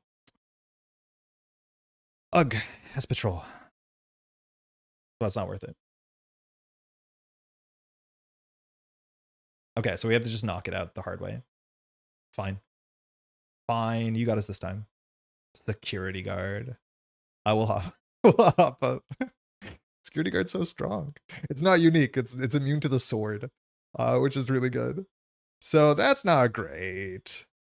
So I think we just have to knock it out. If we want to get it ready, we have to pay for it. We'll put Superior Taste on this for sure. I think most of our hand is just going to be into upgrades. Shouldn't we be on 7 cards in hand? 3, 4, 5, 6. Why are we not on 7 cards in hand? We should be 6+1. What did I do wrong? What did I pay for? I paid for something. Oh, I paid for the deposition and didn't get it back. But we should be on 7 cards in hand because we were 6 plus Karen. So yeah, this was in our hand, I'm pretty sure. So 4, 5, yeah, this seems right. So we'll put Superior Taste here. We want to get our ready on the security guard. We can use this to get the ready, or we can just like ready naturally. The more things we put on there, the better. So we'll just go ahead and get these out on the table because we're not doing much. Heightened hearing on Purple Man, we hear him coming. Radar senses. We're going to hit him real hard. It's a bit overkill. We actually can advance Purple Man here. We probably do. Then we'll go ahead and do a mean swing for tactility on the security guard. And then we'll just attack the security guard for 3. We can't give it overkill, which would have been nice. So we knock at the security guard, and then a bunch of things trigger here. So firstly, it says, discard the ally with the highest attack, so we lose Electro. But we did defeat, so we do remove 1 threat. We also ready ourselves. Okay. Cool. So we can knock out Purple Man.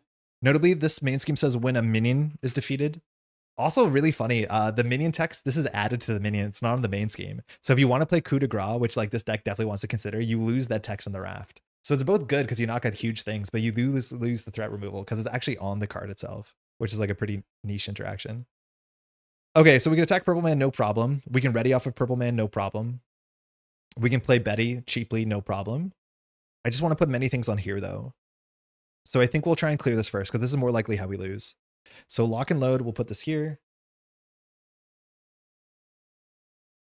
I'm going to take a damage to put this here. And then we're going to do Living Lie Detector. So this removes 5 threat. But we could do 2 more with Superior Taste. I think we just leave Superior Taste there. Because now we'll thwart with Stick to give ourselves 3. This is why Stick is flexible. We could have just used it on Electro if we wanted to. But we've cleared all the threat off of here. So Superior Taste will stay, but we're ready. Our next card is reduced by 2. We'll just go ahead and play Betty down for free, which is why we kept that in that weird order. So now we can deal with some boost cards, which is pretty relevant against Purple Man. We're ready. So we can advance Purple Man, and I think we will. Not much that we can do here besides attack for 3, 4, 5. We'll knock out Purple Man. He advances. I don't think he has any bad text when he advances. It's just like his numbers get worse. So he now schemes for 3. Each minion gets Guard, Patrol, and Villainous. So Patrol is new. And the same thing, each boost card from Purple Man gets boost after its activation. And we have to remember that does fire off of villains, like what's it called? Minions that have Villainous, which is kind of interesting. That's it, we'll pass. So again, now every turn we can attack for a lot. So Purple Man might only last another turn or 2, especially if we draw into more of our cross exams. Like that one. Deposition. Aggressive Conditioning, forgot we have that in the deck. And a Focus is actually still pretty good. This goes to 1. Purple Man's attacking us for 1 in the card. I'm going to use the Heightened Hearing off of it. Actually, I don't think we are. I don't think we use the Heightened Hearing because I think keeping it on him is way better for the cross exam. So I think we'll just take it. I mean, that's only 1 damage, but this card is so bad. If you haven't run into this card yet, it like foils the best laid plans all the time. So we take 1. You cannot thwart, attack, or change the alter ego form. Spend 3 resources or exhaust characters you control with thwart 3 or more, discard this card. So what's really interesting is in this deck, and also like in the Justice deck that this came with, and also of course Echo, allies haven't felt that good. Like notice how we're playing with next to no allies and we're feeling pretty swell about it. Like it's interesting. It's like his cards are so consistent and his cost curve is like so aggressive with all these 0 cost cards that like you don't need allies all the time. Sometimes we get blown out, but like Heightened Hearing is so good at not blowing you out. We're not going to unreveal this with Betty. This is totally fine. We can spend 3 resources. Real encounter card is Assault. Okay. So this, we're going to get attacked for 1 in a card. This could do up to 4 damage. I mean, our turn got stymied for aggression, so we will Heightened Hearing this one. So he's attacking for, this has text. We might want to use Betty on this because this one is now attacking us for no damage, but we have to choose an influence minion and reveal it, which we don't want to do that. So I'm going to Betty this. So Betty says, when you would flip a card up, discard it, flip the different one. That's way better. So 3 damage, we take no. Very good. Stick is ready. Hey, did the scanner work out well? I mean, look at this Betty. I think so. I think I'm realizing some of the colors on some stuff is off, but like, I mean, we spent a lot of time putting all these in. I think our blues are too blue, but maybe that's just this monitor. But it's really nice to have all these scans in, right? Like Purple Man, I think turned out not amazing because he has a lot of dark colors. And so you see that sort of like moire kind of like ink printing thing, but I'm pretty pleased. Okay, this is us. Purple Man needs to take a whole bunch of damage, but we can't attack or do anything. So I'm just going to spend 3 to get rid of them imprisoned so we can now start doing stuff. We have to remember again, every single turn here, we can now attack for 3, 4, 5, 6. We can ready, we can attack for 3. So we can do 9 damage a turn. We always can put a Q tactility on the Raft Breakout for fun. I mean, I guess. I kind of want to jump down and recover for a moment. The cross-examination only does like 4 damage. It does 7 damage. Wait, do we have lethal? Hold on. If we put this here, do we just have lethal? We might have lethal. So say that we pitch this for enhanced. So now we can do a cross-exam. I think this is better to ready ourselves because if we use it for a thing, it just does 1 more damage. So this does 3, 4, 5, 6 to the villain. Villain takes 6. We can use radar sense to do 3 more. Yeah, I think we have lethal. Okay. So then we attack for 3, 4, 5, 6 into the villain. Then we'll use Man Without Fear to take a damage to ready, and then we'll attack for 3 into the villain. Yeah, easy. Yeah, not even a sweat. They're readable. That's the best thing. I'll take readable. They exist, which is the best. Like this cross-examination, it's looking good. It looks way better than the low-res one, which I might have deleted at this point. Yeah, like that hurts my eyes. This seems a lot better. Actually, no idea. Scanned these. Thank you. Yeah, I spent a lot of the week scanning and coloring and cutting corners and stuff, but a lot better than that one there. Purple Man was cool. His text really mattered. And again, this is what I said in my review. Like, how exciting was the main scheme? Honestly, it wasn't. It's like, it's just a bunch of minions. I really wish this got counters every turn, and then every 3 turns it spawned a minion, so it actually felt like a jailbreak. It doesn't. There's just, this does feel a bit Civil War-y to me, where it's like there's a main scheme that's there. I guess it's interesting how the minions from Purple Man like don't interact with it well because you don't want to defeat them, so that's kind of cute. But it's like it's fine. We successfully dealt with the Raft, and I think the Raft has a good setup now for our completed side. So it says when the game begins, you can search your deck for an ally. Okay, never mind. We don't care about this one. We don't really have any ally that's worth grabbing. We can use this just to thin our deck. So like if we don't draw a good hand and we want to draw into our upgrade, we can just go get our upgrade. But on expert, you don't go up +1 hand size. You just add an ally to your hand instead. So it's like, it's definitely good in certain decks, especially if you're doing sidekick, but fine. Okay, it's 4:30. We've been streaming for 4 hours. I think we can do one more and then just jump straight to Kingpin. We won't have time to do a whole campaign. I kind of feel like the villain attachment should just mill for a minion when they scheme instead of maybe getting one. Yeah, exactly. Or like whenever they activate, it gets a counter and then that spawns a minion every once in a while. But it just like, it fires so little that you forget about it. And maybe in multiplayer, it's a bit more important because there's almost always somebody in alter ego in a multiplayer game. And that's, again, a solo problem, which again, a lot of my issues sometimes are just solo problems. Okay. Let's divide this out. Judge. Man, that swoop down was like almost going to close the game out. That was really scary. Flight.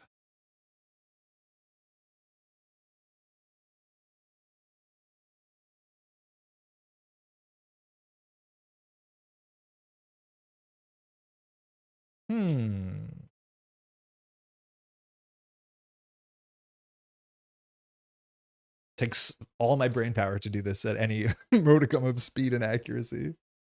Hey, Samuel, thanks so much. Here's some appreciation for the scanning work you did. Thank you so much. That's very, very kind. Thank you. I said this earlier, but I'm going to reach out to folks who like need scans. So like Hall of Heroes and like Dragon cards, and also if people just want them. And I'm looking to be able to just like put them on a Google Drive. I haven't done all of them. I have missed some of the player cards. I think I've done none of the Justice cards.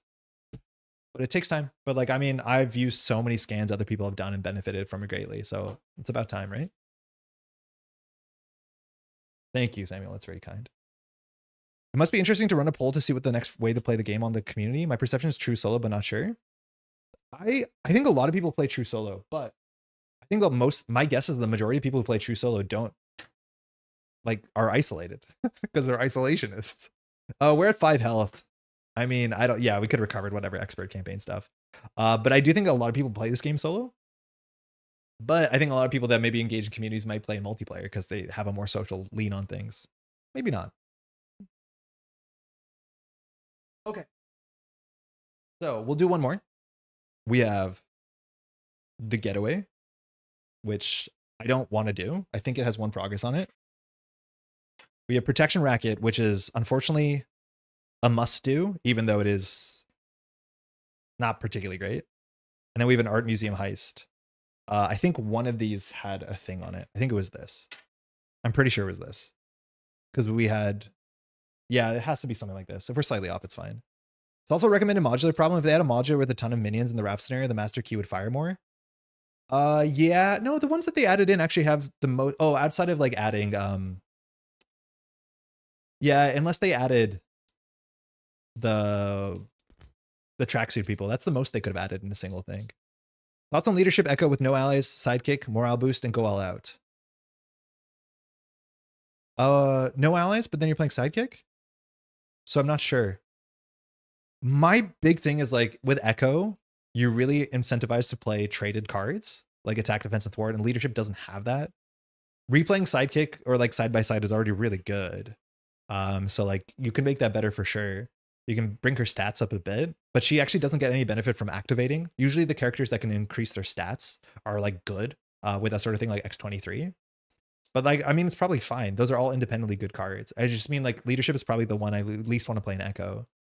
I mean, leadership has good events that are like dependent on board state to be like, oh, this event discards a minion, so, or an ally, excuse me. So like squirreling away for the right time might be worth something. But I'm not like a huge leadership fan, so I don't have the best like input. So apologies. 1, 2, 3, 4, 5, 6. Good. So this goes to 2. This goes to 1.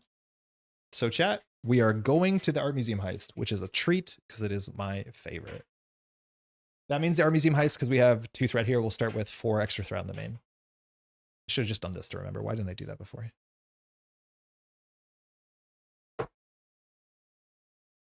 So who do you want to fight? We have Hammerhead, which we've seen before. We have Typhoid Mary, which is my least favorite, but she has a really good reward. And then we have Bullseye, who is genuinely terrifying. So far, chat has always picked where we're going. So let me know. Our museum heist plays with Cops, which is the best, and the Owl is back.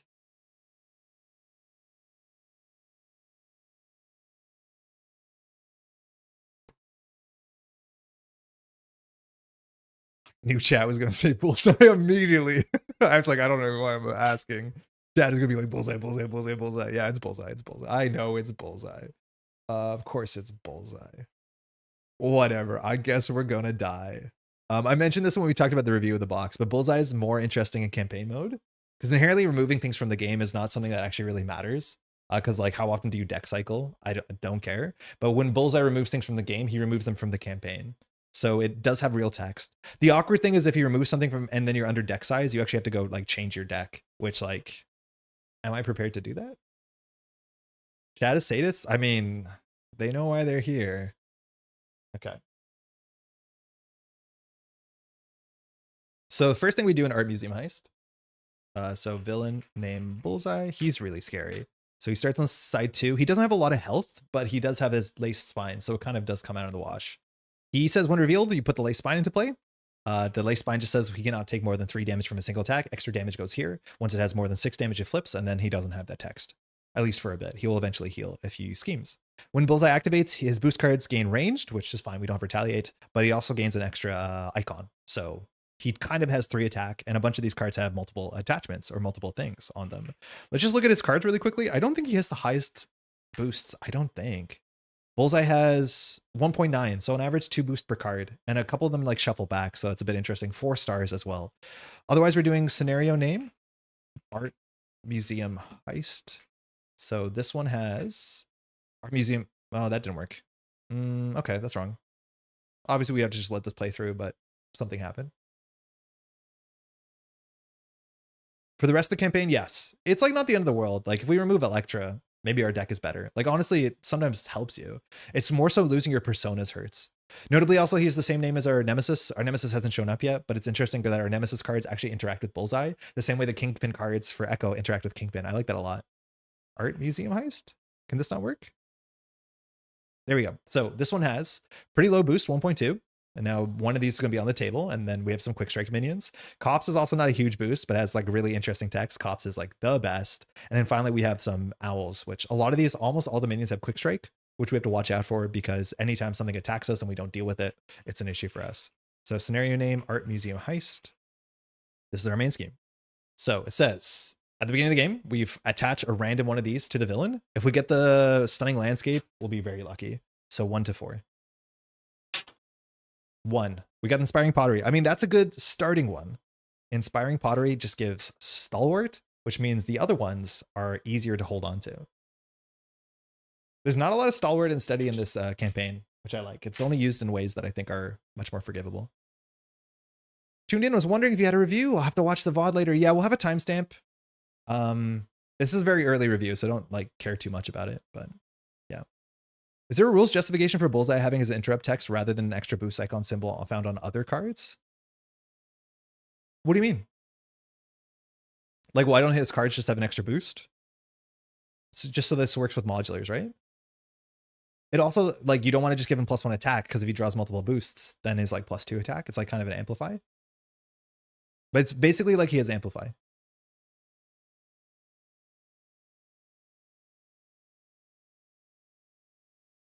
Oh yeah, also like you can cancel boost cards. So there's a bunch of different reasons. Yeah. On that note, we're probably going to play Betty just because he has some really bad boost cards. He has like piercing out of nowhere that can get you. Why not have the amplify symbol? Why not? You can cancel amplifies. I think we have cards that will do that in the future. I don't know. Let me think about it actually. Oh, because it only works on him. If you have an amplify, it would work on villainous minions. So if you bring him to the raft, the villainous minions would hit harder. They just want him to hit harder. Yeah. Amplify schemes. Bullseye also activates on scheming too. But yeah, notably, Amplify will work on Electro also in the future. So if you have a villainous minion or ally, that will work, but also just minions, right? Yeah, it's mostly minions that matters.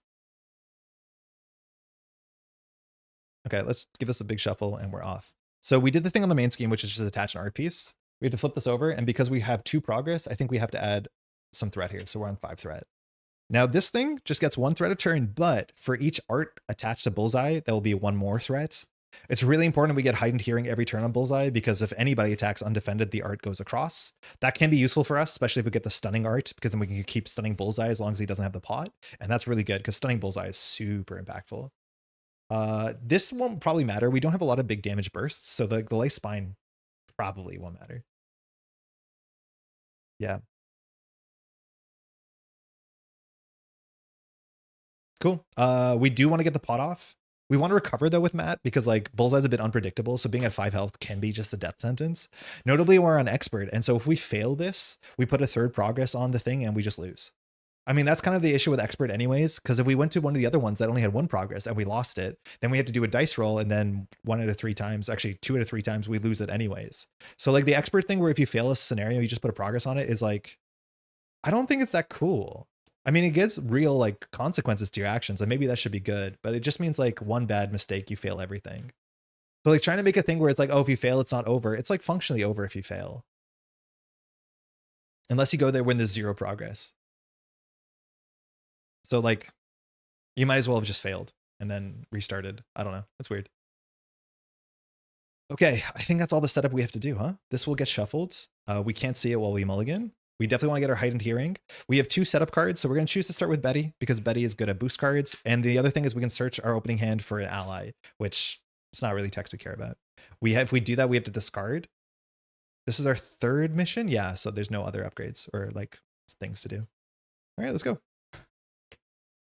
So our alter ego text doesn't really matter. We have to recover, I'm pretty sure. Cross-examination, we don't need that. Ideally, we actually might go and get use that text to actually go get Electro, because she's the 1 card that has a wild on her. Actually, that's kind of sick. We can use her to get a wild, and the wild can get rid of the pottery, because we're probably going to exhaust the recover. So that's nice. Daredevil's Billy Club. This card is important for us. Technically, getting our attack stat up to 4 might not matter, because Bullseye has a tough spine. Raising Hell, ain't it? Mockingbird is pretty good. Stunning Bullseye is really good. Nick has been kind of mid in this deck. We have a Godslayer, which we definitely don't keep. So we're definitely not going to keep these. The question is whether we keep all of these. Nick Fury is 5 of our cards to draw 3 cards, which is not awful. Bullseye doesn't have overkill all the time. Some of the boost cards I believe do, but like Betty Brant can get in the way to deal with that. Also having allies on the table, like kind of against Bullseye, it's a really weird thing you want, because he has Incessant Pursuit, and Incessant Pursuit attaches to the ally, and then when the villain attacks, it would attach to the ally, and if the ally is killed, not only does it have overkill, but they're removed from the game. But the thing is, if you just like delete the ally by using Consequential or by overplaying, so you have to discard down to allies, this text gets muted. So like playing 1 ally against Bullseye is bad, but playing a lot of allies against Bullseye is actually kind of good. It's weird. We need a thwart. We want to play 1 card for the pot. because the pot is functionally like thwarting for 1. It also brings our thwart up, which is good. So we recover for 3, jump up. Again, we haven't been considering our health an expert. We could give ourselves an encounter card to just full heal, but I think this is fine. So we can grab the pot for 1. We can play 4 for Nick. We don't really need the Billy Club because doing big damage and there's not a lot of big minions, so getting our attack set up is not super useful. So I think we could just keep Nick and see what happens. If we draw a double, we might be able to keep Mockingbird too. So I think we're just going to do this, but then the club doesn't matter because we're not playing the club at all. All right, so 1, 2. Deposition. Maybe playable if we keep this. Surprise move, no. Stick, probably not it. And Sister Maggie, which the extra recover here barely matters. The dang pot was my new nemesis, playing this as Jubilee. Yes, you need to hold on to the pot as Jubilee for sure. Okay. So then we see this deck. So the top is Tactility, which is the ready, then the damage, then the hearing. Unfortunately, heightened hearing is at the back, which is the worst for us because we need a block against Bullseye consistently. That means we probably have to put Nick in the way because Bullseye doesn't have overkill. It's not Electro, just has ranged. So I think this is the Nick angle. Oh, first thing we can do is we can get rid of Sister Maggie or any card from our hand. I think there's no way we play this. And we can use the setup on the Raft, which we have success to go search our deck for an ally and add it to our hand. So we'll just go get a wild, which we can use for sure on the pot. So it's good that we get value of that attack, so we don't often do.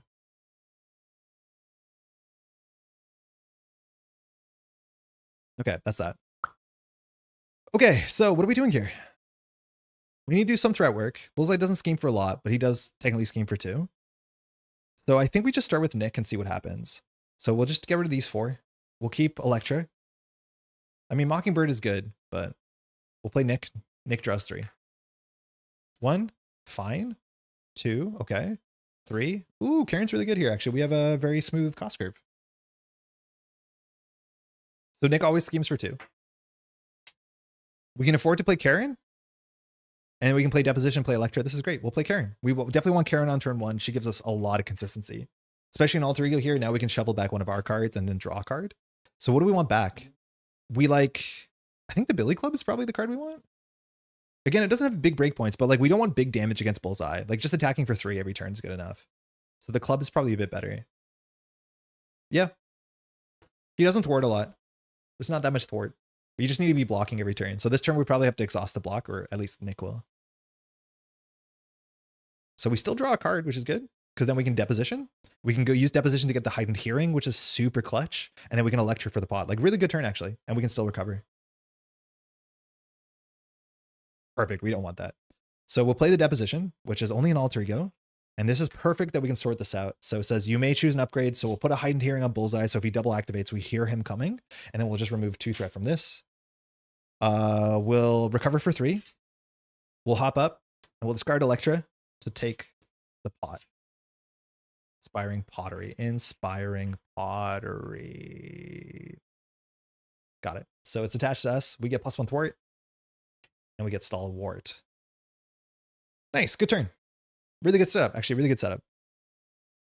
We'll draw.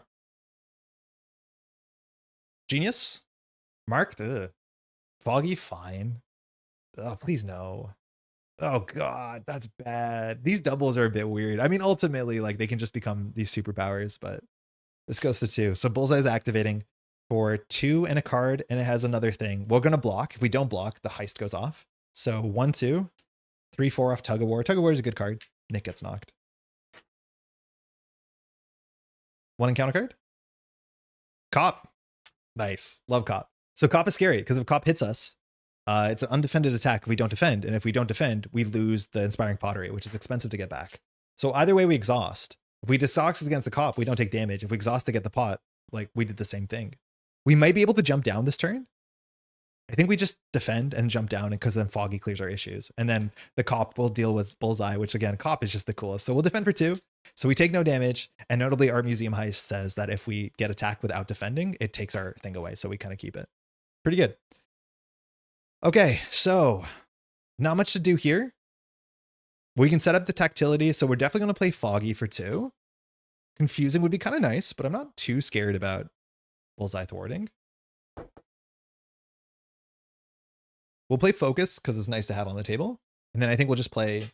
Well, I think we're going to keep the double because Karen Page might draw into something playable. We don't have that many 3-cost cards that Karen can draw into that can play. I think it's like mostly Mockingbird. I think that's it. So like we could play the Tactility on the Art Museum Heist to get it ready.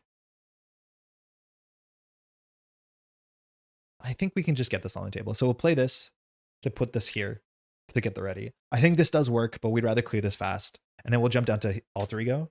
In Alter Ego, we'll use Karen. So we'll shuffle something back in. Foggy will... Oh yeah, wait. We want to clear this with Foggy. That's fine. Because we won't use this. The ready's not worth much. Oh, the ready's worth recovery too. Yeah, that's worth it. So we'll crack this to ready. In theory, we should have seen what Karen draws first. Yeah, we should have done this all after Karen. But Karen allows us to shuffle a Daredevil card back. I kind of like the deposition a fair bit.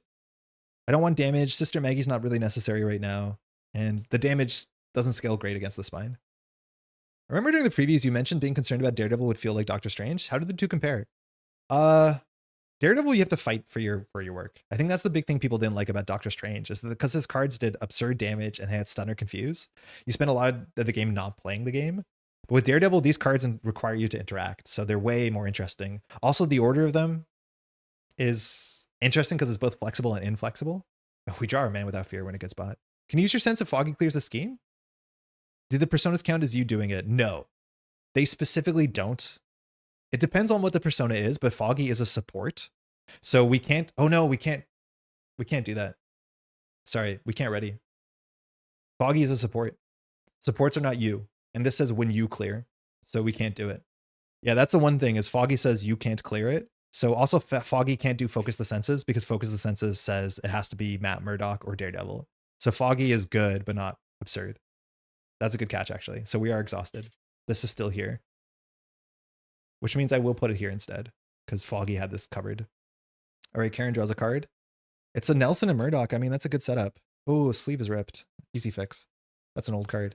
So Nelson and Murdoch says, after an attorney character or support. That's why they had to put it like that. Because they couldn't just say after an attorney character because your supports are not an extension of you. That's why this card says support on it. Let me just get a new sleeve.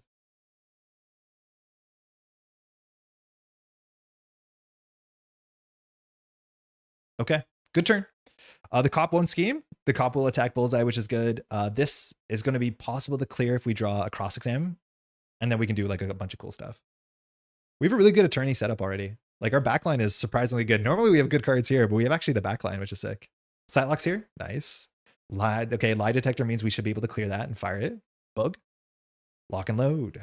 Air cover. 6th card. Deposition. We have all the thwarting in the world. Will ever get an attorney ally? I'm assuming, is the She-Hulk ally that was spoiled not an attorney? She's a defender and a gamma. If you haven't seen the spoiler yet, it looks like a really cool card. This goes to 1. Bullseye schemes for 1 and a 1 and a card. So 3 incessant pursuit because it's 1 + 1 + 1. So it goes to 4. The cop just attacks. Says, I'm coming for you. So the villain takes 2 damage. Doesn't care about the adamantium lace spine. 1 encounter card. Hate it. We haven't drawn any expert cards. I think we've only drawn 1 copy of Master Plan today. 2nd card. Incessant Pursuit has Surge. There's 3 of these, mind you, so it's pretty consistent, but we have no allies. Oh, we might just lose here. This is where Betty is really good. Because Betty, if we see a 3 boost, we're cooked. So Bullseye scheming for 1, 2, 3, acceptable. So 1, 2, 3, this goes to 7. Man, we've had some really rough jump downs. Okay, that's us. So we have a lot of threat work to do. Luckily, the Focus of the Senses is pretty good at it. Unfortunately, we're exhausted and we have no ready in our hand. But we can make this make sense. So I think we start with Karen. So we'll just see what we put back in. I guess we could play a card first and then Karen back in. I'm always happy putting... Actually, no. Yeah, we'll have a confuse this turn, so we can do the deposition. The upcoming allies look so much fun. Yeah, the neutral allies look so creative. Like, I didn't think we'd get a lot of like very just busted basic allies. I think one of the designers has been like pretty big about that, being like, oh, we want more interesting cards. And luckily they're like interesting basic cards they have to build around, which I like a lot. Yeah. Oh, Daredevil's gonna be really good. Sorry, Squirrel Girl's gonna be really good in this deck. We drew aggressive conditioning. Do we have a double? No. Okay. So this turn, there's a lot we want to do. The big thing that we want to hit is Nelson and Murdoch. Foggy always thwarts this for 2. But Nelson and Murdoch says we have to clear the side scheme, which means the easiest way for us to do it is playing a living lie detector or deposition. The problem with deposition, and maybe problem is not the right word, is the problem with deposition is that, oh no, it can fire to enhance olfaction. It's not a problem. We think this can work now. So we will throw out. We need to kill the cop. We need to knock out the cop. The cop adds 2 threat to the main scheme, but we have to deal with the cop this turn. It's vulnerable, so we probably just Psylock it. So I think we use the olfaction not to play conditioning. We play Psylock.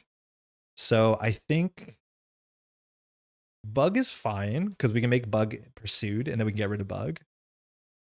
There's not too many minions in this deck, so air cover is like okay.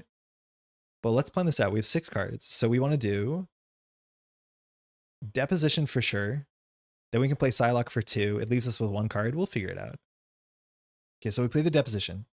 It says you may choose and play an upgrade. So we can put the enhanced olfaction on here. And while we think we now learned the rule 2 different ways, and now it says remove 2 threat. Now, acute tactility will fire. Oh no, we need superior taste. Sorry, I messed that up. I always think these 2 cards look too similar because they have the beige, but we need the 2 threat more on this one. So instead of the olfaction, we'll do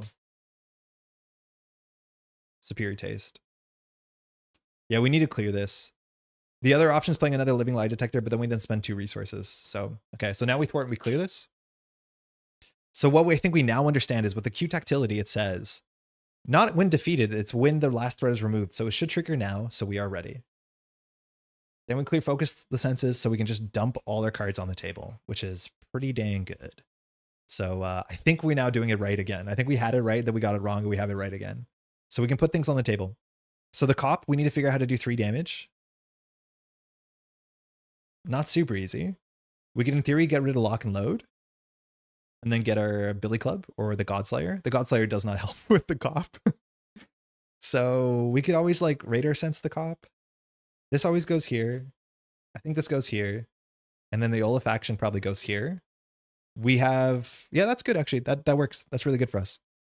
And then we can play Nelson and Murdoch. So we confused because we dealt with the side scheme. We could also confuse the cop just to get rid of it, but we've already kind of overinvested in it. I think it's better to confuse Bullseye than this. Okay, that is our turn. Good start so far. We'll hop up. Again, we have the pottery. All our senses are on the table. We can smell the cop. We can touch the cop. We can sense the cop. These are all good things for us. We will attack the cop for 2, which does 2 damage. We'll use radar sense, which does 3 damage. The cop is knocked. When the cop is knocked out, we place 2 threat in the main scheme. Yeah, I mean, that's fine. I was going to Psylock it. But then we put these on them, and these only when they defeat, not when vulnerable. So maybe we painted ourselves in the corner. So we'll ready off the tactility, and our next card is 2 cheaper. Cop is gone. Thank you for your service. Okay, that's good. We have a confused, so this is bad, but it's not like the end of the world bad. Psylocke costs 2, and then we can just play like an air cover just to get set up. I think I like that. Lock and load doesn't seem that good again. I think almost all of the minions besides 2 are not unique, and Godslayer is like the cheap card we can pull in for sure. Yeah, it's okay. So I'll play an air cover. Comes in with 2 fuel. And then we'll play Psylocke for 2. Sorry, we have to do that in that order. We have to play her first because our next card is cheaper. So Psylocke comes in for 2. She has good text, but we're not going to use her right away because we want to keep her counters, and she will deal with the vulnerables. There is, I think, a crooked cop and another regular cop, and I think that's all the vulnerables that are left. We will thwart for 2, which will be 4. So 7 goes down to 3. Good turn. Really big comeback. We can just use Psylocke to thwart for 2. We want to get her numbers low because if she ever gets caught with an incessant pursuit, you always want to be able to be like, I can activate and get her out of the game. But like 2 counters is where you want her to be. Okay, good. Draw. Suppressing. Surprise move. Air cover. Strength. Main swing. We've been drawing really bad hands. Like these doubles seem so strange. Hopefully we draw a minion here. This goes to 2. Bullseye's attacking for 3 and some mystery. We will defend with this. So -3. And that means the heist doesn't happen. So attacking for 1, 2, 3, 4, 5, 6 on police cordon. So we could take 3 damage from this, or we could roll with Betty. I'm okay rolling with Betty. I mean, I'm glad that we rolled because we don't draw under fire. But no matter what, we're taking 3 damage. We can jump down and recover, no problem, because we're confused. Counter card wanted. I haven't drawn this yet. I've really wanted to draw this card. So it says discard cards from the counter deck until police minions discarded and put into play to discard this card as a hero action. Sick. Really like the flavor. That's not too bad. Acceleration. So I think we just start with that. It allows us to put an air cover because you put into play. Air cover says after a minion enters play. So it fires the air cover. Psylocke deals with the minion. We're in a good spot. The issue is like this can discard through the deck, and we want to discard. We want to find the next like art pieces because the art pieces are really solid. So that's the only bad thing. Oh, we are ready. Excuse me. We also haven't found our man without fear, but we're getting there. Yeah, we're just gonna do some damage this turn. We have no weapon, and we threw out our side scheme. Whatever. We're gonna do this. We'll find a cop. Found him in 1. So you put him into play. I think put him to play actually does fire quick strike. I think quick strike is when it engages, not when it's revealed. So quick strike vulnerable. So it's going to attack us for 2. If we don't block, we lose the art. Okay, we'll block. My bad. Could you get a ton of events and stack enhanced Olefaction for the next card to be 4 cheaper? Yes, I've done that before. I have got a free Psylocke when I was testing this. You can do side scheme, another side scheme, clear, and then you have a 4-cost card because it stacks. It totally stacks. Yeah, it just says the next card is reduced by 2. It doesn't play a card, right? So it's an ongoing effect. All right, so we have to defend the Crooked Cop, which stinks. We can fire air cover here for another resource. I don't think it matters that much. I guess if the marked is in our deck, we just want to get out of the deck because we want to draw it. I mean, let's get another resource. We're not going to defeat the Crooked Cop, so we don't actually have to worry about its text. So Psylocke will attack it. She'll confuse it. It's just removed from the game. Or discarded. Excuse me. Okay. We don't have to thwart that because we can jump down. We are exhausted. I mean, this is a really unplayably bad hand. We literally have nothing to do with this hand. Cannot play it, cannot play it. Useless, cannot play it, cannot play it, cannot play it. How did we manage to do that? Now we can draw something with Karen that's playable, but like, that's impressive. A 6-card hand that's all conditional cards. Now, luckily, you know, we are our character, so we can just like put cards on the table.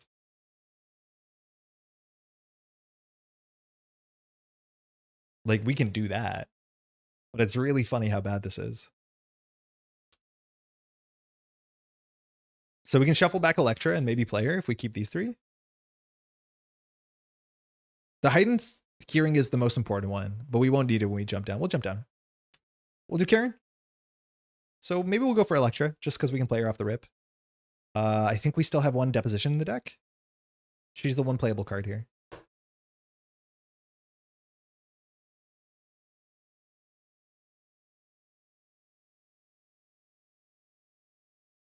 We'll use Foggy before we forget. We can't fire any of those because we didn't do it. Foggy did. He's not us.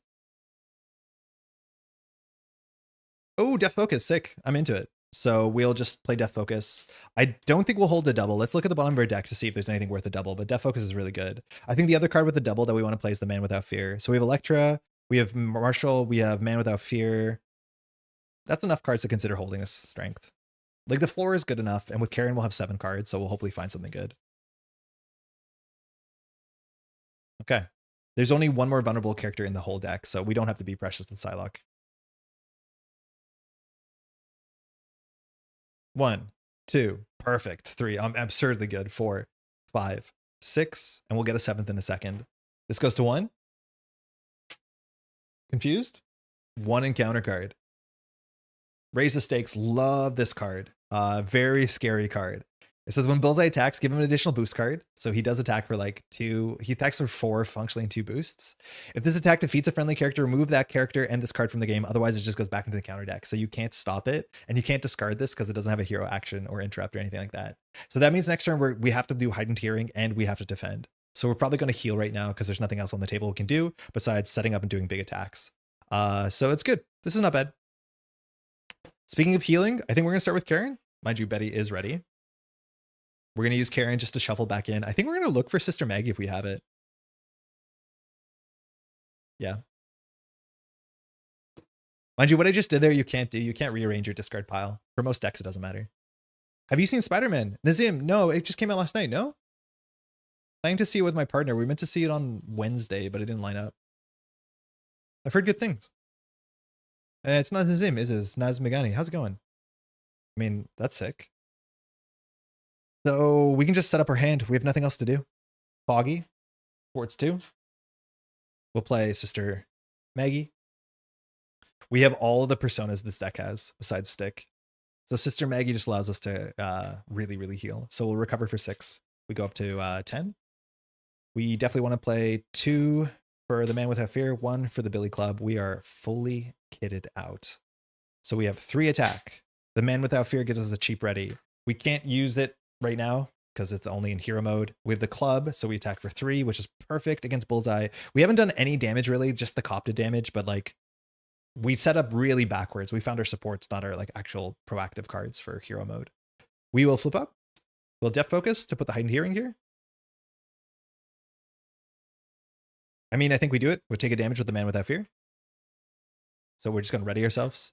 And then we're going to go ahead and attack for 3. And we'll use Radar Sense, which is a separate attack, to attack for 3 again, which means Bullseye functionally takes 6 and it gets around his adamantium spine. We'll pass. Okay, we're going to have a big attack here. Luckily, we can defend for 5. So 1, 2, 3. With Stick would be 6, 4, 5. Just decking out. Scary turn to deck out. Psylocke missed the deck out too, which shouldn't be that bad.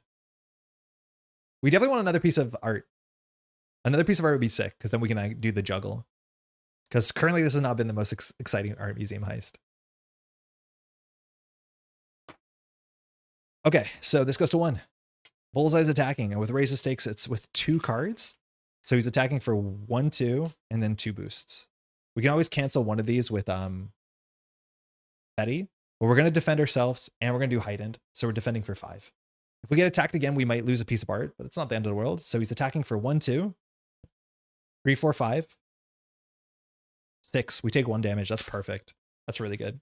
So we did defend, so we don't lose the art, and this gets shuffled back in the deck because something wasn't removed from the game. Okay, so if he attacks again, we're in a scary spot. We have to throw Psylocke and then hope it's not like a bad boost. I guess that's why Betty's good. Okay. 2 encounter cards. First one. Everything is a weapon. I think we're getting attacked again. This is the really bad boost that has piercing out of nowhere, right?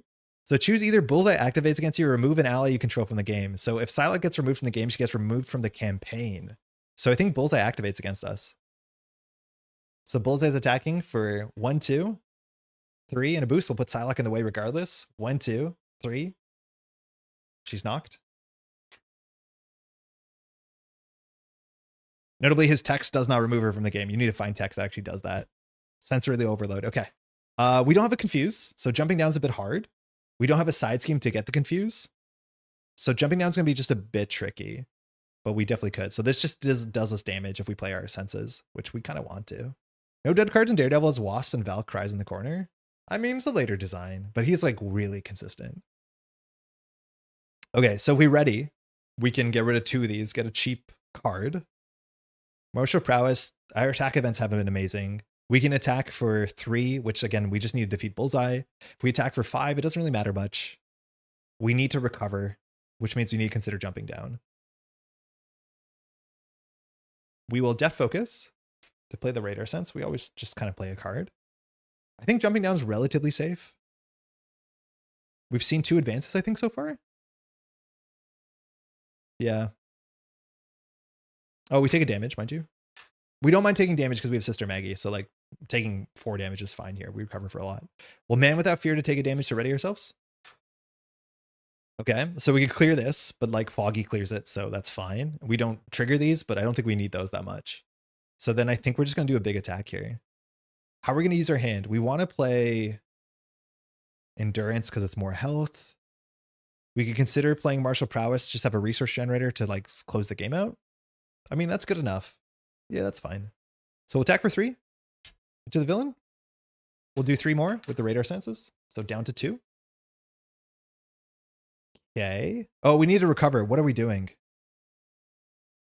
I'll recover next turn. It's fine. We'll spend 2 on Martial Prowess. Not a card I play all the time, but it gives you a physical resource. The physical kicker doesn't actually matter, but it's just a resource for an attack event. We'll play Endurance, which gives us +3 health. We'll hop down to Alter Ego. I guess before we played the Endurance, we could have done Karen. We'll do Karen now. So we shuffle a card in. I think Electrian's fine. Yeah, Electrian's fine. I don't think there's a better card we could have drawn, but obviously we had no reason to commit these 5 cards before we saw what we drew, so we can do that in a better order.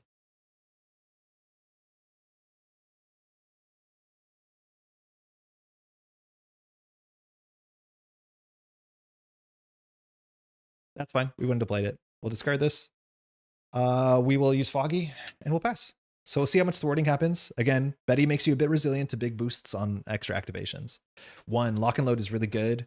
We have the Godslayer. Cross-examination's damage marked as fine. Focus is good because we want a side scheme, which we might be able to clear with Nelson. Raising and Air Cover. Some combo cards. This goes to 1. Bullseye schemes for 2 and a card. 1, 2. 2. Goes to 3. Yeah. 1 encounter card. Nice. Shadow. So Shadow is really interesting because Shadow works so weirdly. Because reveal your set aside Nemesis minion, we can't because it's Bullseye. So we can't do that text because you can only have 1 Bullseye. But the cool thing is the rest of the cards refer to Bullseye by name, and referring to Bullseye by name, it means that they actually interact with this Bullseye. And these are really, really scary cards. So then reveal your set aside Nemesis side scheme. We wanted a side scheme. This one's also really bad with Bullseye because it has 5 threat and has an amplify, and he draws another boost card, which is just disgusting. So like watch out for that. And then we shuffle these 3 in, and Stolen Sight is cool because it actually can attach to Electra, which works with your friend. Now the thing on Shadow of the Past though is we didn't reveal our Nemesis minion, so it has Surge. But yeah, the game got way scarier because there's 2 encounter cards that are like very much will remove your people from the game. Lady Bullseye, the 1 minion in the deck. I think we see her in the upcoming Shadowland thing, and she looks really different. She looks like a dang ghost. Like, I don't know what she is, but she just has 6 attack villainous. You just don't want to let her attack. This is pretty bad. Surge and all that is terrifying. Yeah, Surge can get really bad now when we get attacked like twice for multiple encounter cards, but it's back to us. Okay. We put all our things here where we kind of need them there. I think we just need to go for with Karen and see if we can find an upgrade searcher. So I guess we just have Living Lie Detector. But we need to clear Deadliest Man. And we clear Deadliest Man with Nelson. Oh yeah, we can only thwart 2. It's going to be tricky. Oh, we can do Air Cover. Excuse me, we should. So, actually, do we have any upgrades? When Lady Bullseye enters. Marked? Yeah, we should have a Suppressing Fire. So let me get the Suppressing Fire with Air Cover. We also need to recover this turn. So like we have a lot going on. It's a really busy turn.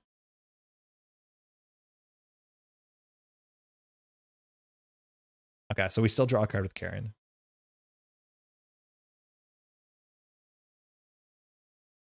If we thwart, we have 3 thwart. Like you have to remember that the art pieces give you +1 thwart. Like, so you can get any character up to high thwart.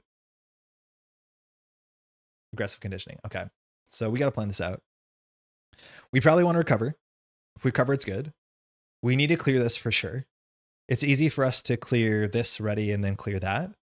The thing is we can't fire Nelson super easily because we have no thwarting we can do an alter ego in our hand at all. Having a Suppressing Fire is nice for the cross-examination. The Heightened Hearing and the Radar Senses one-shots Lady Bullseye, so that's also pretty nice. I mean, this hand is good. It's a good hand. And Lady Bullseye is unique, so the Godslayer will get us to 5 damage, which doesn't actually matter. So we'll use Foggy to thwart this. So it's easy to clear both of them. I think we have to recover, so we'll recover for 6 with Mirage. With Sister Maggie. So we go up to 13 is our max. We'll flip up. I don't think there's anything we're doing in alter ego. So what do we have to do here? This is where the Daredevil puzzle always gets so interesting. This is discarded. Okay, so first thing we want to do is we need to ready. So we have to take a damage to ready ourselves with the Man Without Fear. Okay. Then we clear this because this unlocks our upgrades, and we can dump this hand into upgrades no problem. So we'll thwart for 3. So we can't clear Superior Taste, which sucks. This is where Stick is good, but we'll ready ourselves, and our next card is reduced by 2. But yeah, we can't use this because and we want this turn to some extent, but you can only use this if it does something, and we thwarted for 3, so like you just can't use it. So we're ready. The next card is super cheap. So like maybe we do just play an aggressive conditioning because it's the only like efficient play here. Yeah, let's do it. So yeah. We'll def focus to hear Bullseye coming. Well, oh, wait, hold on. We have to play a card first. Yeah. So we'll just play another aggressive conditioning. So that brings us to 4 attack and gives us more health. Because the next card is cheaper, right? So we have to make sure we play this before we play this heightened hearing. Okay, that's that. Radar senses knocks out Bullseye. We're attacking for 4. Yeah, that's probably the cheapest way of dealing with it. I'm going to do Raising Hell to radar sense Bullseye. I'm going to do Marked to attach the Deadliest Man Alive. Spending a resource for this is just worth a resource with this hand, so it's not that great. So we'll thwart for 3 again, clearing this, which readies us. I guess it gets the Q tactility closer to the top of your deck, though. That's worth something. Okay. We are ready.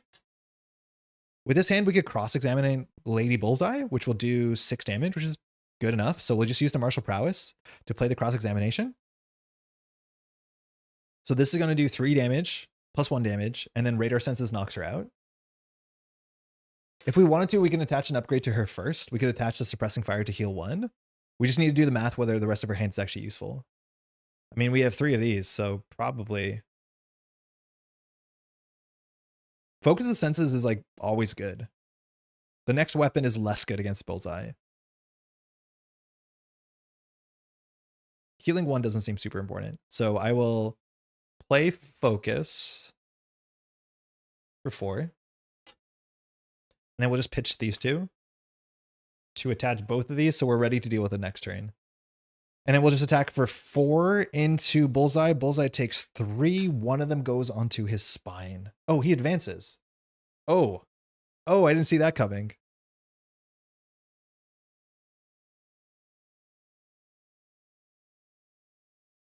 Yeah, that's fine.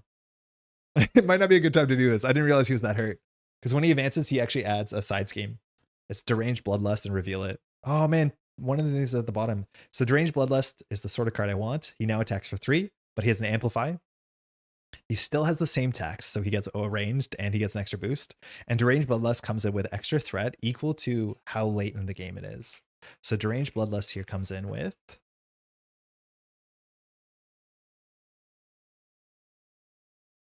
Comes in with 7 threat. So I like things that scale like this. So 5, 6, 7. All right, and we have to deal with that Amplify. These might have wanted to go on there, but we'll be able to clear it next turn. We'll just pass.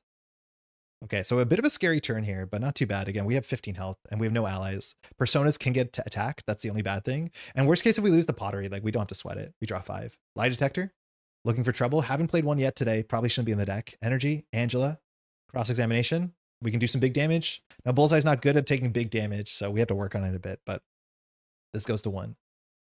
Bullseye attacks for 5 in a card. We block for 3. I think we can take the rest of the damage. So it's 3, 4, 5, 6, 7, 8. If there's an activation that gets overkill, we're not going to cancel that. I think that's good enough. So Unerring Desire. We block for 3, we take 5. I mean, we have a lot of health. That shouldn't be that big of an issue. 1 encounter card. Tug of War, nice. I like this one a lot. So you may spend 3 physicals to move an art attachment from the villain. Otherwise, move an art attachment from your identity to the villain, and this card gains Surge. We don't have 3 physicals. So we lose the pot, and it gets Surge. This is the scary one. Eye on the target. So we shuffled these in. So it's either remove an ally or persona from the game, or Bullseye attacks you, even in alter ego form. If he's not in play, find him and reveal him. So luckily we don't have a pot anymore, so we're not like priced into blocking. But I think this is gonna hurt. I don't want to remove a persona from the game. Like you could remove technically like Foggy and just have a thinner deck, and it actually might be better for you. But I think we're just gonna get attacked because I think we have to protect our friends. So once again, Bullseye's attacking for 3, 4, 5. We'll block for 2. We always have a cheap ready. We have a cheap recover. If we manage to clear this with Living Lie Detector, we'll also get a confuse. This actually jumps down an alter ego and clears this guaranteed. So yeah, we're pretty good to block. So 3 for 5, 8. God, Bullseye, stop. So he's attacking for 3, 4, 5, 6, 7, 8. We block 2, we take 6. We started on what were we on? Like 16 health or something? Ow, we're down on 4. We survived. We did choose to not remove our friends, and there's a cost associated. That's the cost. Okay, it's back to us. Ow, my insides. We'll definitely Man Without Fear to ready for damage. We're on 3 health. So we want to clear this first. This allows us to make this easier to clear so we can reposition that. When we clear this in perfectly, when we jump down to Nelson, we can confuse Bullseye. So that's like the big setup here. We also have a chance of like just getting lucky and drawing into a deposition or even another living lie detector if we shuffle it back with Karen. She should be ready. She's behind the mic. So that's an option. We only thwart for 2. We don't have the pot yet. Hey, Arcady, how's it going? It's so cool to see another villain that feels as deadly as Ronan without feeling complicated, unfair the way that Ronan does. Yes. Yeah. He hits hard. And that's the thing is, that's all he does. So as long as you're prepared for that, like you're in an okay spot. You can also block with the minions or allies and just lose your deck. But in the context of a campaign, it's way more expensive. At least if you like your personas, which we could have got rid of them. Okay, so I think we have to clear this first because it just gives us so much. So we'll thwart for 1, 2. Yeah. Oh, no, we only thwart for 2 because this is not the card I think it is. I keep confusing these two because they have the same color scheme, like beige and red. All the other ones have a very different color scheme. Actually, heightened is a bit. No, it's okay. Maybe that's on me. So we have to figure out how to clear this. It's actually hard to clear. Maybe we don't clear deranged bloodlust. Maybe we just jump down and clear this. I could see that being okay. And we can recover for 12 over 2 turns. Yeah, honestly, that's kind of fine. I'm kind of into it. We can play a free cross-examination. I mean, that's funny. So we'll do Def Focus on Bullseye. We'll play cross-examination with Martial Prowess. So it's free. So this is going to do 3 damage plus 1. So he takes 3. And 1 goes here. And then we'll choose Radar Sense, which does 3 more. I don't think I'd consider... Do we have lethal? I don't think we have lethal. We can attack for 3 more. We can attack for 4 more. That's it. No, we don't have lethal. We can attack for 2 more. Angela? Nah, we don't have lethal. It'd be really funny if Angela gets a police officer in Alter Ego. Like, it might be worth searching for a cop because the cop comes into play, doesn't quick strike us, and it just hits Bullseye. Like, we actually could get Bullseye dead to a police officer, which is kind of fun. Okay, we can exhaust ourselves to get the pot. I don't think that's super important. We'll flip down. Okay, so first thing we're going to do is we're going to throw out Looking for Trouble for the living lie detector. Oh, no, we can, because we're going to get a free ready here. Yeah, so let me, before we jump down, exhaust ourselves to steal the pot. Which, for the pot, you can either spend a wild, which are very few and far between. You could put a wild generator in your deck, I guess. But we exhaust to do that, because now when we play Living Lie Detector, we're going to clear this thing, which readies us. So this removes 2 threat plus 1 for each upgrade, and action means we can do on both sides. So we'll clear 4 from Focus the Senses. Acute Tactility will ready us. Our next card will be reduced by 2 in costs, which only will matter if we draw something nice. Okay. Then we do all the Focus the Senses text, which I think now does work. We'll kind of come back around on this. So now we can remove and replace all our stuff. So we definitely want to put Superior Taste on Bloodlust.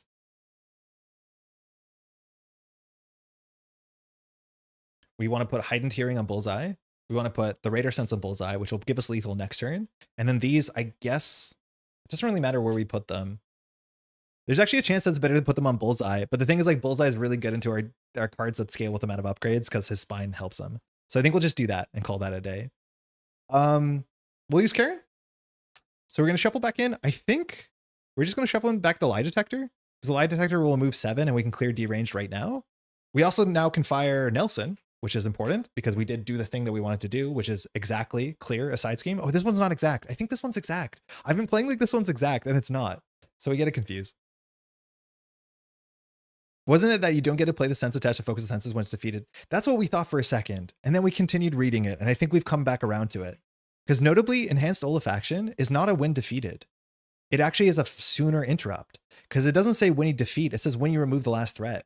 From my understanding is you remove the last threat, then this interrupt fires, then you defeat the thing, and then its forced interrupt fires. If this was an interrupt when you defeat a side scheme, then I don't think it would work.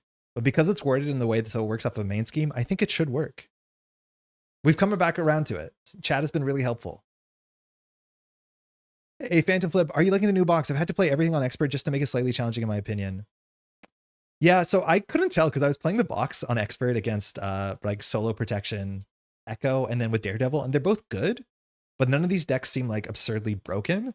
And so I had to give it a run where I played against like Leadership, Iceman, like we played on stream, and it wasn't that hard. So in terms of difficulty, it's like good. I think you can make it harder yourself. I learned Spider-Hammer's hero power wasn't forced. Tried to avoid the otherwise infinite death loop of him and superpower feedback. Oh no. Karen draws a card. It's Electra. Oh, we could play Electra. She only cost 1. I mean, I guess we do. I really hope they released FAQ for it. I hope it works this way. It looks like it should work this way. I just finished testing Precon Spider-Ham. I have 1,000 games in this game. It was by far the biggest nightmare so far. Really? Precon Spider-Ham? I don't think I remember that deck too well. I learned Spider-Ham's hero power wasn't forced to avoid the... Oh, excuse me. I read that. Yeah. Okay, that's us. We still can do Foggy. So Foggy will thwart 2 off of this, which is fine. We can recover for 6 because we have our mum. And then we can spend all our resources on Electra. I know we have an Olfaction floating, but there's nothing else we can do. So we have Electra here. She will attack for 2 into the villain, taking the consequential herself. So we should have lethal next turn. It's a shame that we only saw 1 art object. 1, 2, 3, 4, 5, 6. Mockingbird, Bug, Mean Swing, looking for trouble, Deposition. Nick, good. Goes to 2, is confused. 1 encounter card. It's an art thief. I mean, maybe a bit too little too late, but I'm glad that we took this pottery off. So when revealed, search and counter deck and discard pop for an art attachment and attach to the villain if you cannot move an art attachment from your identity to the villain. So that's fine. This thing's the one minion that doesn't have quick strike. We're going to search for the Stunning Landscape because that's great. The Stunning Landscape attaches to the villain. It stuns the villain. And when we take it, we have Stalwart, but the game will be over, so it doesn't really matter. I do want to say, like, I've said some really good things about this scenario. Unfortunately, when we only drew 1 art piece and we just kept it, it hasn't been that interesting. It's usually way cooler than this. Okay, we should just have lethal easily. We attack for 3, attack for 3, attack for 2. We should try and full heal because of the campaign, which I think we can get away with doing that easily. So we're just going to do what we can. So let's go ahead and Foggy this. We'll Karen to draw a card real quickly. Excuse me, this takes a bit of actions, but we want to do it. Cross-examination's fine. Just open the stream. What do I see? Bullseye's the villain. I'm starting to recognize the pattern. Yo, chat wanted this. I was like, what villain? And they were like, Bullseye, you're dead. I'm like, okay. Not the side scheme in board and counter deck. He has 14 dead cards. 14? Spider-Ham does? We draw a stick. Okay. We will recover. So we can recover 6. Our max health is more than that. Our max health is 16. We'll flip up. Will Man Without Fear? Do we have any thwarting in our hand? We do, but not really that matters. Yeah, we could clear this. We'll be fine. Man Without Fear, we take a damage already. And then we just want to do as much damage as we can. Electra can attack in any order. We could have done the other order. The villain takes 2. We take 1. Again, we have more health than we need. That's fine. We could break the spine here, and I think we do. Yeah, clearing this actually maybe did some more damage, but we'll attack for 4. We'll use Mean Swing, and we'll exhaust the club. So we're swinging for 4, 5, 6, 7. Yeah, so he takes 3. And then we put 4 on the spine, which cracks it. The damaged spine now says he doesn't have the damage prevention tech, so he can just take as much damage as he can from a single attack. And after he recovers, you remove damage from here. And then we can just do martial prowess into... Oh, we don't have a damage attack in our hand. I thought we did. That's fine. That's fine. I guess we have to work a bit harder now. My bad. We'll do 1, 2, 3, 4. We'll play Nick. Oh, we could have done 3 damage with the radar sense. Whatever. Nick will enter play. It'll do 4 damage to the villain. Nick will attack for 2. That's it. Got him. I mean, Bullseye had some really scary turns. Unfortunately, not a lot of the art showed up. So like it did feel, you know, not super consequential what we were doing. It just felt like Bullseye in a room while we were holding a pot. Usually it's a lot better than that. But yeah, I think this one's my favorite out of the 5 main schemes. Okay, so we did the art museum heist successfully. So we can now start with the toughness, which is relatively relevant. Now it is 5:30, so what we're going to do is we're going to jump straight to Kingpin. Technically, there would be one more scenario, but we spent a lot of time talking because we did a review kind of thing. So we're going to go straight to Kingpin. We're going to pretend we completed the one that we usually do complete, which means that we won't start with 2 weaknesses. But again, you always have to fail one of the missions. And so the mission that we're going to choose to fail, I'm pretty sure is going to be the what's it called? The getaway, which... I don't think I like the getaway. So when we fail the getaway, all we have to do is we have to search and counter deck for an attachment and reveal it and attach it. And it cannot be removed this turn, which is totally fine. All right, so let me just set this up. Very importantly, if you've ever played Kingpin, make sure you do not put standard in there. It says in the rule book as a reminder, but it definitely should have said on the back of Kingpin's main scheme, which is a bit unfortunate. For Kingpin, we just need, what do we need? We need expert, we need tombstone, and so we don't need any of these cards besides the expert cards. And we need the mafia. We do need all our nemesis cards though. Is that it? No, that can't be it. Some of his nemesis cards look like Bullseye cards, so they're easy to miss. That's that. Cool. So we just need these. These are set aside. We can't reveal our no, we can't reveal Bullseye. Yeah, he's gonna hurt us. He's gonna hurt us pretty bad. But all of these can just get shuffled together.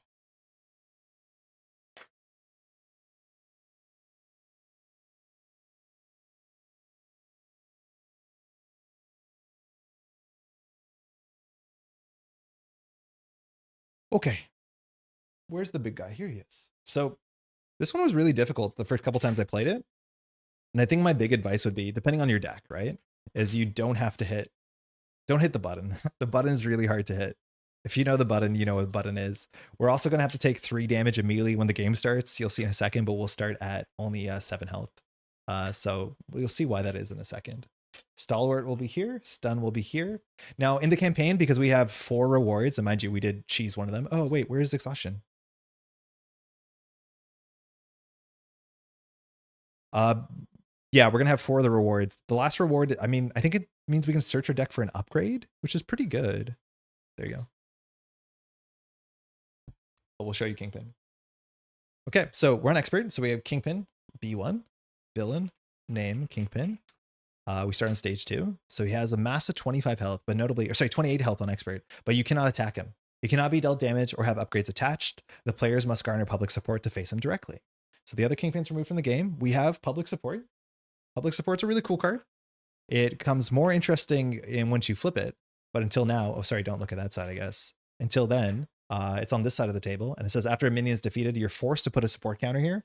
And as soon as there's 4 support counters here, you have to advance, which is kind of your clock. And that's the point where you can start fighting Kingpin. Otherwise, main scheme, the King's Gambit. Oh, and very importantly, we didn't mention the text on Kingpin. He says that when he would attack you, he schemes instead, and that he schemes for 3. That's why he has no attack stat. So the King's Gambit, we play with Tombstone and Tracksuit Mafia. Let me get those. Let me find them. So Tombstone. Where's the Mafia? Where is the Tracksuit Mafia?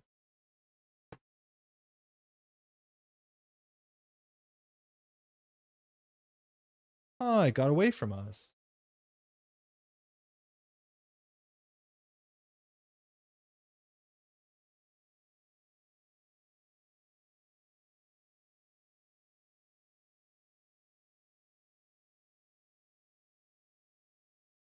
I legitimately have no idea where it is. Where'd it go? Where's the Tracksuit Mafia? Found it. Okay, cool. And then you put all these cards in. Now, because we have 4 of the successful cards, we have to start with James Wesley on the table. And James Wesley is actually a problem. He hits like some pretty bad breakpoints here. The breakpoint on James Wesley is now that Kingpin schemes for 4, which means if he gets a 3 boost, we do honestly like go through on 1 activation. So we always have to remove some threat from the main scheme, because you'll see in a second, but this will start on 3 threat and it's limited 11. So if you just leave it, it goes to 4 because of acceleration, and then Kingpin can thwart for 6, so it goes to 10 of 11. But as soon as James Wesley's on the table, it can go straight to 11 if you get unlucky. Now we can still grab our friend Betty. I think she's here. We shuffled her in, and she'll start on the table, and that helps because it allows you to deal with some of the boosts a bit better. But Betty is very, very useful. I think she's definitely the one we're going to keep. Yeah, Betty's great. Okay, so the King's Gambit says each player reveals their Nemesis minion. Each player whose Nemesis minion shares the name of the title with the character in play. So if you're playing Echo, instead you have to go grab one of the 4 underling minions, and they're, I wouldn't say built evenly, but you can choose which one's worse for you. So we have to reveal Bullseye. So we actually get to see our Nemesis. And now Bullseye here says when revealed, either discard a persona. We don't have any. So he just attacks you even alter ego form. So we just start with 3 health less because he just hits his. Nice match against Bullseye. I just watched it with a little delay. Yeah, Tony, welcome. Bullseye does hit hard. This Bullseye is easier to deal with.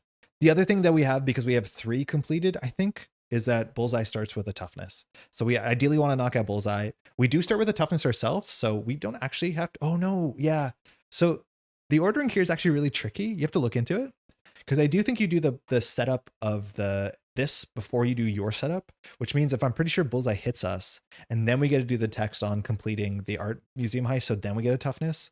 I think it's in that order. I'd have to check the book, but I do think you do villain setup before you do your setup. So, and now we get the toughness, which means we don't actually have to care about Bullseye on the next attack this turn, unless there's another minion. Okay, this advances. I'm pretty sure it works like that. So this says, when revealed, put public support into play, low side face up, comes in with 3 threat. And again, the issue is that in theory, Kingpin can put 8 threat a turn. So on 3 threat, this is scary. Now you can remove 4 threat as an action in hero mode, in expert, to shuffle the discard pile of the counter deck back in until you give yourself a minion.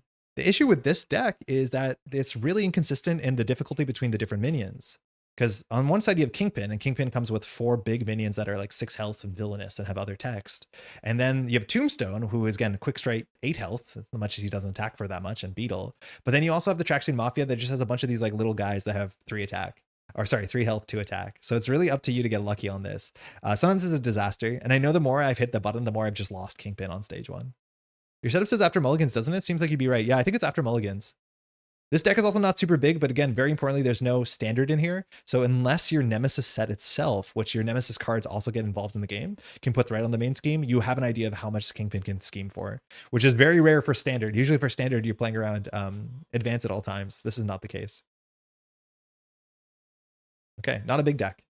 And that's why you always shuffle it back, which is kind of cool text. Okay, so the other places that we completed, we're going to start with Betty, who's our choice. And then we have the one that lets us search for a deck for an ally, which we might use. But then the last one that we ended up completing was Protection Racket. So Protection Racket says that we can search our deck for an upgrade. Admittedly, we completed this off camera, right? This means we can search for support. That's not that good. That's not that good. The problem with the backside of this is worse. The getaway would have been better for us because it searches for an upgrade. The support really doesn't matter. The one thing we do have to remember, and we'll just do it now before we forget, is because we failed the getaway, we have to search for an upgrade and attach it to something. So we're just going to grab an upgrade that doesn't matter.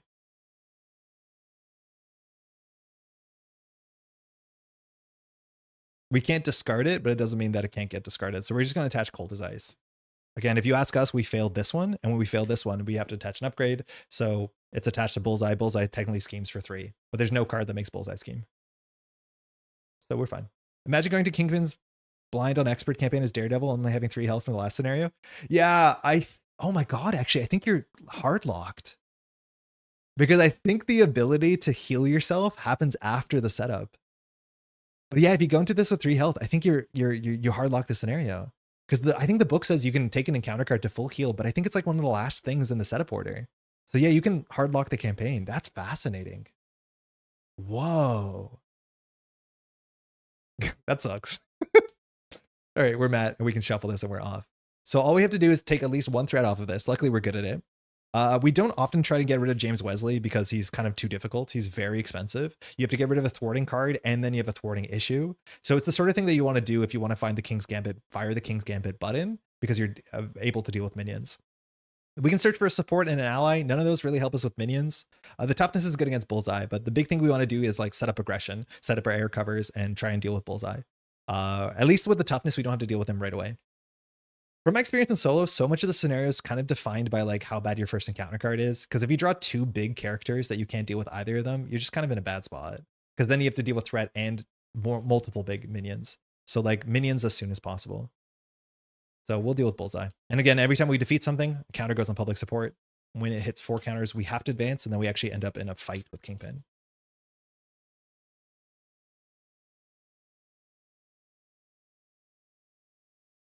Okay. We got this. I think if you fail this on expert, you lose the campaign, but I would have to double check. I know this has worse text when you fail on... No. On standard, you just get to do it again. On expert, I think there's a problem.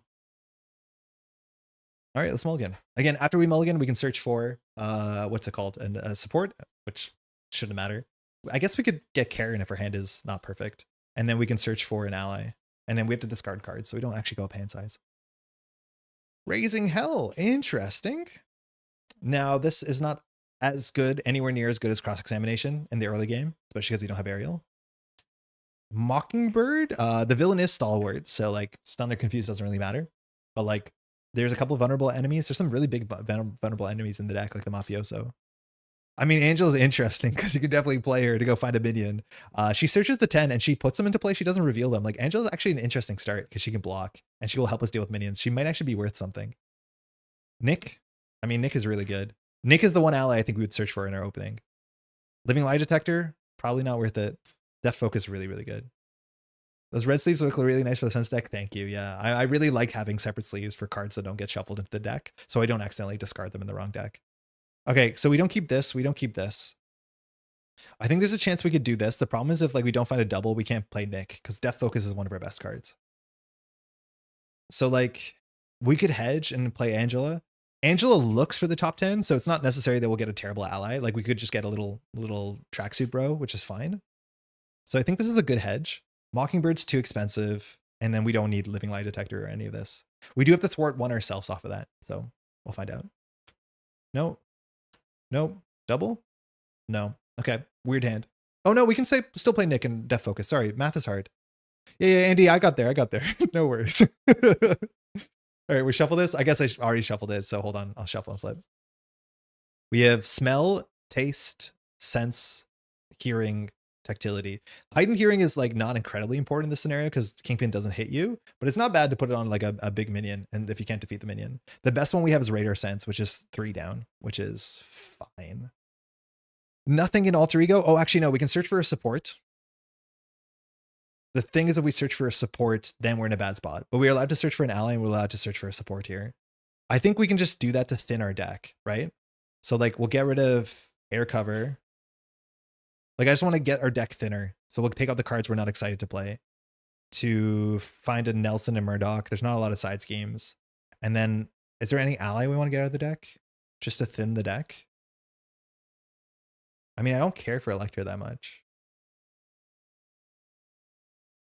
Electro's not bad. Let's just do that. We'll just thin the deck. Actually, we'll thin this for sure. Air cover is a good card, yeah. Oh, this is definitely what we get rid of. There's no way we're playing her. Okay, super simple. We'll start 1, 2, 3, 4. I mean, we made all those considerations and then just immediately threw them out. We'll play Nick Fury still in the Alter Ego to see what we can get. Cross-examination's good. Energy is really good. Living Lie Detector's fine. So not the order we wanted the double. This hand would have been a lot better. But we can work with this. So the doubles now has no use, so we can double for deft. I'm so excited to try Daredevil Leadership that buffs Electra. It's so funny to me that you don't like her. I mean, she just doesn't work with what the deck wants to do. She just seems like she's doing her entirely separate thing. I do want to say that there's a chance that you want to play her Dance of Death. No, sorry, what's it called? She has a dance card that Dance of the Devil. I don't think I scanned this one. Do I have it? No. And this one actually works really well with the deck. The thing is, like, the Aggression deck doesn't really want her because, I mean, maybe you could play her, but this card's really good because it's an upgrade and it works for all your stuff. The thing is, this is also an attack that you could just discard this card. You discard this from your hand, though. Oh, no, you discard from the table because it's an upgrade. Yeah. So, like, it's actually a good card. Maybe that's worth pursuing, especially because in this campaign, you can get her in your opening hand consistently. Okay, we're not going to recover. We're going to flip up. We have to do some thwarting work. We want to do some damage work. We'll do Death Focus. Can we knock out Bullseye this turn? With the toughness is not really a necessity. So I think we want to set this up in Bullseye. Okay. We'll pay... Well, actually, this could knock out Bullseye. Yeah, we could just knock out Bullseye here. Yeah, we can knock out Bullseye. So then we'll... No, we can't. I mean, we can, but then we have to risk, like, losing. Because we have to take one threat off of here. Otherwise, we can just lose. With air cover, you can spam it. That's worth investigating. No, you can't because it's not a tactic. Yeah, it has to be a tactic upgrade. It's a dance upgrade, which is a fun trait. But if it was a tactic, this would be so sick. It's unfortunately not. So we get attack for 2, and then this does 4, which is overkill. So I think we just don't deal Bullseye this turn. So I think we're going to do a cross-examination to put this here. We will attack for thwart for 2. We'll leave this so we get full value. And then we'll put the radar sense on enhanced. So next turn we knock out Bullseye, he gets knocked out. Nick will attack for 2 into the toughness. It's a really good start, actually. This is very good. We'll pass. We'll draw 5. Mean swing. Okay. Marked. Doesn't matter. You can't damage the guy. Martial prowess is the setup. Another mean swing's useless. Very bad opening. Oh my god, that's a bad turn 2 hand. This goes to 2. Kingpin is scheming for 4 in a card. Yeah, we can always use Betty. This is not that bad for Betty. So we're just going to go ahead and put, what is it? 1, 2, 3, 4, 6 on this. We go to 8. We want to keep these in the deck because they're the best for us. Bullseye will attack. Sorry, our nemesis will attack. We might as well put Nick in the way. He's defeated. The villain can attack us, so like we can preserve the toughness as long as we can. 1 encounter card, Beetle. Okay, this is what I mean. Like if you draw these early and they pile up, it can be pretty bad. But I think we're in a good spot to deal with this. Now the problem is like Beetle needs to get an upgrade, and the upgrade we usually give her is Cold as Ice. So if we want to get her a worse upgrade, we have to knock her out this turn because the one upgrade we can attach to her is not kind. So we unfortunately got slightly punished on the upgrade thing. So there's only one other upgrade that can get attached to her, which is Hard as Marble. Now, when you attach it to her, Hard as Marble's text doesn't fire, but if she does attack us, she attacks us for 3 and stuns us. So we also have to knock her out this turn. Okay, that's fine. Let's read those cards for a second. But we have a pretty reasonable continuation here. The thing is, like, we have to do everything. We have to knock out these characters. We might get stunned from Beetle. We have to threat a lot. We can pull in another minion, which I don't want to do. This Olefaction actually will line up really well with this martial prowess, which is cute. But so all we have here is Hard as Marble.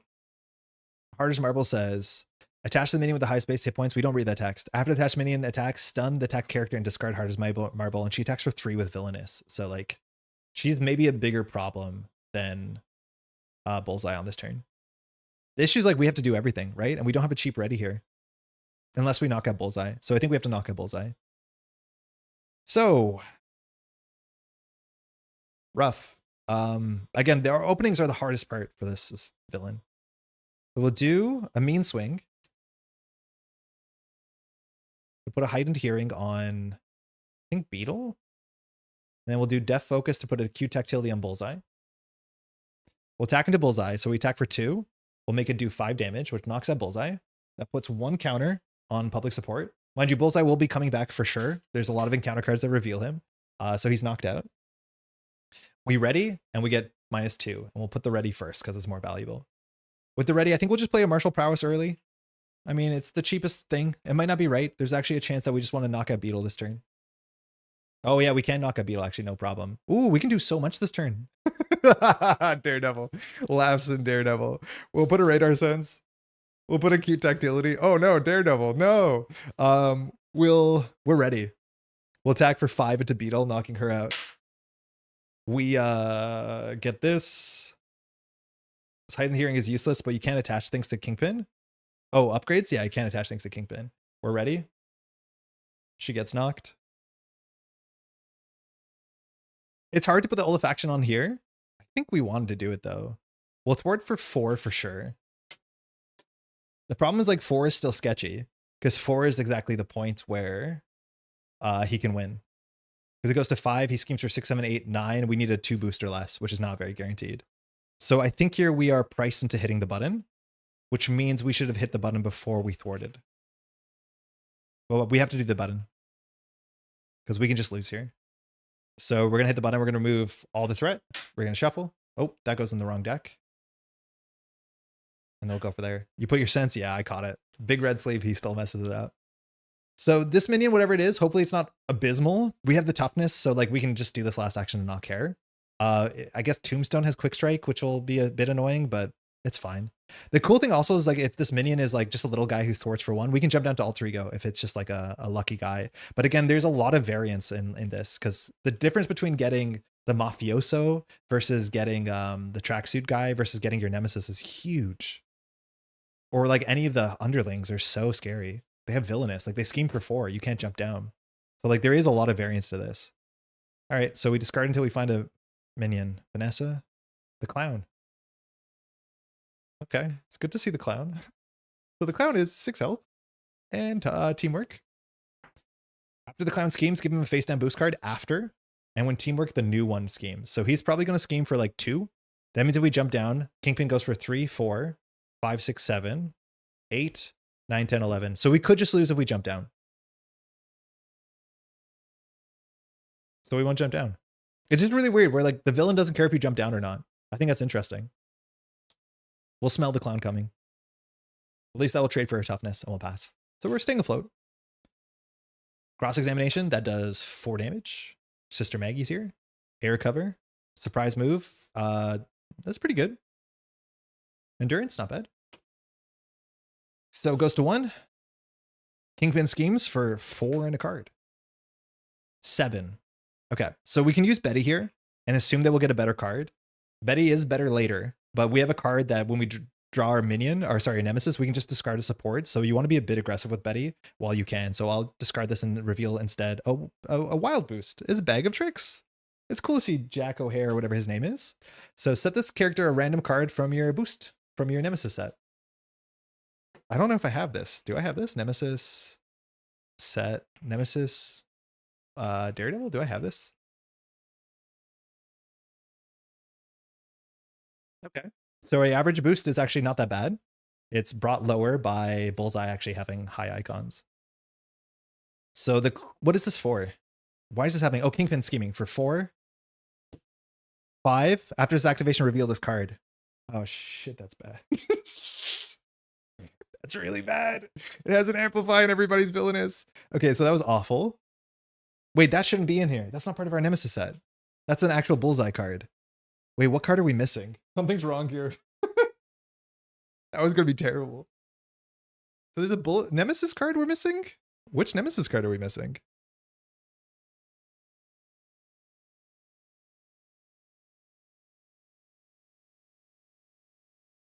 Bullseye, Bullseye. Oh, it's the Psy. Yeah, okay. So let's do that again. So he's scheming for 4 and...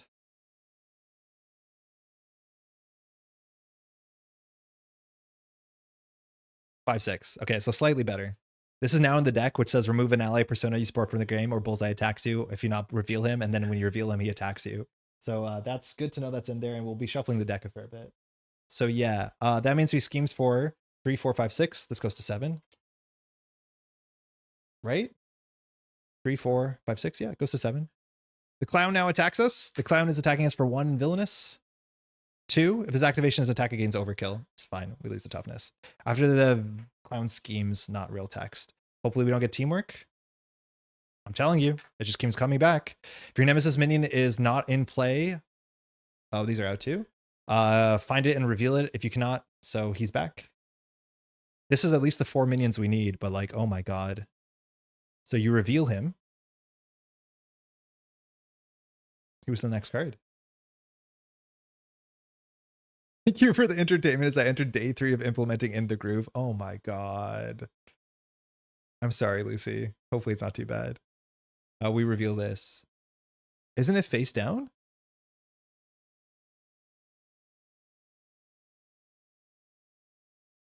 Sorry, what's face down? Sorry, Andy. So your nemesis minion activates. If your nemesis minion is not in play, find it and reveal it. If you cannot find it, find an underling minion. So we found it. So Bullseye's here. Clown text. Oh, but he didn't scheme. So we're not doing the text. We're just drawing our normal encounter card. He just has villainous, right? So he just villainous us. So the clown just attacked for, was it 2? But he didn't scheme, so we don't have to do the text. The villain's here, or sorry, our nemesis is here. And so now when we reveal this, we either have to get attacked for 3 or we discard a persona. And this is why we were a bit more aggressive on the persona. I think Betty did enough. Okay, we got a lot of problems. Cool thing is surprise move brings us to 4 attack, which isn't exactly the breakpoint. The ugly thing with surprise move is that the attack needs to defeat it, not radar senses. Radar senses is a separate attack, unfortunately. So radar senses is a bit ugly. We could cross-examine someone, which might actually be pretty good. Cross-examination currently does 4 damage. We add a radar senses does overkill. I mean, we probably just have to knock both of these. The cool thing is on the turn that you're advancing to Kingpin, which looks like this turn, it clears all the threat. So we just knock up these 2 dudes, which I think we're capable of doing. We are now toe-to-toe against Kingpin. The thing is when we advance Kingpin, we have to reveal Bullseye again. which sucks. Like, we're gonna reveal Bullseye 3 times in 3 turns. Like, and the problem is when we reveal Bullseye, he attacks us because we have no personas, and then he'll attack us again. We'll probably die to that. So there's a big chance here that we have to like just hold on to one of these. So I want to knock out the clown and just hold on to Bullseye, which means we have to do more threat work. Like, again, your early encounter cards in this scenario when you play solo are so impactful. If we just drew something like a side scheme, we would be okay. But unfortunately now we have to draw Bullseye a lot more times. The good thing is this is free. We could play Sister Maggie just so Bullseye discards it. Because when you advance, you have to get your nemesis. Actually, what happens if you advance your nemesis on the table? It says each player finds their nemesis. Each player who does not grabs an underling. Okay, so yeah. So knocking a Bullseye just so he comes back immediately is like very funny. Okay, what are we doing here? Again, if we advance, at least we don't have the threat for 7. And we have to bring this down always to 3. Otherwise we lose, especially because we don't have Betty for safety anymore. We can just lose if he draws a 3 boost, if it's not at 3. And I don't think we can do that, so we have to advance, which means we have to take a Bullseye again. We could jump down to Alter Ego and keep Bullseye in play. That might be the play. Bullseye's gonna be the official nemesis of the crash space. I mean, he keeps showing up. There's 3 copies of this, and the main scheme pulls him in twice. Like, you have to deal with him so much. And it's also the sort of card you can't run away from in Alter Ego because he just attacks you. Notably, also, heightened reflexes, or sorry, heightened hearing is hero traded. So you can't use it to save yourself in Alter Ego. Okay, so what are we doing? We need to figure this out. Cross-examination is really good. We also have a deft focus. We can knock out the clown, which can play Sister Maggie cheaply, and that can be our Bullseye fodder. Unfortunately, we have to send our mom to deal with Bullseye. I don't know what to say about that, but I think that is the play. So we'll deft focus for radar senses. We'll put on the clown. And then we're going to use martial prowess, which I'm very happy we played for cross-examination. So this does 3, 4, 5. It's a bit short. But then we can fire radar senses, which does 3 more, which knocks out the clown. And our next card is 2 cheaper. Oops, I threw my discard pile on my floor. I have to fix that. This goes to 3. How bad was it? It was pretty bad. This wasn't in our hand, right? No, this is in our hand. 1, 2, 3, 4, 5. I think that's our hand, right? Oh no, it was Maggie.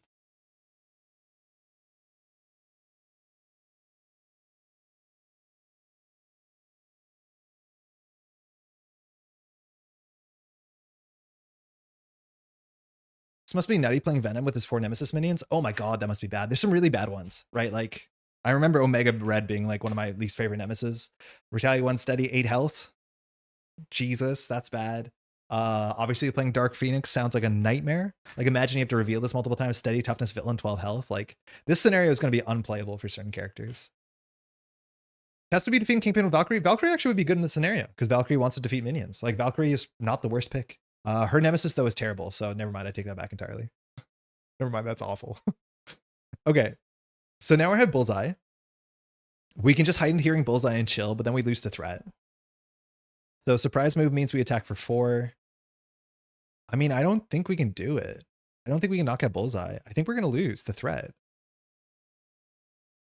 When Omega Red doesn't have his scheme, I think Wolverine can rip him up. Yeah, if you have your setup with piercing, he's not that bad. But with the scheme, he's impossible. Especially because you're not good at thwarting. Like, Omega Red, I don't think can take damage if you have the scheme, right?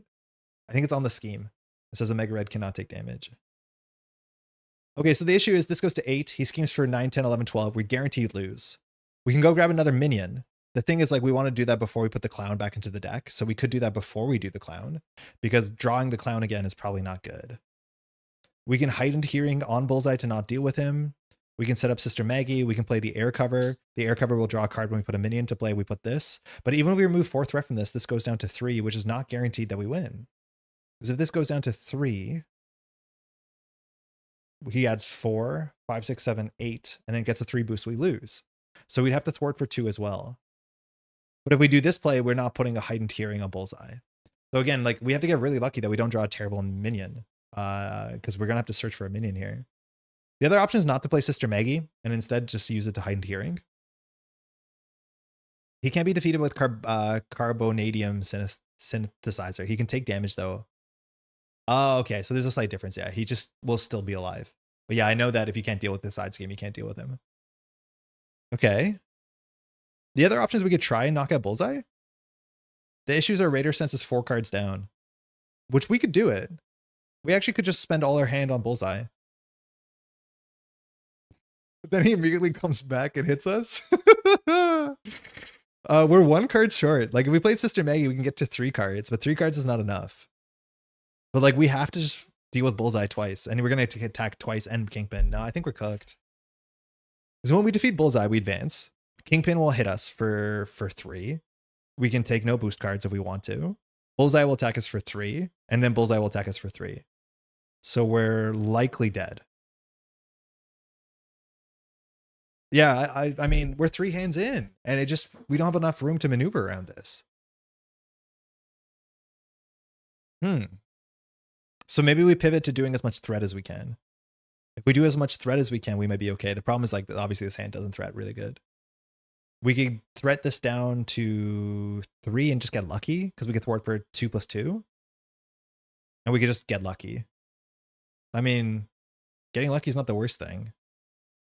Playing Endurance also might be relevant here, because like just having more health means we can survive. But we have a bunch of different issues to solve.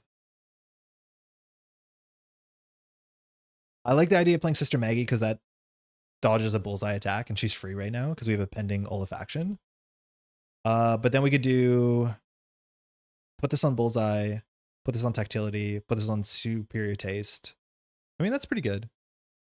Oh, actually, no, we could put the Superior Taste on Bullseye, so when we defeat him, we get readied. Because I don't know the order that this stuff happens in. This is a response. This is when you defeat. This interrupt would go first, I think. So I don't think we'd be ready, technically, if you follow the rules to a T. Would you get activated on 3 times when you advance? I think so. So say that we knock out Bullseye. Maybe acute Tactility readies us in time, but I'm not sure the timing structure works. Because it says when you defeat, and this says forced when the villain phase begins. Oh, this is when the villain phase begins. I've been playing that wrong. Oh, actually, wait, that's a huge help. I thought this was immediately, but it says when the villain phase begins. So that's really good. Okay, wait, that actually changes my evaluation of this board state. Because we could do 1, 2, 3 on Bullseye. We could knock him out, but then we have to do 1, 2, 3, 4 on Bullseye to knock him out. We knock him out. He would come back. He would swing in for 3. We'd be ready, which is useless. I mean, it's kind of still hard. The best thing we could do is hope for not a 3 boost, but there's a lot of 3 boosts in the bag. I think there's a ton of 3 boosts not in the bag. Sorry, Arkham Horror. Yeah, we have a line that just hopes. I guess the best line is maybe to get another minion. Yeah, let's just get another minion and see what happens. I think we have to do that. Everything else is like way less obvious. So we're going to remove 4 threats. So 7 goes down to 3. Let's do this before we shuffle the clown in. So let's not defeat the clown yet. Because we could have done this after. Oh no, because of teamwork. Yeah, let's just shuffle the clown in. Yeah, teamwork actually sucks with the clown. So unfortunately on 3 threat though, it's still not enough. But we might just thwart for 2. Yeah, I think we stall and we put Heightened Hearing on Bullseye. We think we hang out. Put the 3 boosts in the bag, yeah. This is basically what's it called? A token bag, right? All right, so we discard until we find a thing. That's bad. Not the worst, but Stiltman is a pain in the ass to deal with. Man, I don't like Stiltman. He's so goofy and then so powerful. He's okay with the radar sense. So Stiltman is here. Comes in with stilt counters, and each stilt counter means he attacks harder. Now, he's attacking for 3, which is a lot. You can technically attack him once, and you need to attack him 3 times to defeat him, because when you attack him, he just removes a stilt counter, which means he gets smaller, which means he hits you for less, which is kind of cool. But it is annoying because it's not the sort of thing we can one-shot. Okay. So we still have to stall here. We'll play a free Maggie, I think. We're gonna Heightened Hearing Bullseye. We need to thwart this. We could play these 2 to full thwart them. We could have played air cover, but it's fine. I think we actually like don't play the healing and we just do this. Because now we can thwart this fully and ready. And then we can attack Stiltman. So he only attacks for 2. I think that's okay. We'll pass. Yeah, that seemed okay. We had to make interesting decisions. We like that. Stiltman can be defeated by not attacking. That's fun. Can he? It's when any takes any amount of damage. So like Retaliate does defeat him slowly, I guess. But he doesn't get discarded when he has no stealth counters. He just attacks for 1, right? Man Without Fear, that's great. We need that as soon as we can get. We didn't get the one upgrade. Godslayer is really good. There's a lot of unique minions too in the set. Lock and load is a nice way to get it. We can pitch that and thwart this. So we have an interesting turn. And unfortunately, 2 side schemes, but we have no threading in our hand besides Man Without Fear. Maybe this is a focus senses like pop-off turn. They do show up every once in a while. All right, this goes to 1. Kingpin schemes for 4, 5, 6, 7. I mean, at least if we advance this turn, this doesn't matter. So it goes to 8. Bullseye attacks for 0. And then we attack for 2 with Stillman. 1 in counter card. This has to not be a bad minion. That is the worst. That's so bad. Okay, Bag of Tricks. This might not be a thing. We also could get attacked again by Bullseye, but reveal a random card from your set. Ah, that's so bad, the exhaustion.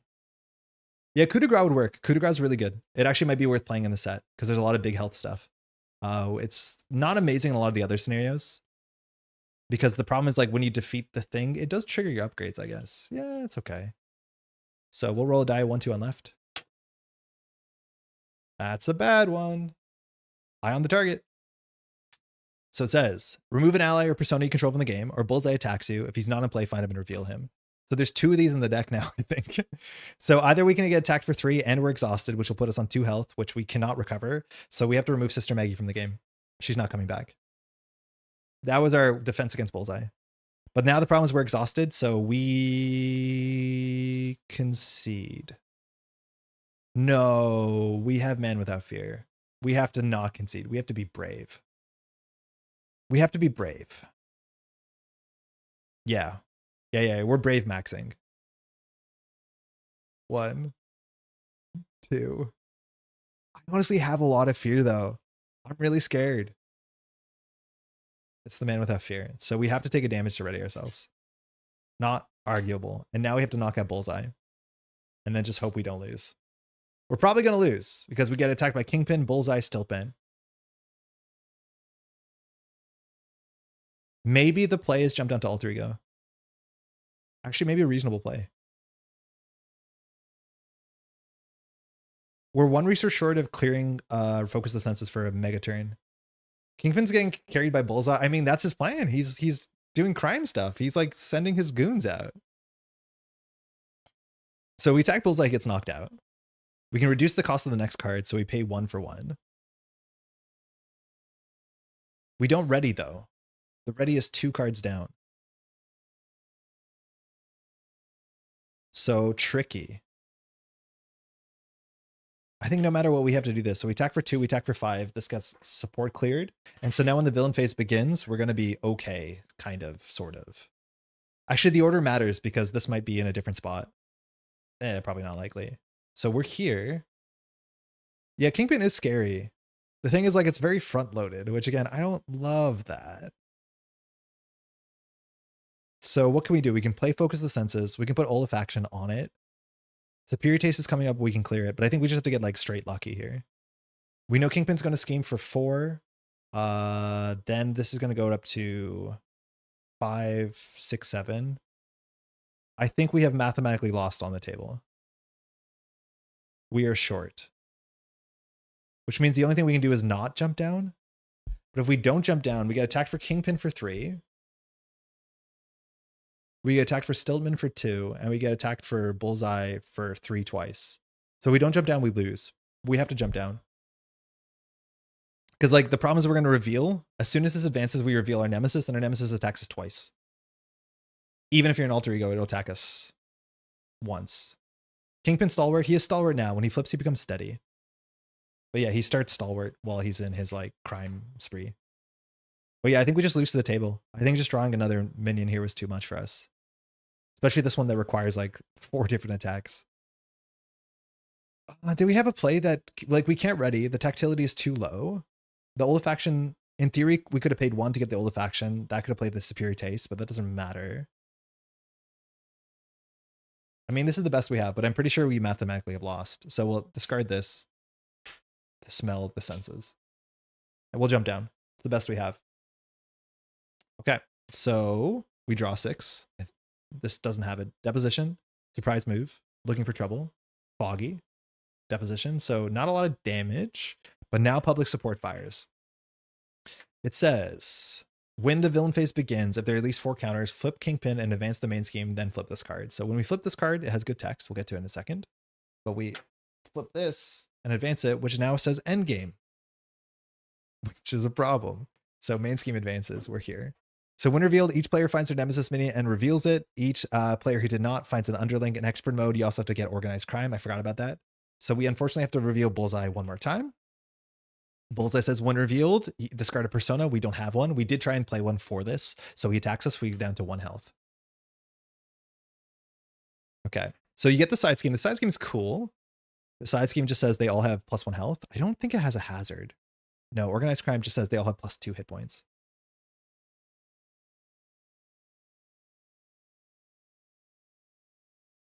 So organized crime's here. Just says each minion gets +2 hit points, has 3 threat. I'm going to use green health for the extra health. Just because if we clear the side scheme, they will immediately get defeated. So it's easier for us to remember that like that health can be activated or interacted with. And then we advance to the final main scheme, which is called endgame. And unfortunately, it only has 7. So each minion gains guard. If the stage is completed, the players lose the game. And we're 100% going to lose this. Yeah, we're 100% lost. Daredevil hype on a Friday night. Let's go, Crash Space. Board game time. Thank you so much. That's very kind. Very appreciated. Hopefully your Friday night's been good. We're just about to get knocked out by Kingpin real bad. So he came in right in time. Ever notice that all the bald villains are very difficult? Kingpin, Ronin, Thanos, Nebula. You hear that one line of Boom Guy saying like he looks like a bald guy with disgust like it was a slur? If you know, you know. Okay, so Kingpin is now going to activate against us, but it's the flipped Kingpin, which he's fighting now. Now the big thing is Kingpin will now get double encounter cards. So when he activates you, if you're not engaged with the minion, he'll get an additional boost card and it will get overkill with an attack. Now, the best we can do here is unfortunately just slightly not enough. His public support says after an enemy would be given a face down boost card, remove a support counter to cancel it. So we have to remove 1 counter. So he only schemes for 4. But we're just short. We're literally short 1 threat. Stiltman schemes for 2, which goes to 6. Bullseye schemes for 1, we go to 7.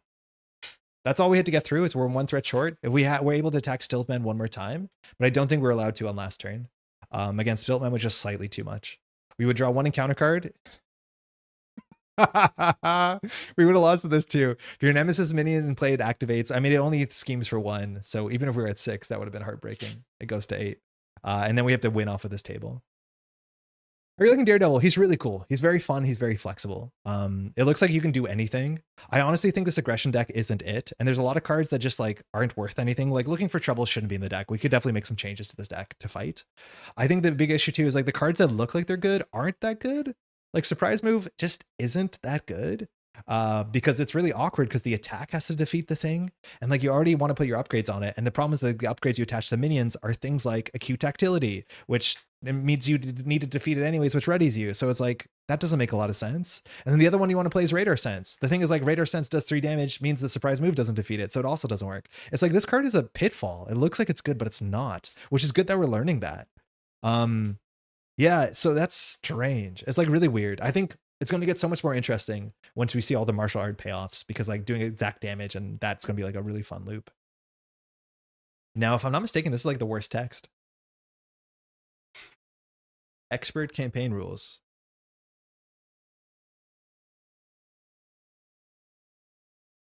Standard mode only, replay the scenario. Expert campaign only. If there's at least 1 environment on its completed side, choose and flip 1 to its failed side and replay the scenario. Otherwise, the players lose the campaign. So what we have to do here is basically make things harder. And this is the thing that I kind of mentioned before, is like, this doesn't have fail forward mechanics. It has fail backward mechanics. So now that we failed Kingpin, we have to do it again, but we have to flip one of our completed things to the failed side. And not only do we not get the benefit, but we now get a downside. So like we already proved that we can't beat Kingpin, but now we have to fight Kingpin with a worse start. Because like now we have to start with like 4 cards in hand instead of 6. I don't get that. Like I get it in some ways because there's consequences to you failing, but it is weird. It is weird that like once you fail, I mean, admittedly on most expert campaigns, when you fail, it's over. So like, I guess that's a bit more generous. Skilled Strike might be better than Surprise Move. Yeah, it actually might be. Getting your attack up to the defeat is fine. I mean, like this is a very similar card to the one that we have that does +3, but exhausts a weapon with the Billy Club. That one's a bit hard to get on the table as soon as possible because of this. But I think if we wanted to play the scenario again, we definitely would play the Skilled Strike because it allows us to deal with the minions faster. I think it's a really good card, especially because like we like playing 1 cost or 0 cost cards. But yeah, that's it. We could do this again, but it is 6 o'clock, so I'm so sorry, but we're gonna have to call it a day. We had a huge stream today. We streamed for about 6 hours, so glad you can hang out on what's it called, on Friday. But we'll be back on Sunday for sure. And on Sunday, I promised we'd also go through the article that was dropped on Tuesday to talk about the new expansion. I think that skilled investigator is not great in Daredevil because you want to clear schemes in alter ego. Oh yeah, that's true too. Yeah, that's interesting. They didn't reprint it, and maybe intelligently, right? Because it is a hero response. And a lot of times you are clearing stuff because you have Nelson and friends in alter ego, so it doesn't work. Yeah, it's weird. There's a lot of like weird synergy pieces that seem like obvious, but are not particularly obvious. There's also like some weird things too. Like you can play Shark Girl, but Shark Girl says she is attacking, she gets +1 for each upgrade. But the thing is, if your upgrades are there, you want to defeat it. So there's like a whole bunch of cards that kind of work, but they kind of don't. I think Marked is okay. It's going to be pretty bad if you're playing eventually, you know, perfect damage, what's it called, self-defense stuff. But Marked, you can play the card that says like 3 costs 7 damage to an enemy with an upgrade, because then like Marked works with it. It's weird. It's kind of all over the place because all the upgrade stuff has like really weird conditions where you have to do the work. Thanks for stream. Off to check out the Spider-Man movie. I mean, I've heard good stuff, Andy. Enjoy it. Hopefully I see it in the near future, but thanks so much for hanging out. If you appreciate content like this, if you want to take a second to leave a like on the video, that's a huge help. Otherwise, if you want to subscribe, leave a comment, share this with someone you know who might like it. All that sort of stuff really does help the channel grow. I think just today we hit like 1,500 subscribers, which is massive. Just about the time that we hit 1,000 games played in this game, we had 1,000 subscribers, and like it's only been a couple months. We're at, I think as of today, this will be like our 1495th game or something. So probably by Sunday we'll hit our 1,500 game to line up with our 1,500 subscriber, which is pretty sick. So thank you so much for supporting the channel. On Sunday, we'll be back. We'll definitely be playing some more of this. We probably won't do a whole, you know, campaign run because it takes a lot of time, but we'll pick up a deck. We probably won't be playing. Maybe we'll play Echo. Maybe we'll do a weird Echo, like Leadership or Justice Echo, because I do want to try that stuff out. Yeah, I feel like I always want to try out the new stuff, but I also want to play like Police Cat with some legal trouble because that seems like a lot of fun. Thanks so much for hanging out. We'll catch you in the next one. Take care.